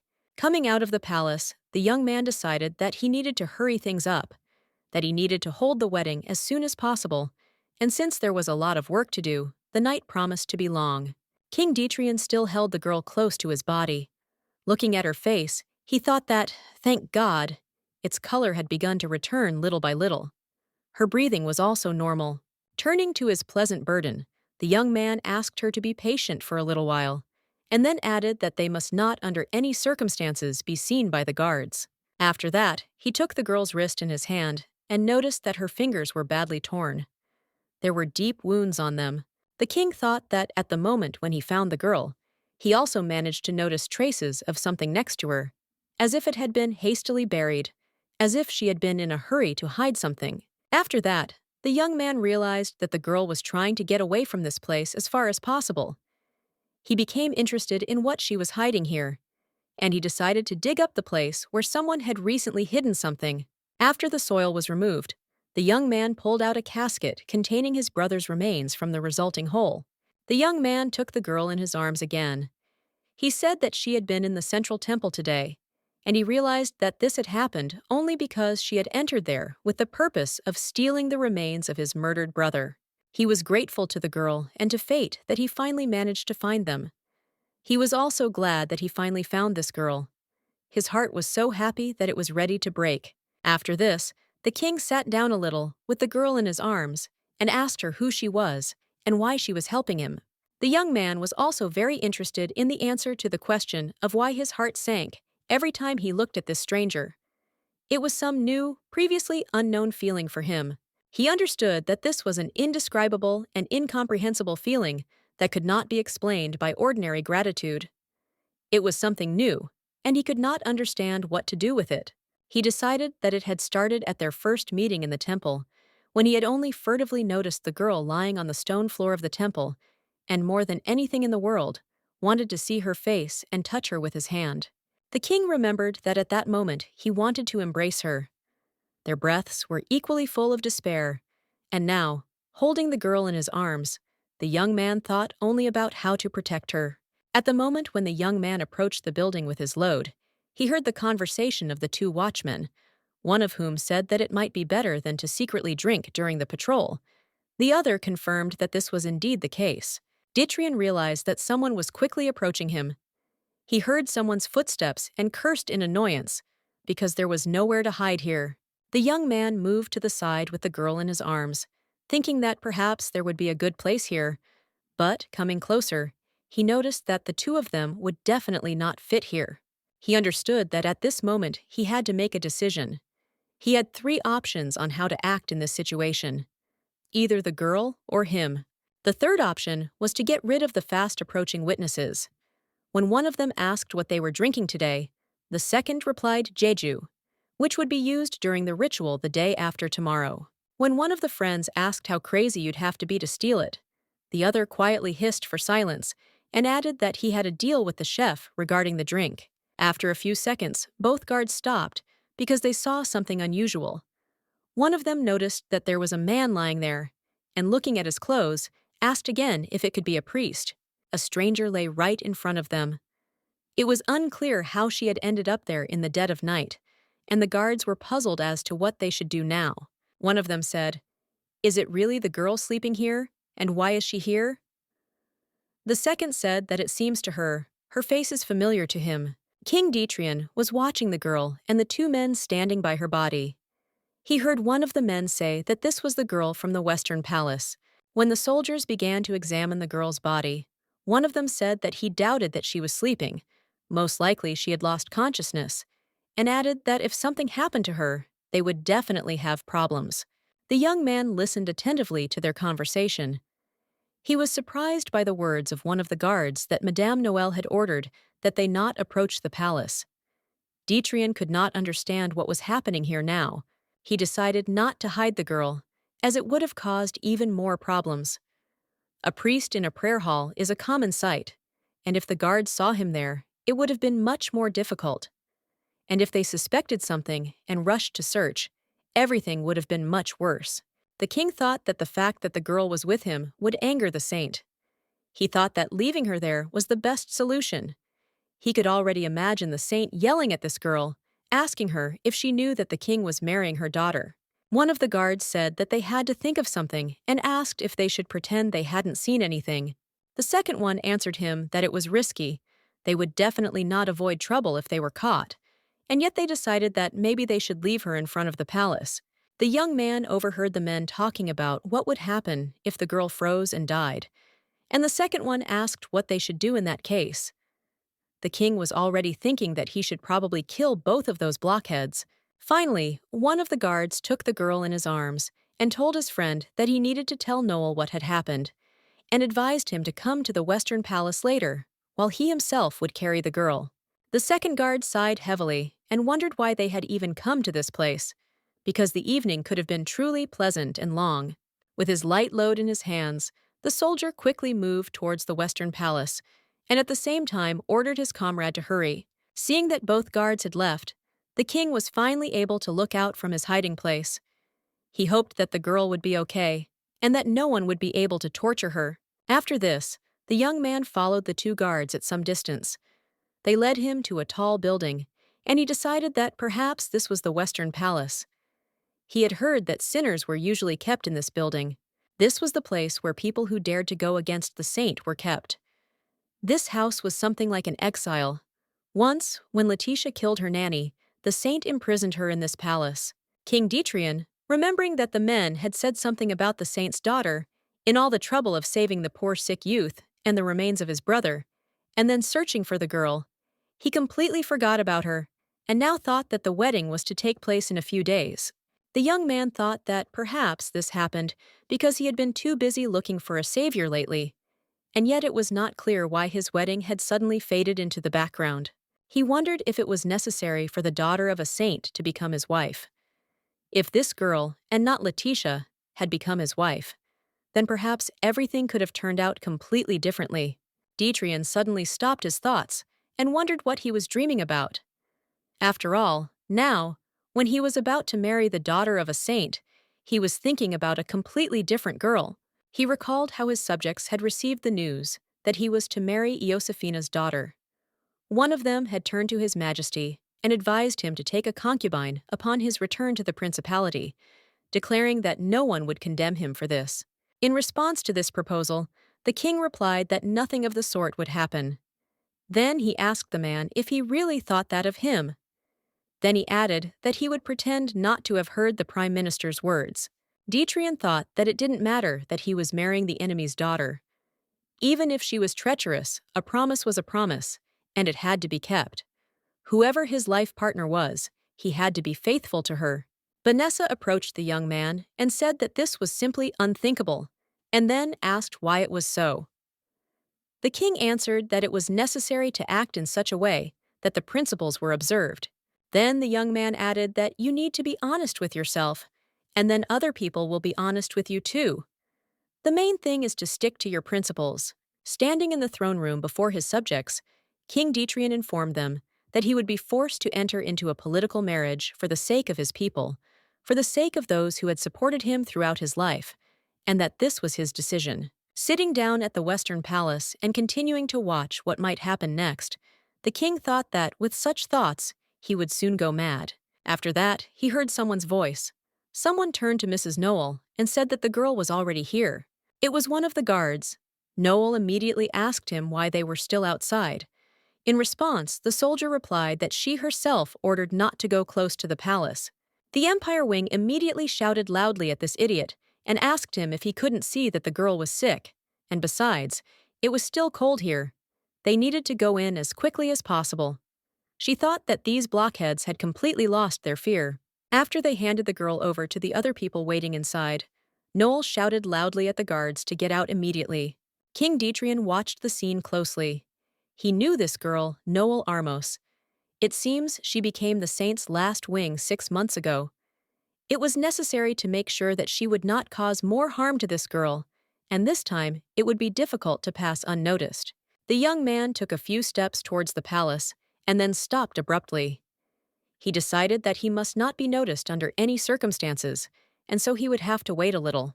After the rainy season, cloudless weather finally arrived, and although the night was quite cold, the absence of moisture itself was pleasing, and the cold was not felt so strongly. Noel told those who came that first aid had already been given to the girl, and that everyone who saw this should forget about everything that had happened, to which the soldiers replied that, of course. Then the girl said that if they understood everything, they could go back to their service. Both men bowed to her and swore that their lineage would be kept under lock and key, and that today's incident would be taken to the grave with them. As soon as the girl told them to get lost, both sentries ran as far away from that place as possible, fearing that they would be punished, and already on the way they thanked the girl. Tyrant thought about what he had just heard. Holy Wing said that the girl's first aid had been indicated. He thanked God and began to hope that she could be trusted. Tyrant thought that it was time for him to return to the house where his delegation lived, but for some reason he didn't want to do it at all. And while the palace was under the protection of the wings, there was nothing to worry about. But at the same time, he was forbidden to enter here. Looking at this building, he realized that the wings would guard this building as best as possible, and he would not be able to get inside. Most importantly, he would not be able to see her. Noel suddenly seemed to notice some movement in the bushes near her, and the girl looked in that direction in surprise. It seemed rather strange to her, but she was not going to check her guesses. The next day, rather unexpected guests showed up at the house where the king and his delegation were staying. Their arrival was definitely not expected. When they arrived, one of the men who had come politely knocked with his knuckles on the front door. The visitors were 3 priests who had come here at the behest of the saint. They said that they were apologizing to the king for the rudeness shown to him. King Tyrant came out to the priests and said that there was no need to apologize, and everything was already forgotten, to which the priests thanked him. After this, the elder of the priests informed the young man that he had brought him a message from the saint. In response to these words, the king invited him to go into the room. At this point, the knights and the king's retinue began to discuss the appearance of the priests.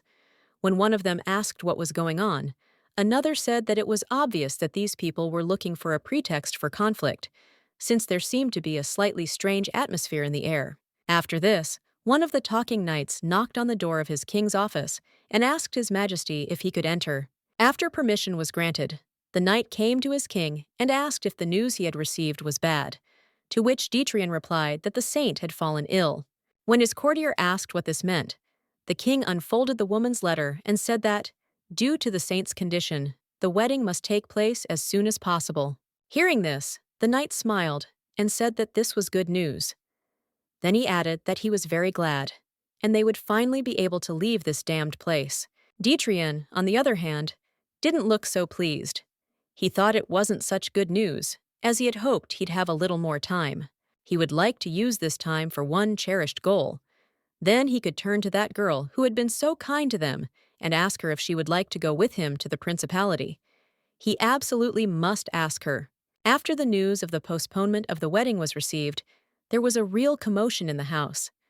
The knights asked why the priests had notified about the wedding so late. They said that they had little time to prepare. They were getting ready, because everyone had to be ready within an hour. There were rumors among the king's courtiers that the Imperials hated them, and they did so quite deliberately, since a political marriage is no joke, and they asked at the same time whether the daughter of a saint was so important. The knights who arrived as part of the delegation said that His Majesty was very dear to them, and they should support him in any situation and in all endeavors. After the prince put on his festive attire, the courtiers remarked to His Majesty that the suit suited him very well. It was an unusually luxurious outfit, although it was a common wedding suit in the empire. One of the knights approached His Majesty and said that he looked simply magnificent, and the former king would be proud of him. Turning away from the window where he was standing at that moment, Dietrich asked the man who had entered how the knights were doing. The man replied that everyone was already prepared for the ceremony and was waiting for him outside.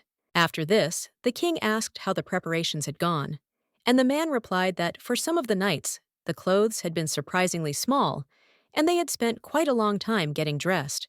When one of them was getting dressed, he was surprised to hear something and asked what the sound was, and the man had to tell him to be more gentle and not to rip his trousers. After this, the king's butler said that everything was almost ready, but only a few knights had some minor problems with their costumes. Dietrich advised him to leave everything to him, but for now it was necessary to go to the courtiers and help them with the preparations. After the man left the office, the king sighed heavily and remembered that he had never left a message for the girl. He remembered that on the night he found her in the forest, he decided to wait until the wing left.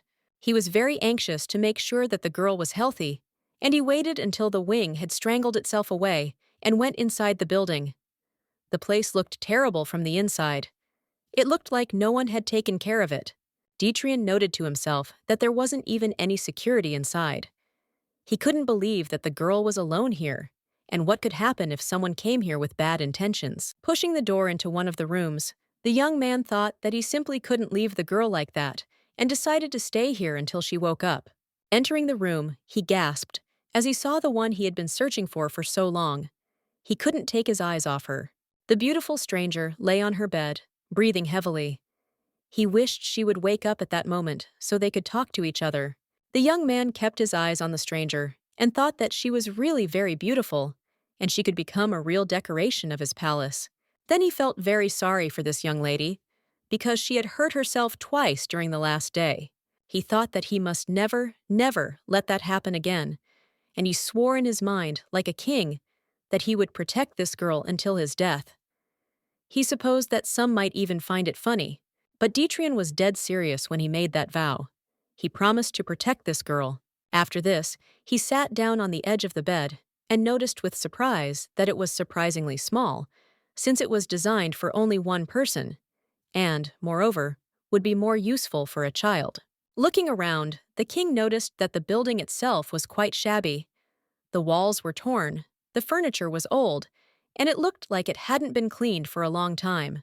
Dietrich stared at the walls of the room and wondered if this was really the room of a priest from the main palace. He couldn't believe it and wondered why the other priests lived in luxury. Without taking his eyes off the girl's face, the king wondered how long she had been living in such a place and in such torment. In his opinion, it had been at least 7 years. Then, he thought that perhaps it was still going on.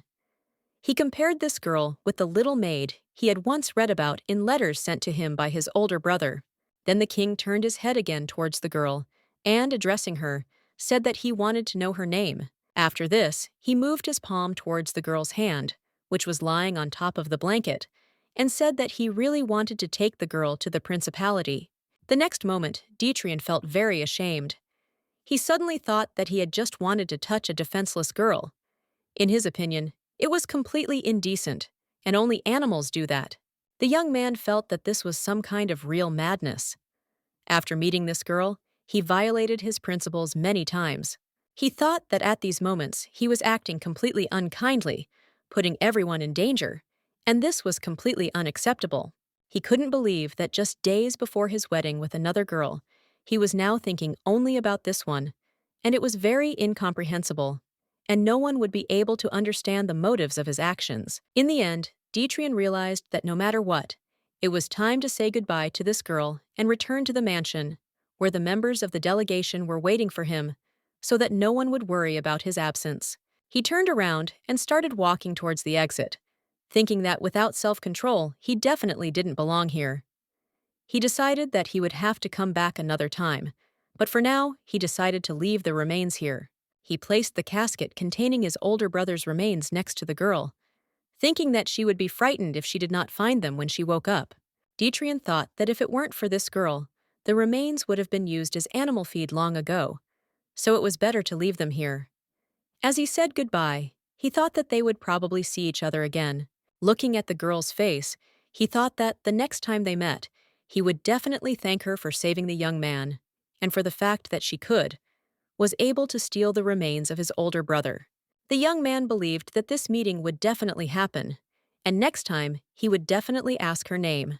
He would really like to hear the girl's voice, find out the color of her eyes, and it would also be great to see a smile on her sweet face. The young man even imagined how cute that face would look when a spontaneous smile appeared on it. He would give anything to see it.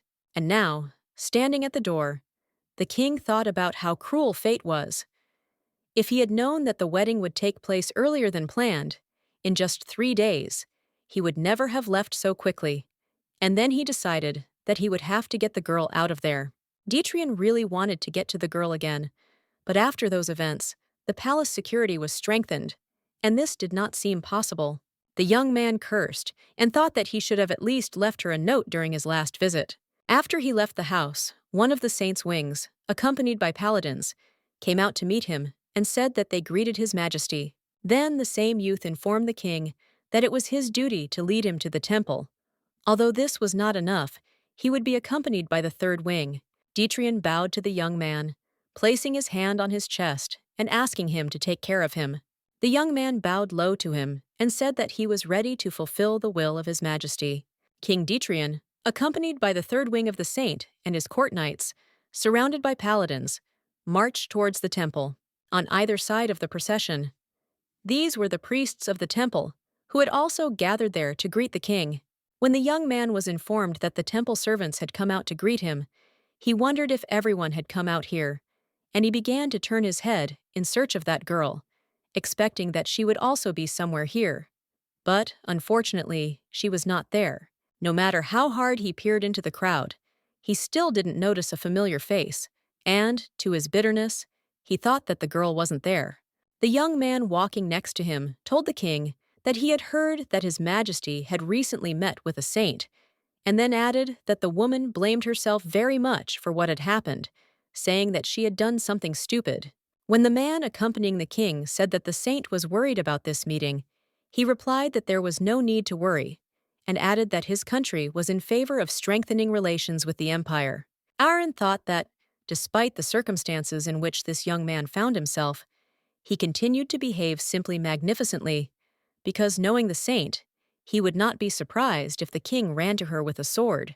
He watched the young man all the time and noticed that, nevertheless, he did not show his displeasure.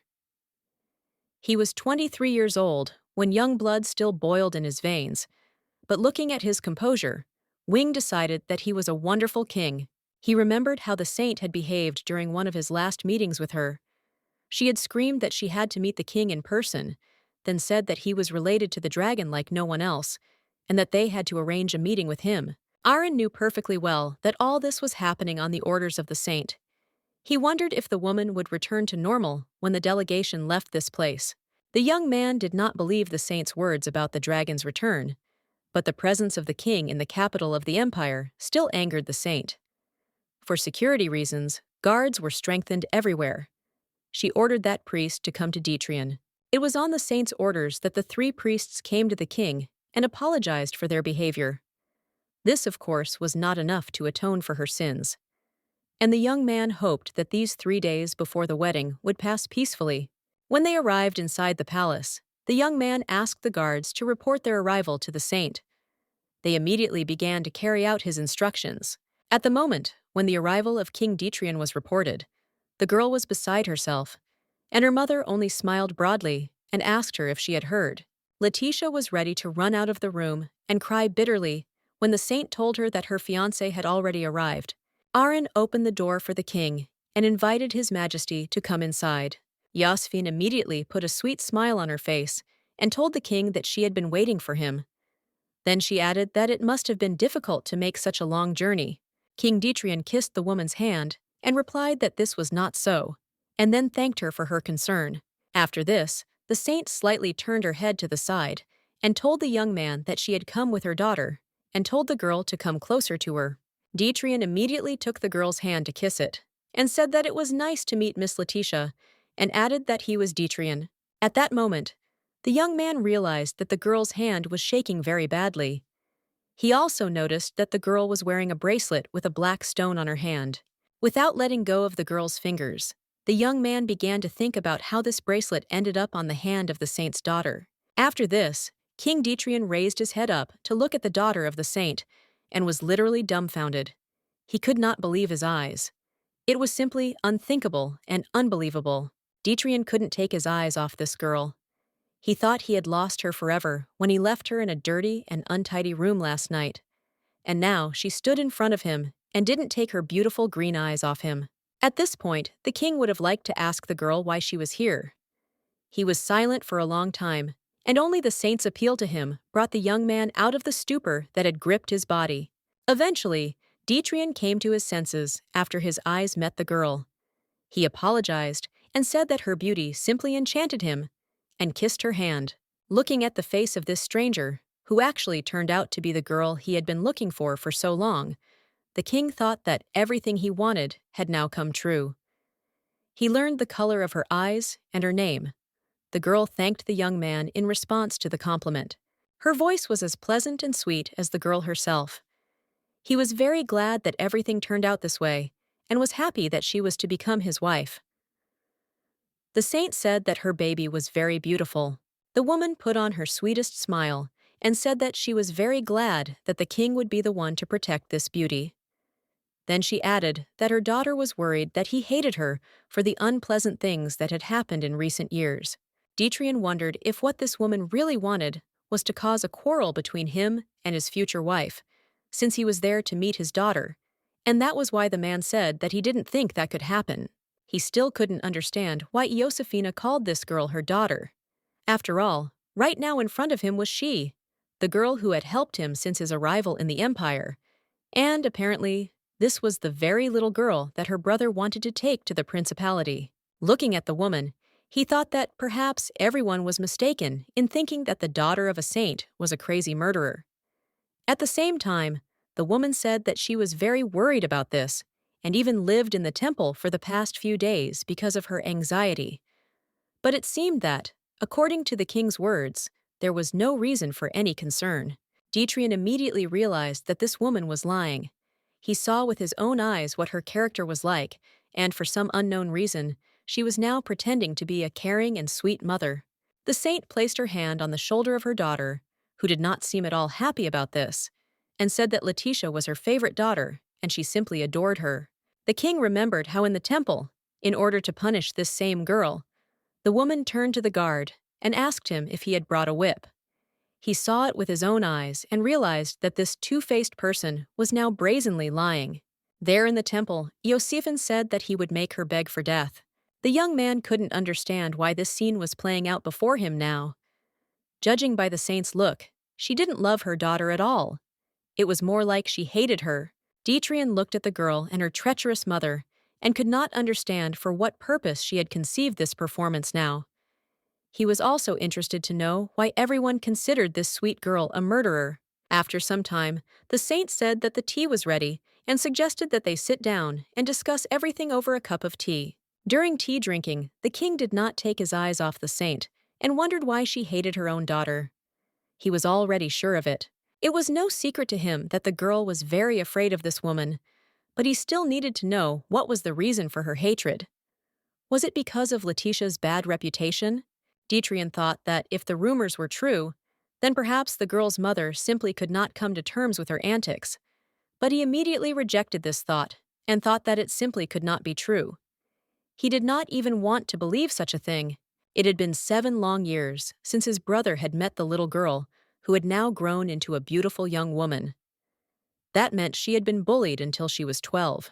Dietrian decided that such a frightened and hunted child could not simply kill people. He did not have the courage to do so, and suddenly he stopped, thinking that he did not even have any doubts that this girl was that maid. He wondered what would happen if he was wrong, then looked at the saint, who was talking sweetly to her daughter and telling her that this was her favorite tea. At this time, thoughts were racing through the king's head. He thought that if all his hypotheses were just guesses without any basis, and if she was the daughter of a saint, then the feelings he had been experiencing for the past 2 days were impossible to understand. He really didn't want to believe that he was wrong about this girl. At the same time, the saint behaved quite casually. She asked her daughter to try the cake as well, and added that today there was everything she liked on the table. The young man thought that she looked like a caring mother who was taking care of her daughter. Turning again to her daughter, Iosifan noticed that she was already eating very little due to the wedding bustle, and grabbing her hand, asked her to try something else. The young man did not notice that during this touch, the saint's sharp nails dug into the skin of the poor girl's hand, as a result of which she immediately agreed with her mother's words. Mila, smiling, Iosifan said that it was all because of the commotion that happened due to the girl's fault, and asked her, "Didn't you have enough last time?" Leaning close to the girl's ear, she whispered in her ear whether she wanted to be punished again, and the girl replied that she did not. Then the saint advised her to quickly smile. After whispering to the girl to smile as if she were happy, the woman said loudly that her daughter was simply beautiful and was happy about her upcoming wedding. Letitia turned her head and looked at the young man. It seemed to her that Dietrian had changed. His face and gaze seemed to have changed completely. Since his arrival in the living room, he had had that stern expression on his face, and she was very curious to know what had caused it. The girl remembered that at first, as soon as he entered this room, he behaved completely normally, greeted her with a soft smile, but then suddenly for some reason he fell into real shock. She wondered if her mother had done something wrong again. That would explain everything, she thought. She hoped that she had the advantage of knowing the future. But what if it started changing and she was powerless? At this point, the king turned to her and distracted her from her thoughts. He said that the saint's behavior showed how much she cared for her own daughter, and now he understood why the wedding had been postponed earlier. Dietrian said that the wedding must have been postponed because the mother and daughter simply did not want to be separated from each other. The younger of his interlocutors said that it was so, and then added that she was very sorry, to which the king replied that nothing terrible had happened, and he understood everything. After this, Dietrian turned to the girl again and said that her childhood must have been wonderful because her mother was so kind. He decided to test the waters and said that he had once been whipped as a child. The girl listened attentively to the words of the young man, who said that he had very strict parents, but it seemed that everything was different here. She answered that it was so, and all thanks to her mother. Dietrian noticed that the saint was very caring and said that he even envied his future wife. At that moment, something seemed to be happening in the saint's head. She seemed to be thinking about something and finally said that she also wanted to tell something. Iosifan smiled and said that, looking at the grown-up king, she immediately remembered his older brother Julius. He was also a wonderful young man. Smiling even more broadly, the woman said that it was very bitter to remember all this. Then she added that she was sure his brother would have been a great king if only he had not sinned against the goddess. At that moment, her daughter's face instantly and strangely changed. She seemed to fall into a stupor, remembering the person who had once been truly close to her. Dietrich sitting opposite her and wondered, confused, who her mother was blaming now. Everyone had long known that the execution was unjust, and the young man also wondered how she dared to say such a thing. At this point, Letitia felt angry and wanted to do something, but unfortunately, she realized that she could not do anything, and Dietrich was forced to endure these terrible words. She looked again at the young man's face, on which nothing seemed to have changed. Most likely, despite his young age, he had already learned to control his emotions well, and now only passions raged in his soul. After speaking, the holy young man placed his cup of tea on the table and told the woman that she was right, then added that his brother would have been a wonderful king. Josephine waited to see what this young man would say to her next. And the king, as if nothing had happened, confirmed her words, saying that he would have been a truly wonderful king, but he dared to go against the saint. Then Dietrich added that if his brother were alive, he would tell him to his face what he thought about it. By his behavior, he had disturbed the saint, and his carelessness had endangered the entire principality. Looking into the face of the woman sitting opposite him, the young man said that he was sorry that he died. But, in his opinion, it was for the benefit of the principality. Letitia was ready to scream, hearing the nonsense that flew from the lips of the young man. Her face instantly changed, and she wanted to shout in his face, "What the hell are you talking about?" Dietrich at the same time did not take his eyes off the young lady. He watched her and wanted to check what effect his words had on the girl. Looking at how the mood changed and how the girl frowned, he realized that his suspicions were confirmed. It happened just for a short moment. At that moment, when he spoke badly about his brother, the emotions betrayed this girl, and he was able to see that her brother was really very dear to her. It was at this moment that the young man understood why everything was happening this way, and why the saint was doing this. He understood why they were not allowed into the city for a long time, and he kept asking why it was taking so long and how long he could wait. When the priests wouldn't let them into town, he wondered what the hell the saint was doing and why she was doing this to a man who was marrying her daughter. He didn't think it would turn out like this. It felt like she was making fun of him. The moment he met the saint's daughter and realized who she was, everything immediately became clear in his head. He realized that this was not so, and the saint was only following some insidious plan of her own. Everything she did showed that she hated her own daughter. She wanted him to hate Letitia too. She wanted her to spend the rest of her life in pain. He also understood what had happened in the central temple. The woman did not want him to see her daughter's face, because then he would have been able to guess everything. Now, at the table, when the young man looked at the woman and her daughter, he was once again convinced that this was all a show, and that the fact that she was a beloved daughter was a lie.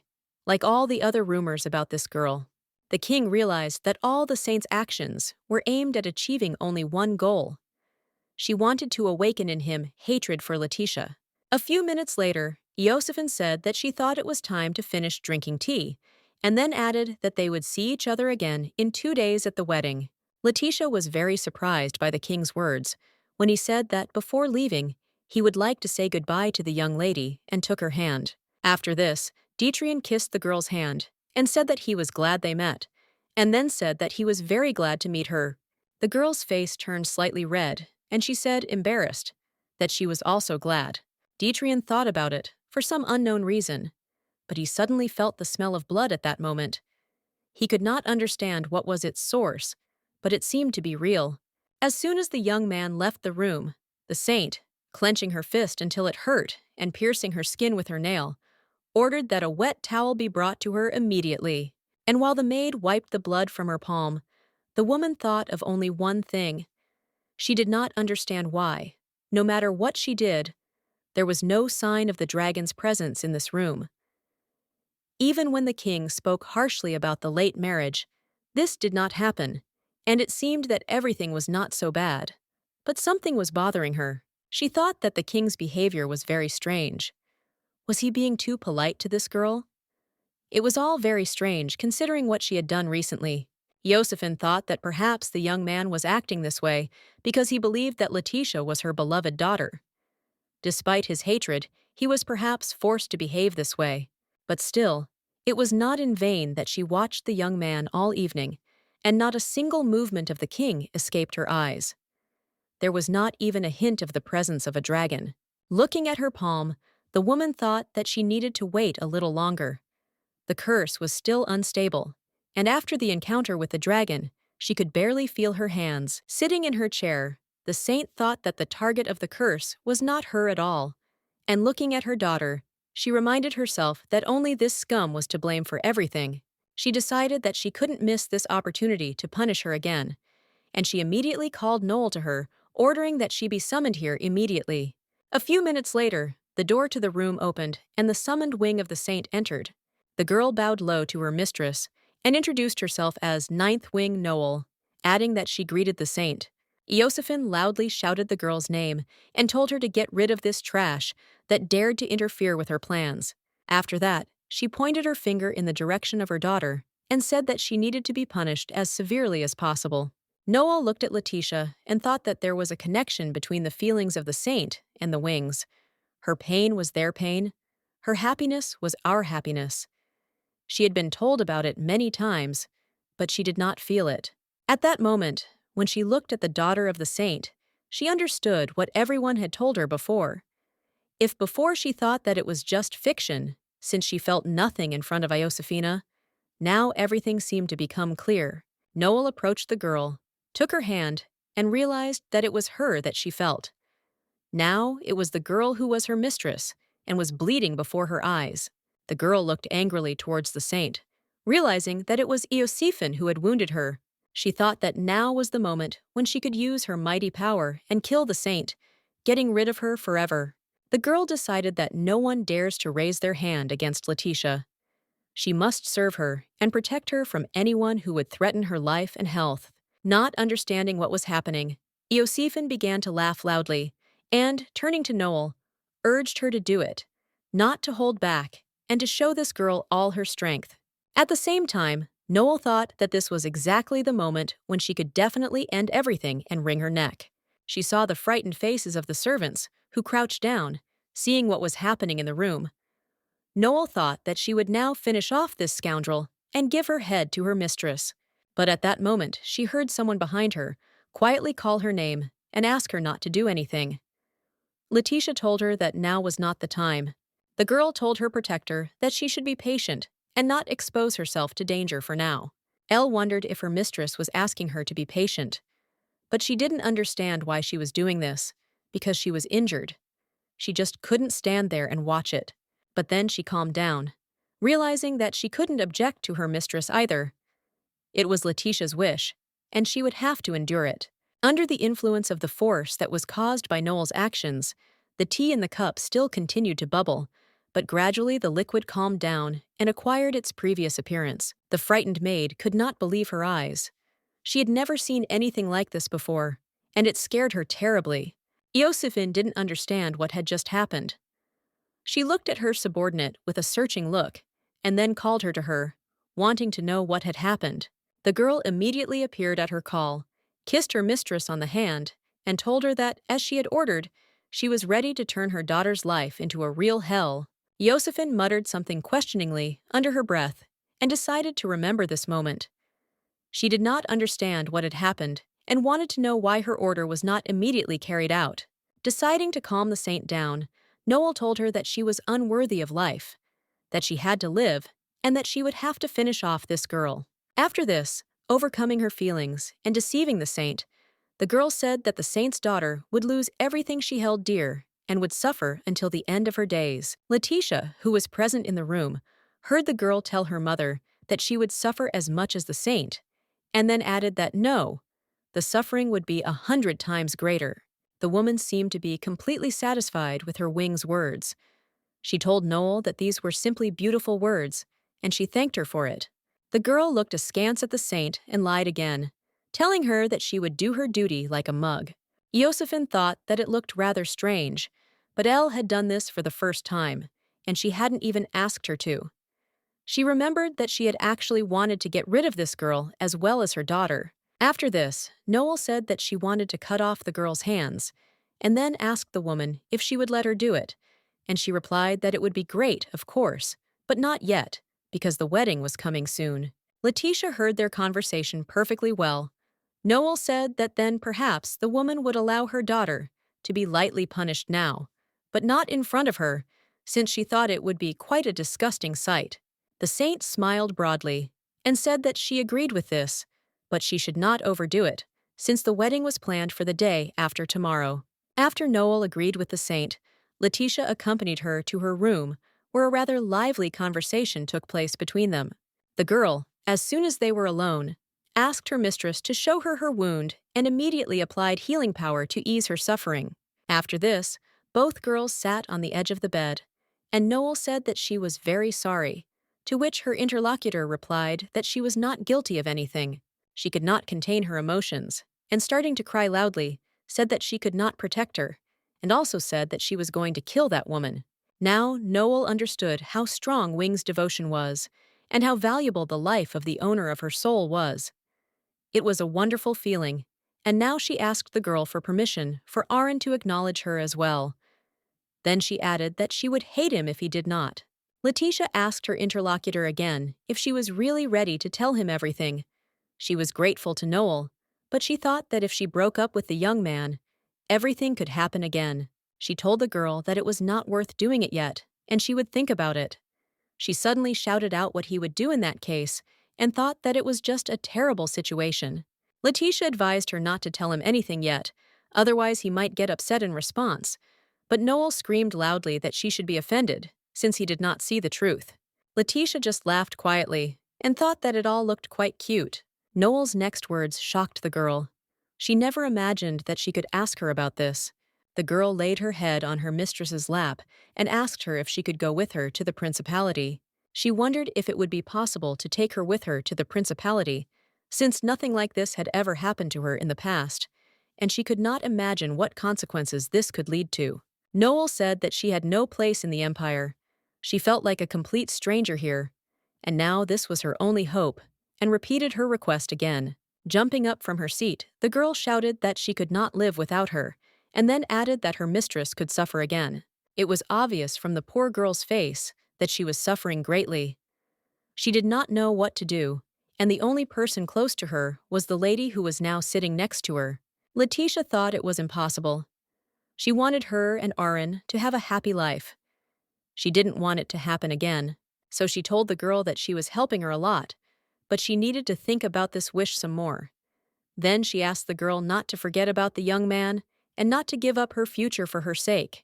Letitia thought that the girl would be able to achieve everything that seemed impossible to her. Being with her beloved seemed impossible to her. So she asked the girl to live a happy life. Afterwards, she told her interlocutor that while there was still time, it was worth thinking about her departure, and it would be nice if Aaron also accepted her in any case, and she added that she would try to make sure that they were always together. Noel answered her mistress's words affirmatively. She hoped that Letitia would also find true love and be happy someday. The girl was sure that in the current circumstances, this would not happen. She was supposed to become the wife of King Detrian, and in her opinion, the girl did not want this marriage at all.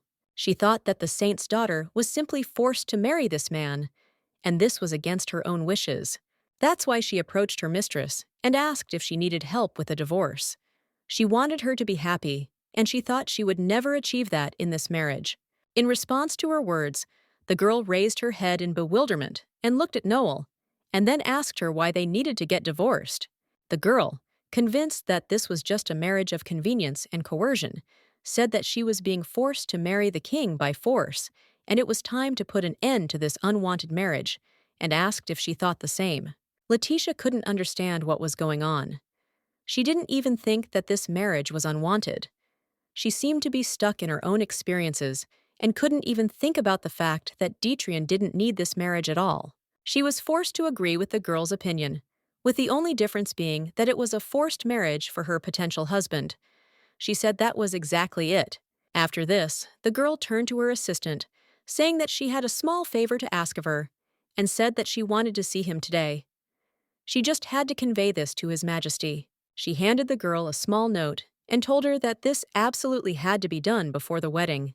Letitia thought for a long time about the fact that she was not going to keep him, but apparently he will have to put up with her for these 6 months. While the girl was thinking about how she could best prepare for her departure, her mother was enjoying the treatments. A masseuse had come to her and was now massaging her body. The door to her room opened, and the man who entered said that he greeted the saint. In response to his words, she addressed him by name and asked Aaron if he had come. The young man knelt down next to his mistress and said that he was ready to fulfill her every wish, and then added that it seemed that she was already feeling better. Josephine thought about it and said that she really felt a little better, but she was surprised by something. The young man asked in response what exactly. The lady's words surprised the young man very much. She told him that Noel, during their last meeting, called her the mistress of her soul, and this was very unusual. The girl herself knelt down in front of her, even though she didn't ask, and said simply lovely things.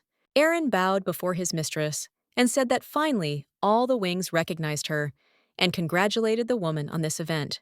Josephine, who did not even suspect the feelings that connected the young man with this young girl, said that Noel was very lucky. If this had not happened, she would have definitely gotten rid of her. Aaron was shocked by his mistress's words that if he noticed anything strange about this girl, he should let her know and kill her immediately. At the same time, the young man was wondering if his beloved had really stood in the saint's direction, and, not understanding, he was wondering what the hell was going on. He found it very hard to believe that Noel could say something like that. She told him about her feelings for the saint during their meeting, and she also asked him once if he thought there could be several saints. During their heart-to-heart talk, she opened up and told her friend that she felt nothing when looking at Josefina and that she thought there might be someone else. In response, the young man said that it sounded simply ridiculous. Areen explained to his interlocutor that everyone knows that the goddess chose only one person, and that is Josephine A. There have been people since ancient times who called themselves the second saint. They were imposters. They wanted to take advantage of their position to use it for their own purposes. But all these people ended up the same way. The guillotine awaited them, and as a result, none of them remained alive. Noel seemed to be very scared when he told her about this, and she asked the young man in surprise if all these people had really been executed. She began to loudly complain and asked if it was really possible to simply execute ordinary people, even the second or third, and what difference did it make? Then she asked why he couldn't get it. The guy didn't understand what was going on and asked the girl what had happened to her. He couldn't understand the motives for which she suddenly decided to take an interest in this. The girl answered him that this was already going beyond all bounds, and what could happen if those saints were also real? And she shouted at the young man that he could not think with his own head. After that, she turned around and rushed away to say goodbye, telling him that she hated him. The young man began to think about what was happening to his friend. She certainly could not side with the saint. After all, not long ago she herself had told him that she hated her and was unable to serve her. And while the young man was pondering why such dramatic changes had occurred in his beloved, the saint asked if he would like to accompany the delegation to the principality. And Rin, without thinking twice, answered her question affirmatively. Besides, he didn't have much of a choice. If the saint asked, it only meant that she wanted to hear the word yes. She explained to her subordinate that she was sending him along with the delegation for a reason. When they headed to the principality, there would be some things to do. The woman handed him a box with dubious contents. When the young man took the contents of the box into his hands, he asked the saint if it was the same monster. She replied that it was indeed true, it was the one he had sealed. It was a Valinos, a dangerous monster that lives in the desert. It had really huge claws. It usually doesn't attack people, except in the heat. But a few years ago, something strange happened. This monster started attacking people and eating them. The young man tried to figure it out, but it was too late, and he had already caused trouble. It's a miracle that the young man managed to seal this monster. It managed to attack several settlements and kill many people. The Valenos shell is so strong that it cannot be pierced by a blade. An ordinary person simply cannot cope with it. Aaron thought that this was all for a reason. This monster was only sealed after it destroyed several villages, and now he was confused about why he had to do this. Eosiphan explained to him that as soon as the delegation found itself in the desert, he would have to release the monster, and that meant that it could immediately attack these people. The woman explained to him that while the monster was eating everyone around him, he would have to escape with her daughter. That was all that was required of him. Aaron was completely perplexed. He could not understand why this was necessary, and reminded his mistress that all these people would die. But the saint replied that there was no need to worry about this. She stretched her hand towards the young man and said that he was her wing and had to fulfill all her wishes. At that moment, Aaron thought that it was beyond his powers, and he would not be able to do it. He vividly imagined what would happen if he released the monster. The delegation would not be able to resist it. Obviously, these innocent people would be killed by it. The young man clutched the stone with the monster imprisoned in it in his hand, and thought that no matter what Iosiphan ordered, it would be difficult for him to carry out something like that. He could not allow innocent people to die.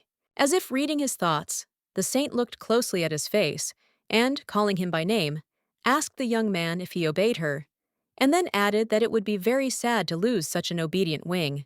The young man promised the saint that he would fulfill her request. After this, the woman turned her back on him and declared that her beloved wing still radiated weakness, and when the young man asked her forgiveness for this, she replied that it was nothing to worry about, and she was confident in his complete devotion. After that, she turned her head towards Aaron again and asked how it was with Noel, adding that he could take her with him to accompany the delegation. The young man was struck by the lady's words, that it would be necessary to check this girl. Suddenly, she was simply afraid of death. The saint thought for a moment and said that if this was so, and the girl had really decided to confess to her under threat of death, something would have to be done. Even after the young man left the saint's chambers, he was haunted by the saint's order regarding his beloved. She said that if he noticed anything strange about Noel, he should kill her. Aaron thought about how difficult it would be for him to do this. As soon as he left the saint, he immediately felt pain in his chest. He knew that he would never kill this girl. He also wondered if she would agree to what the saint had ordered him to do. He was sure that she would categorically refuse and would try to dissuade him. He was absolutely sure that she would say that innocent people should not suffer. But he understood that he had no other way. This time it would be very difficult for him, and he would not be able to deceive the saint. Aaron did not understand what to do. The young man stopped and began to think. He knew that sooner or later something like this would happen, and now he faced a difficult choice. He had to choose one of two things. It was not a difficult choice for him. Of course, he chose what had become the meaning of his life lately. He was not able to harm Noel, but this day had come sooner than he thought. Aaron set out again, thinking about how soon it had all ended. He wanted the good old days to last as long as possible. After this, the young man decided to consult with the goddess. He approached her statue and began to gaze intently at the face of the holy goddess. Addressing the speechless sculpture, the young man said that everything he does is according to its will, and he intends to continue doing so. Noel fulfilled her mistress's wish and gave the king her message. In that note, he read that the girl needed to meet him. It said that Letitia had something to tell him before the wedding. She wanted to see him that evening and promised to wait for the young man in the garden behind the sanctuary. Detrian was at first very surprised, then delighted at another opportunity to see this mysterious young lady. As soon as the appointed time arrived, he went to the place she had indicated in her letter. It was a quiet night. The green grass swayed slightly in the breeze. When he approached the place of their meeting, he stopped nearby and began to enjoy the image of a sweet lady who stood in the middle of the garden and waited for his appearance. When Letitia noticed that the king had already arrived, she turned her head towards him and said that they had met again, and called him Your Majesty. She looked like a beautiful painting by one of the greatest artists. Letitia said that she had something she must tell him, and added that it was for this very reason that she had called the king to this place. Her request seemed very strange to the young man, since his interlocutor said that she wanted him to promise her something before marriage. Detrian found it difficult to understand what this girl could possibly want. He decided that perhaps she had some warnings, so he asked her to tell him everything. In response to this, Letitia looked intently into the young man's eyes and said that exactly 6 months after her and his wedding, they would have to get divorced. At first, Dietrian did not believe what he heard. He could not understand what it meant, and so he asked the girl in surprise, what? She answered that since this was a forced marriage, she thought it was not worth leaving everything like that. Dietrian was struck by her words that all this was under duress, and he asked the girl if her words meant that she wanted them to get divorced. Looking at this girl's face, he couldn't understand what the hell was going on and why she didn't want to marry him, and if she did, she would divorce him. The young man, having received the letter, began to imagine many conversations with this girl, where she laughed and was embarrassed. But he did not expect anything like this. He certainly didn't expect her to tell him about her intention to divorce. And now the girl told the king that she knew how much he didn't want to break their marriage vows. Dietrian was simply amazed by her words. He wondered if that was all. After all, it was true before, but now everything is different. He would really like to tell his interlocutor how important she is to him. He would tell her that he wants to be with her, and he hopes that she thinks the same way. He would really like her to know that. Without taking his eyes off his sweet interlocutor, the king wanted to say all this out loud, but did not dare, and the girl suggested that he think about this proposal, because in the end, feelings are more important than any oath. Dietrian listened silently to her suggestion to not delay the divorce, otherwise they would both be unhappy. He noticed that the girl's voice was filled with despair. She offered him a divorce. It felt like a crack had appeared in her heart. After the girl repeated once again that they would both be unhappy, the king was forced to tell her that he understood what she was talking about. The girl's words about how he would be unhappy with her were ringing in his head. And in the end, he was forced to tell her that if this is what she wanted, then so be it. And then he asked if this was all she wanted to tell him. Letitia thought for a moment, and then said that perhaps there was something else. She reminded the king standing before her that, as he knew, after the wedding, there would be a wedding night, and her mother would definitely send someone. Dietrian thought that because the girl doesn't want to do this with someone she doesn't like, she is now asking him to pretend that they spent the night together. He thought that this was a fairly natural desire if she didn't like him, and most likely that was why she decided to ask him for a divorce. Letitia told the young man that they absolutely had to prepare for the upcoming wedding night.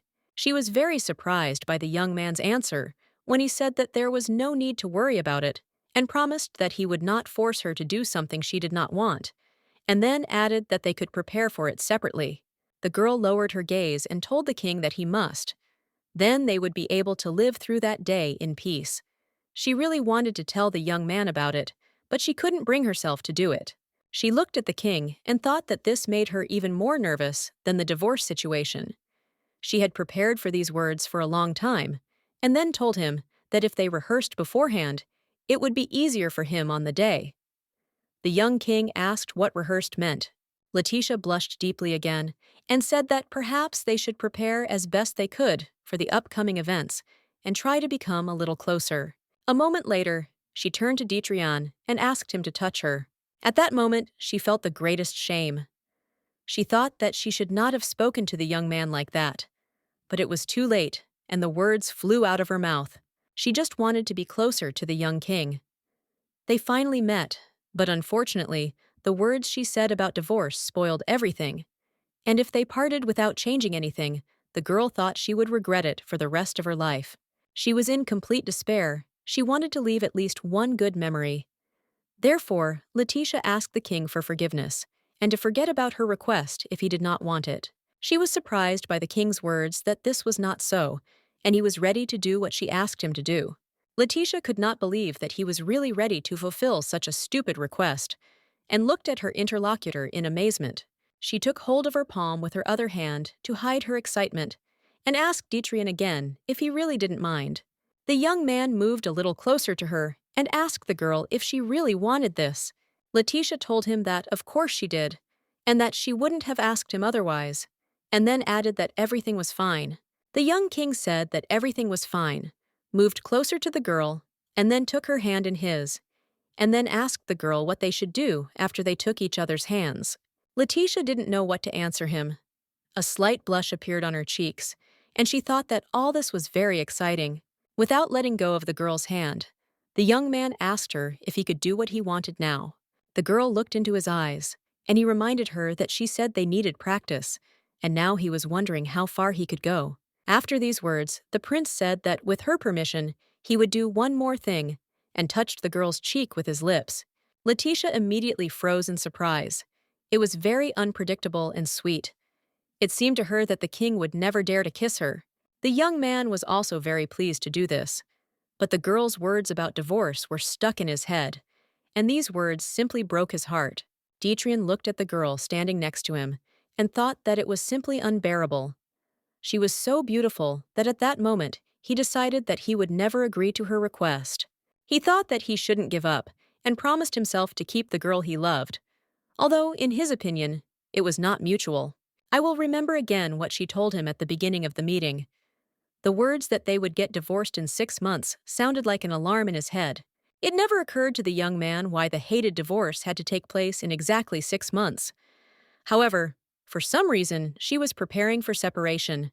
Dietrich decided that if he told the girl now that he wouldn't let her go, she would definitely get angry.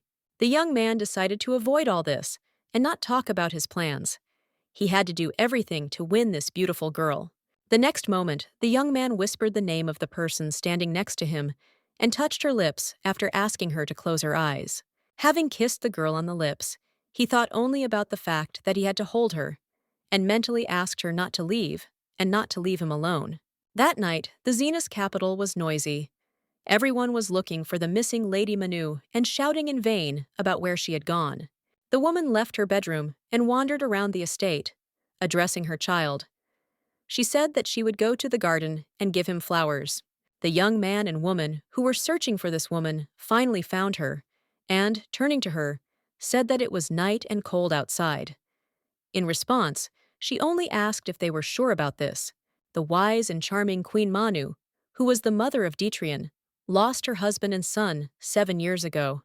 Since then, her mind could be compared to that of a child. The boy and girl stopped and watched the woman pick a flower and say that her son would like it. Her body was weak, and everyone was worried about her health. When the young man asked his companion what kind of child it was, she replied that she thought it was about His Majesty and thought that he would return soon. And when the young man said that she had been sleeping a lot lately and that everything was fine with her, the young man replied that the doctor had said that everything was fine. After this, the young man asked her if she had forgotten that she was a Gilliard, and then added that this was probably why she tended to sleep for a long time. The word Gilliard means fortune teller. The empire has 9 wings. The Principality of Victims has 12 guardians who carry the howl of the dragon. One of these guardians was Gilliard. This man is able to see the future in dreams and can get to the bottom of things. It was Gilliard who was the king's mother. When Gilliard was active, even the empire did not dare to stand in the way of the principality. No one wanted to deal with such a power. But, unfortunately, this was the case for the principality before. Only the name remained from Gilliard. And now, after the death of the eldest son, there are no more predictions. The young man who was watching the poor sick woman said that it would be great if Gilliard could predict, to which his companion replied that in that case, His Majesty would not have to marry now. After this, the young man asked if the rumors about the crazy woman were true, and added that maybe she was a good person. The girl replied that it would be great, and she really hoped so. As if realizing that they were talking about her, the Dowager Queen turned her head back and asked, addressing her attendants, "Child, are you here already?" After these words, the young man and the girl looked at each other in bewilderment, and the girl immediately suggested that her companion take action. The young man approached the woman and said that it was him and that he had just returned, to which she replied that it must have been difficult to get here and stroked his cheek, adding that he was so tall.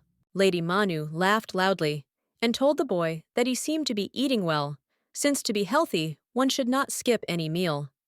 The boy promised that no matter what happened, he would always eat well. Since the young man called her Your Majesty, the woman immediately became a little upset and told him that she did not like it when he called her that and ordered him to call her mother. Since the young man mumbled something unintelligible in response, she immediately demanded that he try. The young man was forced to do this, seeing the silent order in the eyes of his companion.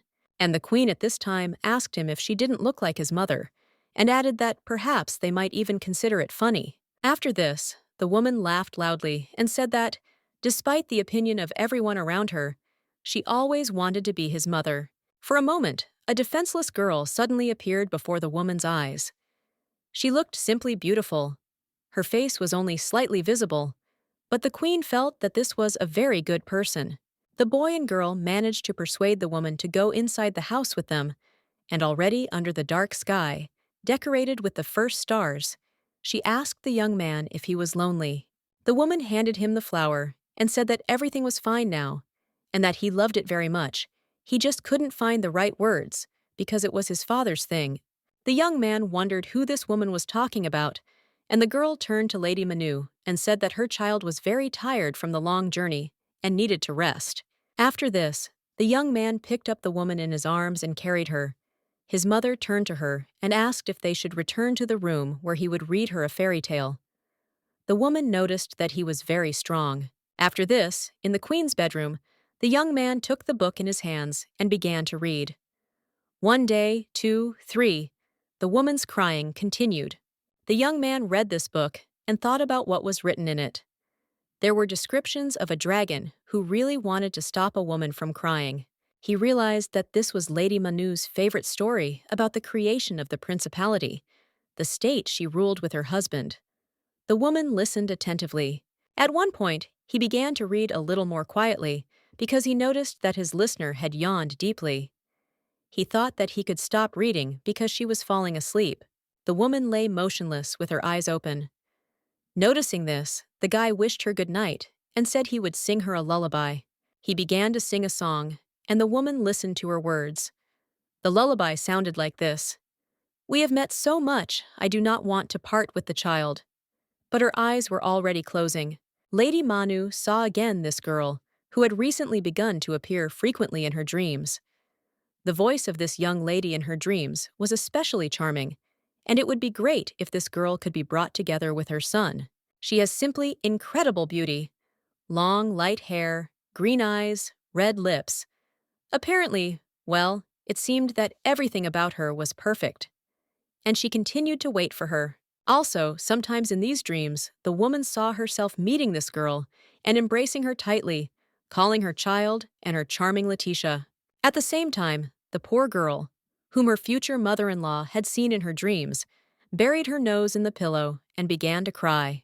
Petition remembered the events of this evening and became nervous again, just like when she met the king in the garden. But still, she felt incredibly happy. She remembered that she and the king had been together for a long time, and it seemed like a real dream. At parting, Detrian asked her to be careful, and she thanked him in return. She thought the young man was very kind to her. At the moment of the kiss, butterflies fluttered in her stomach. It was an incomparable feeling. When they were kissing, not for the first time, the king addressed her by name and asked her to look at him. She had not forgotten the tenderness of the lips touching her again and again. It was very pleasant, and now she seemed to have returned to the garden and kissed the sweet young man. But she also did not forget that, soon after this, she suddenly felt a strange heaviness in her legs and groaned heavily. The young man noticed that something was wrong with her, and grabbing the girl with his strong hand, asked if she was feeling unwell. She was terribly scared, but decided not to show it, and replied that everything was fine, and asked Detrian to just relax. After that, she smiled widely at him and said that she really liked it, and she was incredibly happy. Detrian couldn't understand what was going on. At the beginning of their conversation, the girl was talking about wanting to divorce him, and now, for some reason, she was talking about how she liked it and was happy. He even laughed hysterically and said that he understood everything. The girl looked at him and decided that even his laughter was very beautiful. Now, lying in her bed, she thought that even his laughter seemed intoxicating. She felt awkward about this encounter and thought that the man had been so nice to her. Covering her head with a pillow, Letitia thought that this was her first kiss in her life. She could not even dream of such a thing. She hoped that she would always be happy, remembering today for the next 6 months. She remembered her relationship with the king in her previous life. Before returning to the past, Getting close to him was not easy at all. It was as if he avoided meeting her and looked for any excuse to be as far away from her as possible. Letitia remembered that before, in that life, despite the marriage, they were not a real couple, and the first night with Dietrian was terrible, but it was not at all because of the king, but because of her. That night, the young man told her that he would not touch her without permission. He asked her not to be afraid, as he promised not to do anything she did not want. She remembered her thoughts at that moment, when she decided that all his words were just a brazen night, a lie, and if she relaxed even a little, the man would hurt her. She was terribly frightened by what lay ahead of her, and despite her request to calm down, she could not do so. At the moment when the young man tried to move closer to her, a loud girlish scream and demands not to come closer were heard from behind the doors of their bedroom. After this, the priest sent to accompany her mother burst into the bedroom and attacked the king with questions, asking what he had done with Letitia, and promising that he would not get away with it. The priest, standing at the door, shouted that the descendants of the dragon were truly disgusting. It seemed that they had forgotten who was the reason the principality was still intact. The young king and his wife sat on their marriage bed, and the priest said that everyone in the principality should be grateful to the saint for her mercy. And then the young man was asked how he dared to harm the daughter of their ruler. Letitia understood that none of these people really cared about her. They were only acting on the instructions of her treacherous mother. She looked with pity at the young man who had done nothing wrong. He simply bowed his head and remained silent, not thinking for a second about making excuses. Everything that happened that night affected their future relationship. Because of this, the king never touched his wife again. They slept together, but he always kept his distance. Letitia thought that she had no need to be afraid. He would never do anything bad. But, be that as it may, he still hated her. She remembered something that had happened just once. She had suddenly wanted to kiss him very much, and she had done it when he was sleeping, although it was not really a kiss. Since one of the kissers did not even know about it, it could not be called a real kiss, since it was not mutual. Letitia sat up in her bed and thought about how she could have ever done something like this. It was all so confusing and complicated, and now Dietrian probably hated her. She remembered how the young man had behaved towards her during their first meeting at the palace, and decided that he was being kind to her only out of politeness. They had never been close, and what had happened had completely confused her. After that, she remembered the events of that night. Unlike the tea party, everything was wonderful, even too sweet to be true. Then she even thought that Dietrian loved her, nervously squeezing the edge of the blanket with her hands. The girl thought that, despite all her impressions from this meeting, it was all untrue. Looking out the window at the night sky, Letitia thought that even so she felt happy, and hoped that these moments would remain in her memory forever. She wanted the next 6 months to be the same. The girl began to reproach herself for these thoughts. She thought that she shouldn't be so selfish, although she really wanted to be, and besides, 6 months is not that much. In the end, she decided that she would have to enjoy her happiness. Dietrian would endure it, and she would be the best wife for him. After that, she decided that 6 months was not such a long time for happiness, and the first tears appeared in her eyes. Letitia immediately began to scold herself for this feeling and asked herself why she decided to cry, and mentally ordered herself not to cry. Without taking her eyes off the sky, strewn with bright stars, the girl thought that now she was absolutely happy because she would spend the rest of her life with her loved one. The next day, in one of the houses of the capital of the empire, a loud questioning cry was heard. What? It was a young girl screaming, asking her lover if she had really been chosen to accompany the principality's delegation. She could believe that it had really happened. The man who came to her, who was accompanied by a young man, said that yes, all this is true, and this is a holy assignment. The girl turned away so that the emotions and joy on her face would not be visible, and thought that the day when she is satisfied with the actions of the saint has not come yet. Noel decided that she had to tell her mistress about this, and ran as fast as she could to tell her the news. She was sure that she would be happy to hear it. She ran into one of the rooms of the palace, sat down on the sofa, and began to think about how her mistress's departure was getting closer and closer with each passing day. Her soul became sad, and she felt like a puppy abandoned by its owner. She remembered the day she talked to her lover.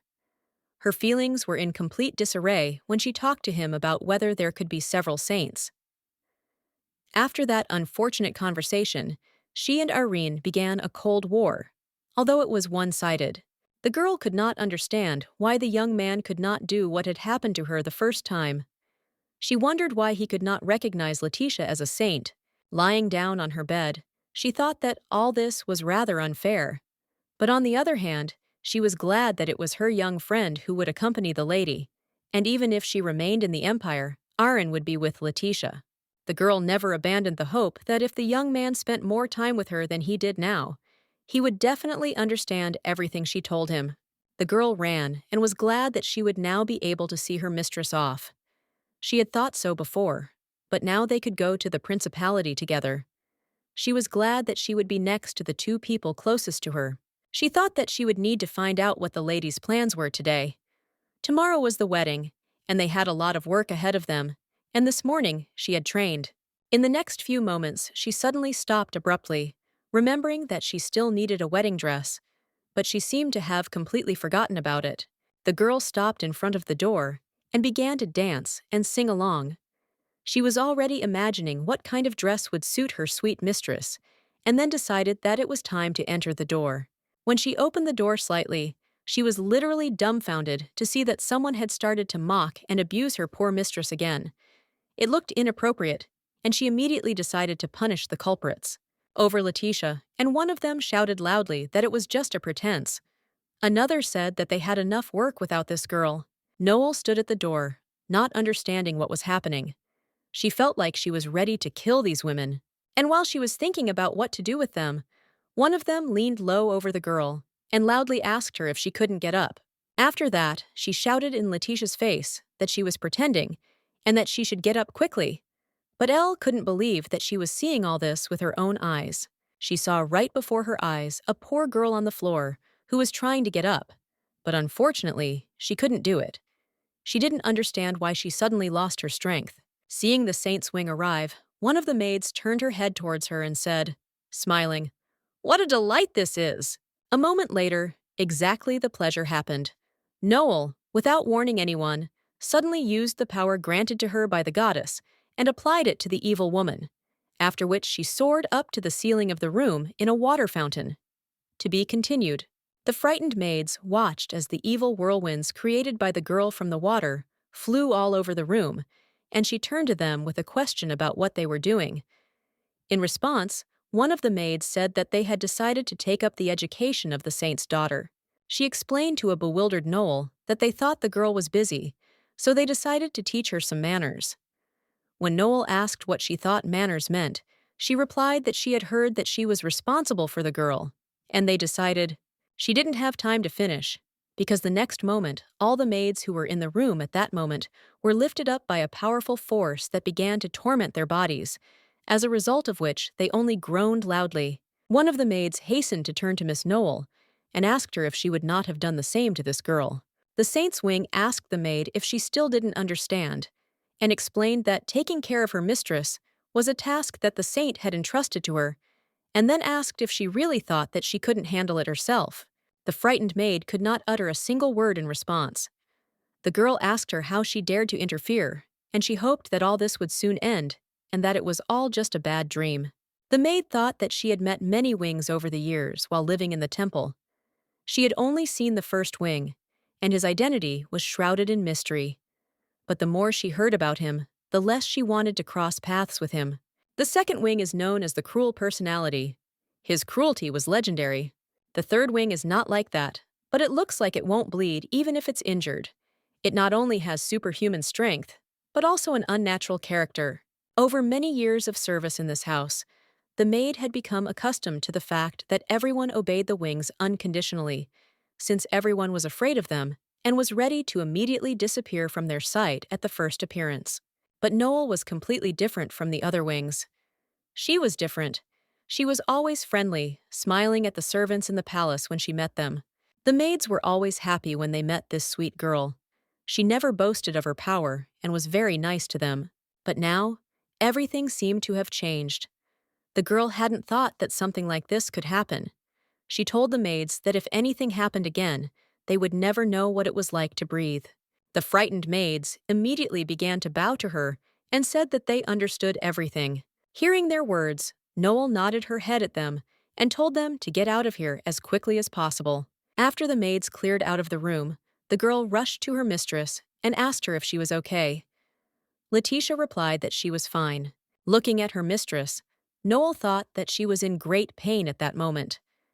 Then, looking closer, she realized that the girl was almost not hurt, but still she continued to endure all the bullying. After this, the girl looked at Letitia's hand and, noticing the wounds there, asked her where they came from. She replied that she must have accidentally pricked herself when trying on her dress and explained that she needed to adjust it to size. Noel thought that it looked too suspicious and whether there were too many of these random wounds, and also wondered what it was all about and if the dress was custom made. After that, she noticed that there were a lot of small, sharp pins lying around near the hem of the girl's dress and thought, remembering the maids, how dare they do this? She told her mistress to wait for her here in the room and said that she would go now and sort everything out. Letitia started loudly telling her not to do it after Noel said she would kill them all right now. She asked her not to do anything like that. Letitia grabbed the girl's clothes and begged her not to do anything. She said that the usual punishment would be enough, but Noel replied that it was too little and none of them deserved to live. She didn't even want to listen to her mistress, who begged her not to kill these evil maids. Noel then stopped and asked Letitia if she wanted to let these women's actions go unpunished, adding that they had hurt her a lot. The young lady burst into tears and told her mistress that she was in great pain because they had hurt her and she could not leave it that way. Then she asked her why she felt that way about the injuries. Letitia just remained silent in response. Over the years, she had gotten used to the fact that someone was constantly mocking and bullying her. And now she could not answer the question of why she tolerated their antics. After much thought, Letitia rushed forward, hugged the astonished girl, and said that these were her mother's favorite maids. And by attacking them, the girl was putting herself in danger. Noel explained to her that it wasn't dangerous at all. If she told everyone that the maids had disturbed the wings, no one would judge her or touch her. Everyone would only support her. Letitia decided to explain everything to her again and said that she shouldn't do it because she didn't want to become like her mother. Her mother kills other people very easily. The saint does not allow anyone to get in her way. Of course, the woman does nothing with her own hands. She is helped by her wings, with which she commits murders. The most famous incident involving this wicked and evil woman was the release of the sealed beast Valentos. It all happened after the visit of guests from the principality, whose arrival she was not at all happy about. In the past, she had a conflict with the delegation. She was simply embittered by these people, and on the day the delegation was returning home to the principality, she ordered the wing accompanying them to release the bloodthirsty monster. As a result of this woman's revenge, dozens of people died, and the survivors were seriously injured. Even the wing that released the terrible monster suffered. Holding the little girl to her chest, Letitia thought that she had no idea whether she was truly chosen by the gods. She did not know why Noel was helping her. She looked at the bracelet with the stone in her reserve and decided that even if she was much stronger at the moment, she was not going to use this power under any circumstances. After that, she decided to discuss everything with the girl. Taking her hands, she asked to forgive her for her stubbornness and added that she was really fine. Seeing that her persuasion had no effect, and the girl was still sullen, she said that, more precisely, she was terribly angry and in great pain. Smiling, Letitia told her interlocutor that nevertheless, the punishment should be proportionate, and, in her opinion, what she had done to those nasty women was already enough. Seeing that she still couldn't adequately perceive her words, Letitia added that she thought the maids understood everything, and then asked if that wasn't enough. Noel immediately looked like an enraged beast, and, taking a warlike stance, said that, of course, all this was not enough. Petition took her hand again and asked her to calm down. She didn't want any conflict, especially when the time of the planned wedding was approaching. The girl smiled and thought that she was becoming very difficult. She laughed when she heard Noel say that she would tear off one of the maid's limbs, Finally, the hard day was over, and Letitia flopped down on her bed, exhausted. Thinking what a crazy day she had had today, snuggling into her soft pillow, she thought about how, with this wedding, there was absolutely no time to rest. However, something still bothered her. She again remembered the smiling face of the sweet girl at the moment when she announced that she would also accompany the delegation. At first, she thought it would be great if the girl came with them, as she didn't want to leave her alone. But she was worried when the girl said that before they left, she wanted to introduce Letitia to Aaron. Letitia decided that although she had agreed to the offer, she would probably have to find some excuse to refuse it. The girl remembered that her mother treasured this wing. Aaron served her with pleasure and always tried to support her mother. She didn't understand what might happen if she met this man. Would he serve anyone else besides the saint? She somehow didn't believe it. Letitia was still very happy. She didn't care whether the young man would recognize her or not. The main thing was that Noel and Aaron would be together. Letitia was slowly falling into a deep sleep. Because she was thinking about them, she had a particularly strange dream that night. It all looked very suspicious and seemed somehow incomprehensible. In her dream, the girl saw the maids whispering to each other, one of whom said, "I wonder why Aaron betrayed the saint,"